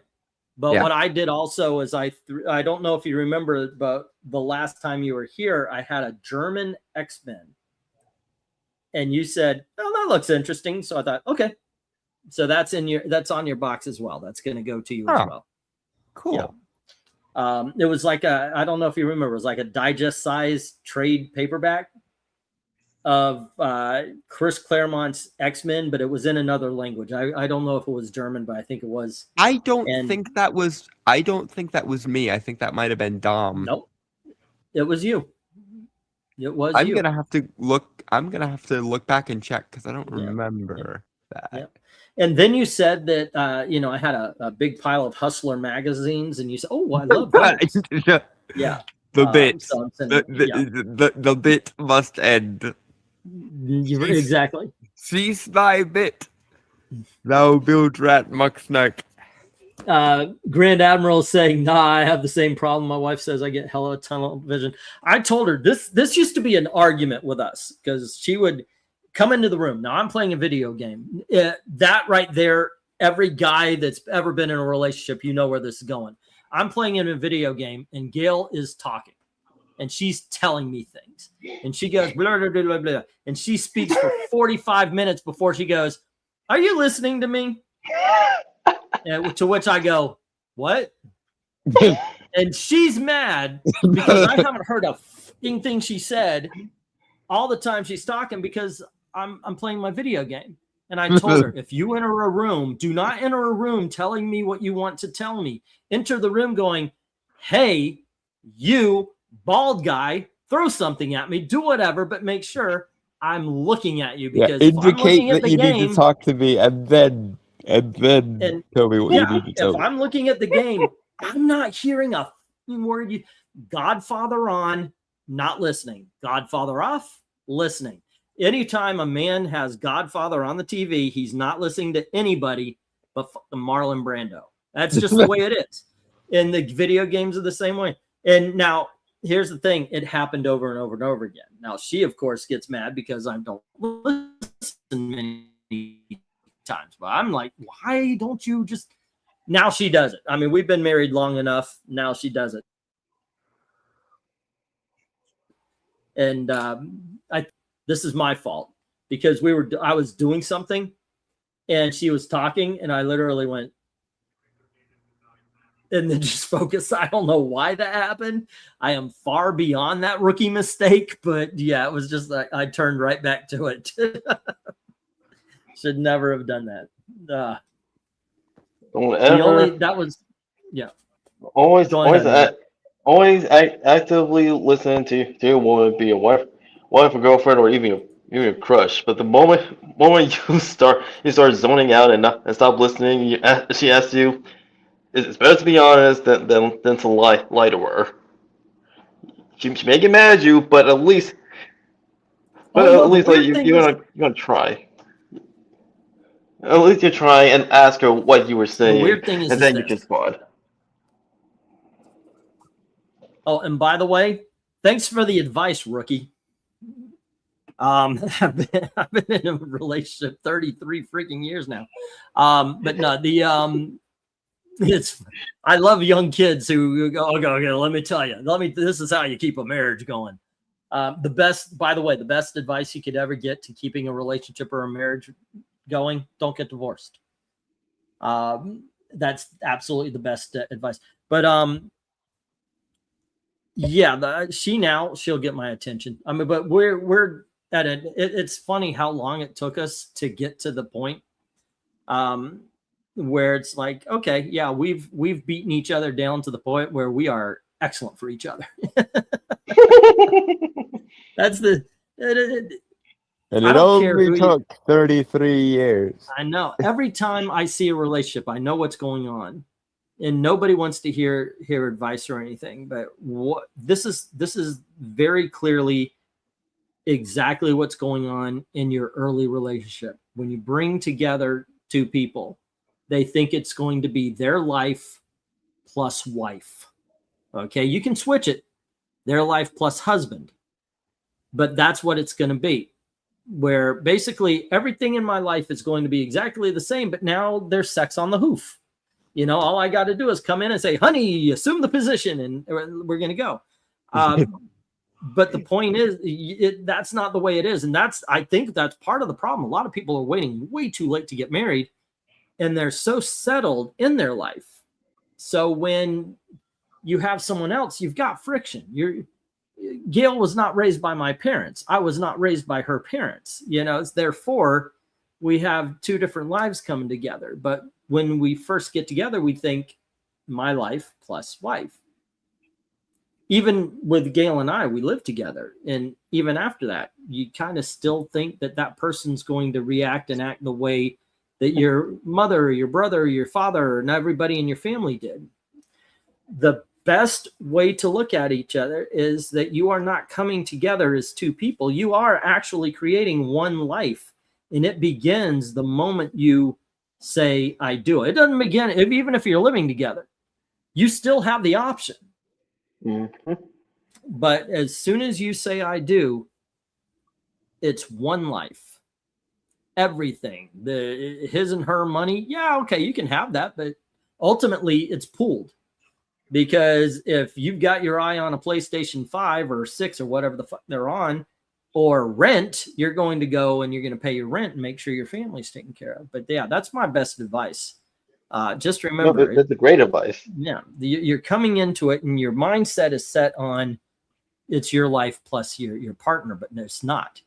That's why I hate these things. What is his name, Tatum or something like that, and the guy that talks the guy that talks to the whores and thinks he's having a conversation.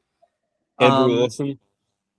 Is no, but he's on that show, the one where the guy's got a computer and he's always got like Fresh one and fat Fit hooker. is the one you're thinking of.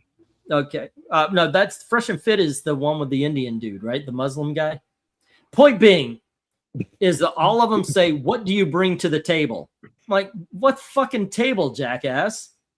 I watched a dating show with the Indian guy, and he acted like he was against the person he was dating.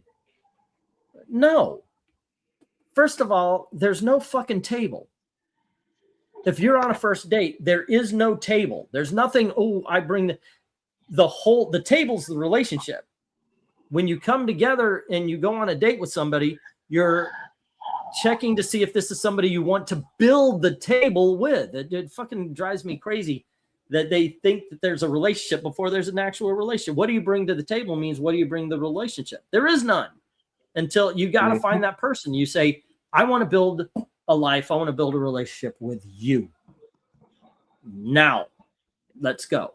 And whatever you bring in and whatever they bring in, you don't fucking assess it. You know, I don't know. Anyway, I don't know. This is rapidly degenerating into old man yells at cloud and get off my lawn. You know what? It's old man. It's more old man giving advice. Yeah. Well, it started as old man giving advice, and then you made several references to several different things at once, and I tried to translate for you, but you said they weren't what you were thinking of. So okay. now Grand Admiral brings up something. Hey, look, I have not. Well, that's not true. Me and Gail did have our problems. And I was about to say I did not actively date, but for those of you who don't know, me and Gail separated for a little bit. We always kept in contact though. Then we dated each other. That was, I actually dated my wife for a while. So I never separated. Like I never say, you know, we weren't together for those 7 years, but there was a point where she took papers, like she wrote them up and she was ready to throw them in. And I thought we were getting divorced. So when I was in Thailand, okay, I met someone. So yes, I have actively dated, but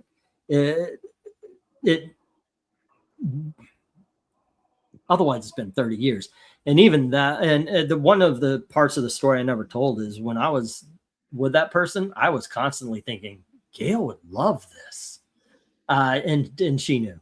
She knew. You've told that a couple of times before. It might have been on one of the drunk stream, but you have told that a couple of times before. I am glad I did because that is the truth of the matter. Everything was saying, wow, Gail would hate this. Gail would love that.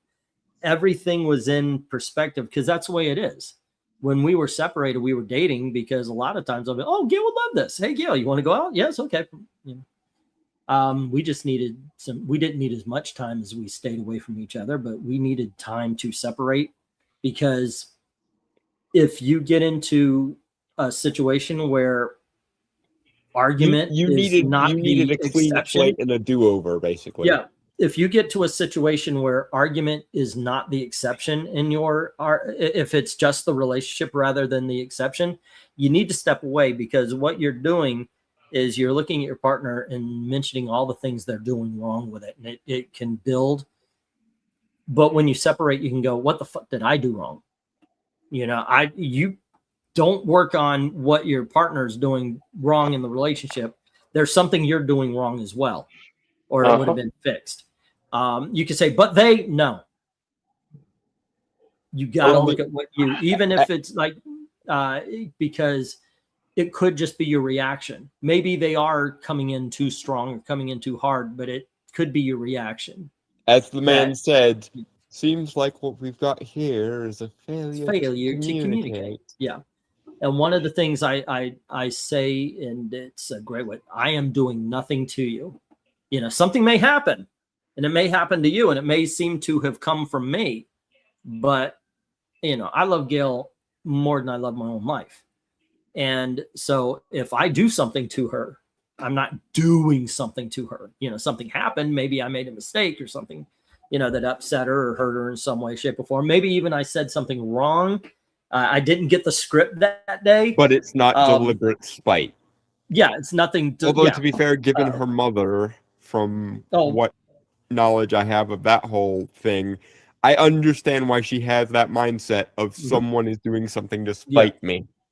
Her mother was straight up narcissist and she had to deal with it. It was not very fun at all. I do remember my biggest rookie mistake. I was a rookie. She was looking at herself and she says, do you think we need to lose weight? And so I looked down and I went, I'm getting a little punchy. Yeah, Yeah, sure. I could lose some. You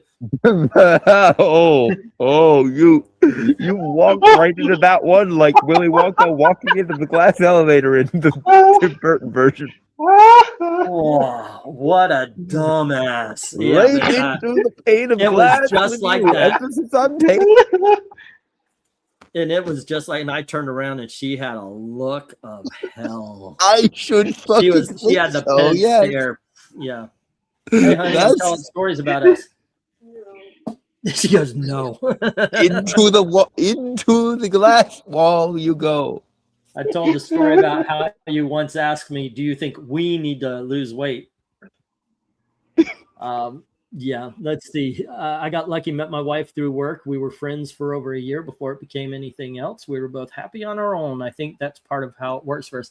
I think that actually revealed something. Both her and I were okay when we separated. You know, she was fine. I was fine, you know, physically. And when we came together, I don't know. It just, when we got back together, it's just, we needed to anyway. We were separated too much. And the work thing, I couldn't even consider dating her had we still been coworkers. I'm strictly down poo where you eat. Okay, don't poo where you eat, believer. Candace Owens does the we thing too. The we thing? The thing you were just referring to with the we. Yeah, where she says we we. and she does. Yeah, gotcha. Yeah. But, you know, I met Gail through work, kind of, but I've told our story many times, but and I love it, but yeah, it was. Yeah, but that's one of those moments where if it were a Looney Tune, you would suddenly have an ass's head, and they would make the ee-aw noise. Yeah, pretty much. Michael Jackson is a good movie. I'm glad to hear that, Rhaegar. I'm looking forward to seeing it. By the way, we saw that. What is it? Lee Baramia's Mummy or whatever it is. Lee Cronin's The Mummy? Sure, let's go with that. Lee Cronin needs to know that The Exorcist was not a mummy movie. Yeah, actually, when the trailer for it first came out, my reaction was, this does not scream The Mummy. Yeah, it was. I don't know. It was just. It's all right. It, as my wife says, it's all right. And that means I watched it. I probably will never watch it again. Both of us think it was 15 minutes too long. It had some scares. You could see the Evil Dead in there. The guy directed the Evil Dead Rise. And I liked that movie. But this one, it was all right. It was entertaining for the time it was on the screen. And okay, now it's done. Let's go home. You know, the best part of that movie was the Mexican dinner we got beforehand. This little cheapy Mexican diner around the corner called Salsas that we go to because they've got an $8 meal deal that gets you an enchilada and a taco. I'm fine with that. That was the best part of the movie experience, was going there. Rhaegar, a little rule that makes me a lot more sane as regards Rotten Tomatoes. Instead of taking the critic score and the audience score as separate scores, average them together. And then once you do, you might get a better understanding of the actual movie. You know, my preferred, like if I were to do movie reviews and all that, my preferred is to do it with two other people, just so you can get the scores and you can average them up, and there you go. Because there's always different temperaments. And yes, I know I'm the Paul Abdul of the. Yes, I was about to say. So you're saying we need a Simon and a Randy? Yeah, because I don't love everything. A lot of times and I've explained this, when I say a movie is entertaining, it means it's better than looking at a blank screen. You know, while it's on, you might have fun with it, but as you're leaving, it's not going to make much of an impact. But you know, it's entertaining. It's Candle Shoe. It's you know, it's you got that reference? Mm-hmm. That's a Disney. I don't know why that's the movie that came to mind. It's a Jodie Foster Disney movie made in the 70s.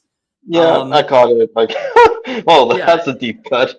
Because Yeah, you, I don't because know you can, why you can that was take the movie that I thought of. you can take the boy out of Orlando, but you can't take Orlando out of the boy. Exactly. It's yeah, it's one of those movies where you watch and it doesn't make much of an impact, but you were entertained while you're watching. That's when I say a movie's entertaining. Sometimes though, some of the smaller films that I've ever seen are my favorite. Oh God, with John Denver and George Burns is one of my favorite films of all time. It is a very small movie. There's a movie I was talking to about with Gail called Let It Ride with Richard Dreyfuss. He goes to the track and he just has a great day where he just keeps putting the money down and winning every time. I love that film. I love movies like that. But sometimes, of course, you want the big, exciting. I can tell you right now, I also saw 2 movies. One was called Normal with Bob Odenkirk. And the other I'm one actually was planning on called watching that Busboys. one. That is fun. That is a fun film. Yeah, that one, It's that one, Bus Boys, and this other movie that was actually recommended by Dylan, the real comic book gamer, called Fuse. okay, Dom. I want you to go to your best friend in Oregon, somebody you truly trust, and I want you to tell him this. I want you to look him straight in the eye and say sincerely, if I go towards the theater, or if I go to buy a DVD, or if I turn it on a streaming service and you see the word Busboy starring David Spade, beat the fuck out of me if it means I don't see that movie.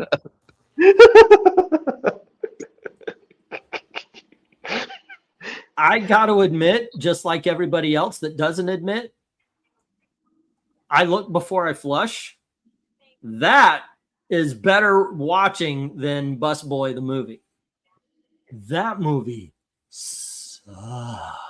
Oh dear. Holy shit. I'm a David Spade fan. I'm a David Spade fan. I was about to say, you're usually nice to him, relatively. There was one funny scene. I'm going to spoil it for you now so you don't even get tempted to go see this movie. There's a scene where they're driving up to this Catskills. They're on their way. They're driving along and you see, what the hell was that? And another one, what the hell was that? And he said, put on the road radar. Well, okay, what the fuck is this? And they put it on and it goes, rabbit. Oh, it's a bunch of rabbits. And they go, holy shit. And there's just like 100 rabbits in front of them. And he said, wait, did I hit it? He goes, no, you didn't hit it. If you hit it, you feel it. Dunk, dunk. I hit that one. And it goes, rabbit, you hit a rabbit, rabbit. And it just goes like that for a while. Boom, boom, boom, boom, boom. Rabbit. And then right in the middle of it, excuse my language there, Dalton and such, he goes, rabbit, faggot. I mean, rabbit. I was like, that was the funniest fucking scene in it. I was like, and then after that, it's like, I'm back to like, okay, this is a shitty film, but oh my God, it was bad. That movie was so bad.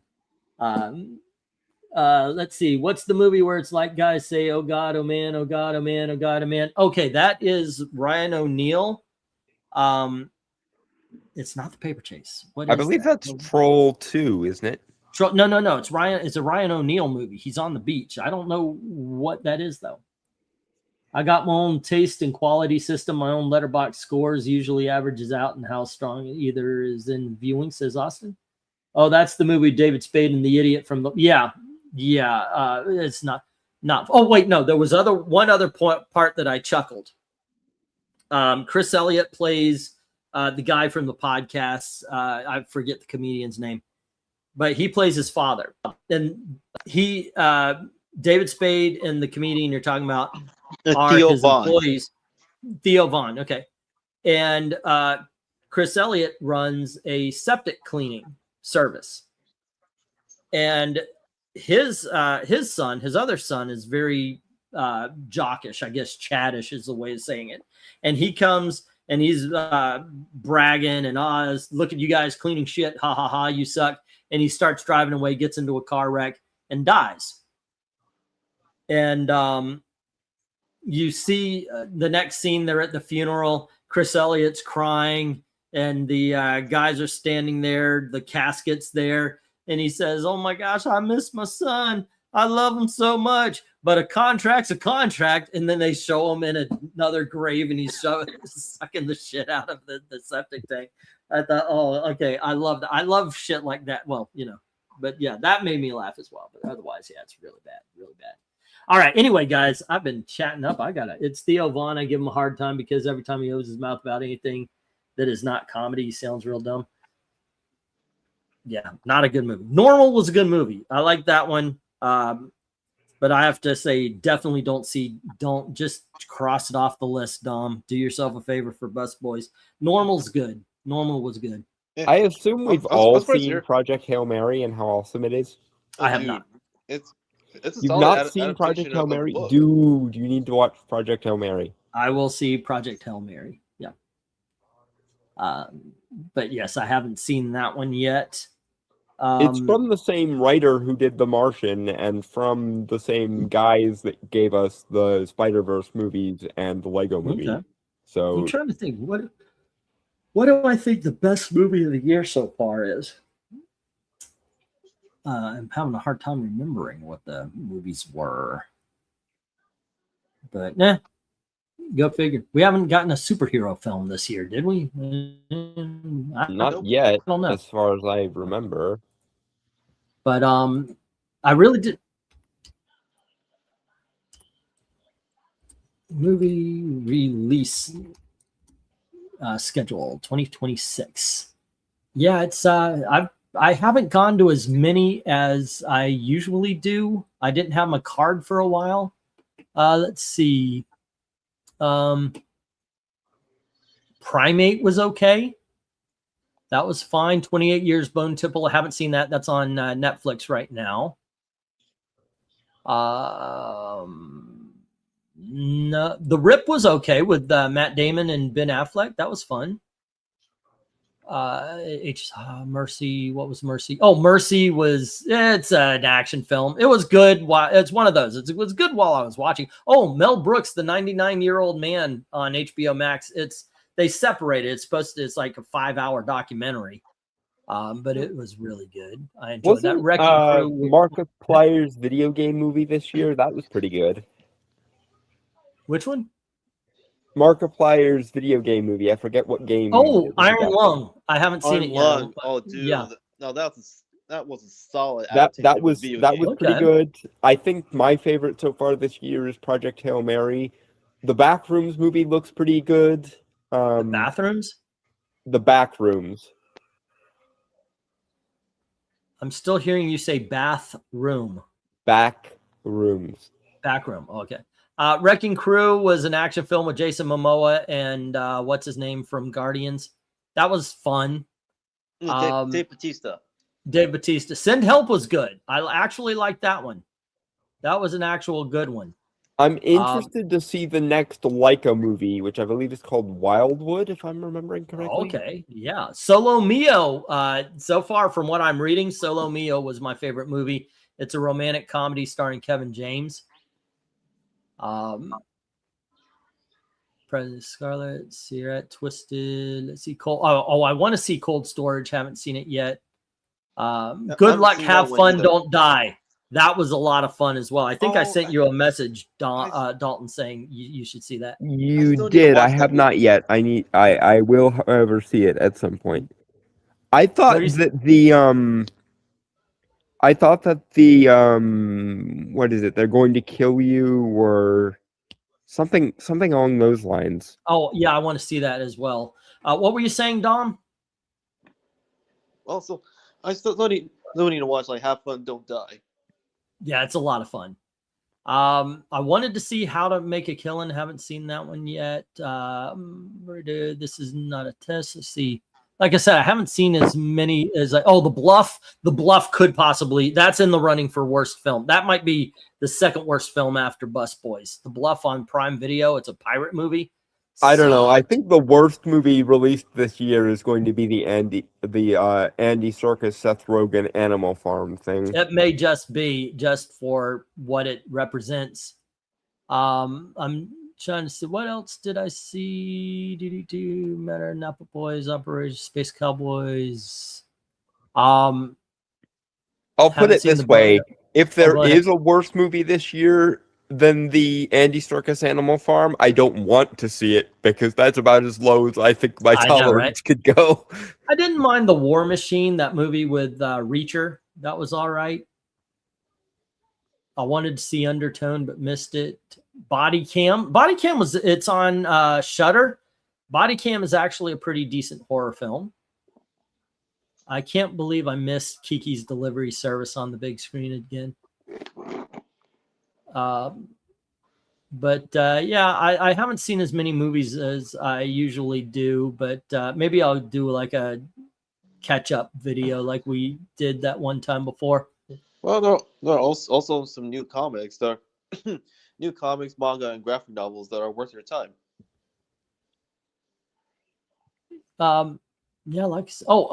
Mike and Nick and Alice from Hulu. I saw that. That was pretty good. But yeah, that's about it. That's about it that I've seen anyway. What do we got? The movie with Hot Zazie Beetz, They Will Kill You. Yeah, I want to see that. It reminds me of a, I think it was called Eve or something like that. It had Selma Hayek. She was stuck in a room and assassins were coming after her. It looks very much like the same movie, to tell you the truth. It looked interesting. I heard some mixed reviews about it. I still want to see it eventually, but I will wait until it can be obtained other means than paying for it theatrically. I'm not even sure it's in the theater anymore anyway. All righty. Well, anyway, guys, I do have to get up at 4:30 to take Gil to work. I love the chat. I really do. But old but man you has guys, to sleep. Yep. Tomorrow or tonight at 4:30. Tonight at 10:30. Please join us for the cover ranking. And yeah, thanks for hanging out, and thank you to Dom and Dalton for joining in with the commentary. It definitely made things better. Yeah, I appreciate it. And as always, thank you very, very much for watching, kids. Have fun. See you Cheers, all guys. later.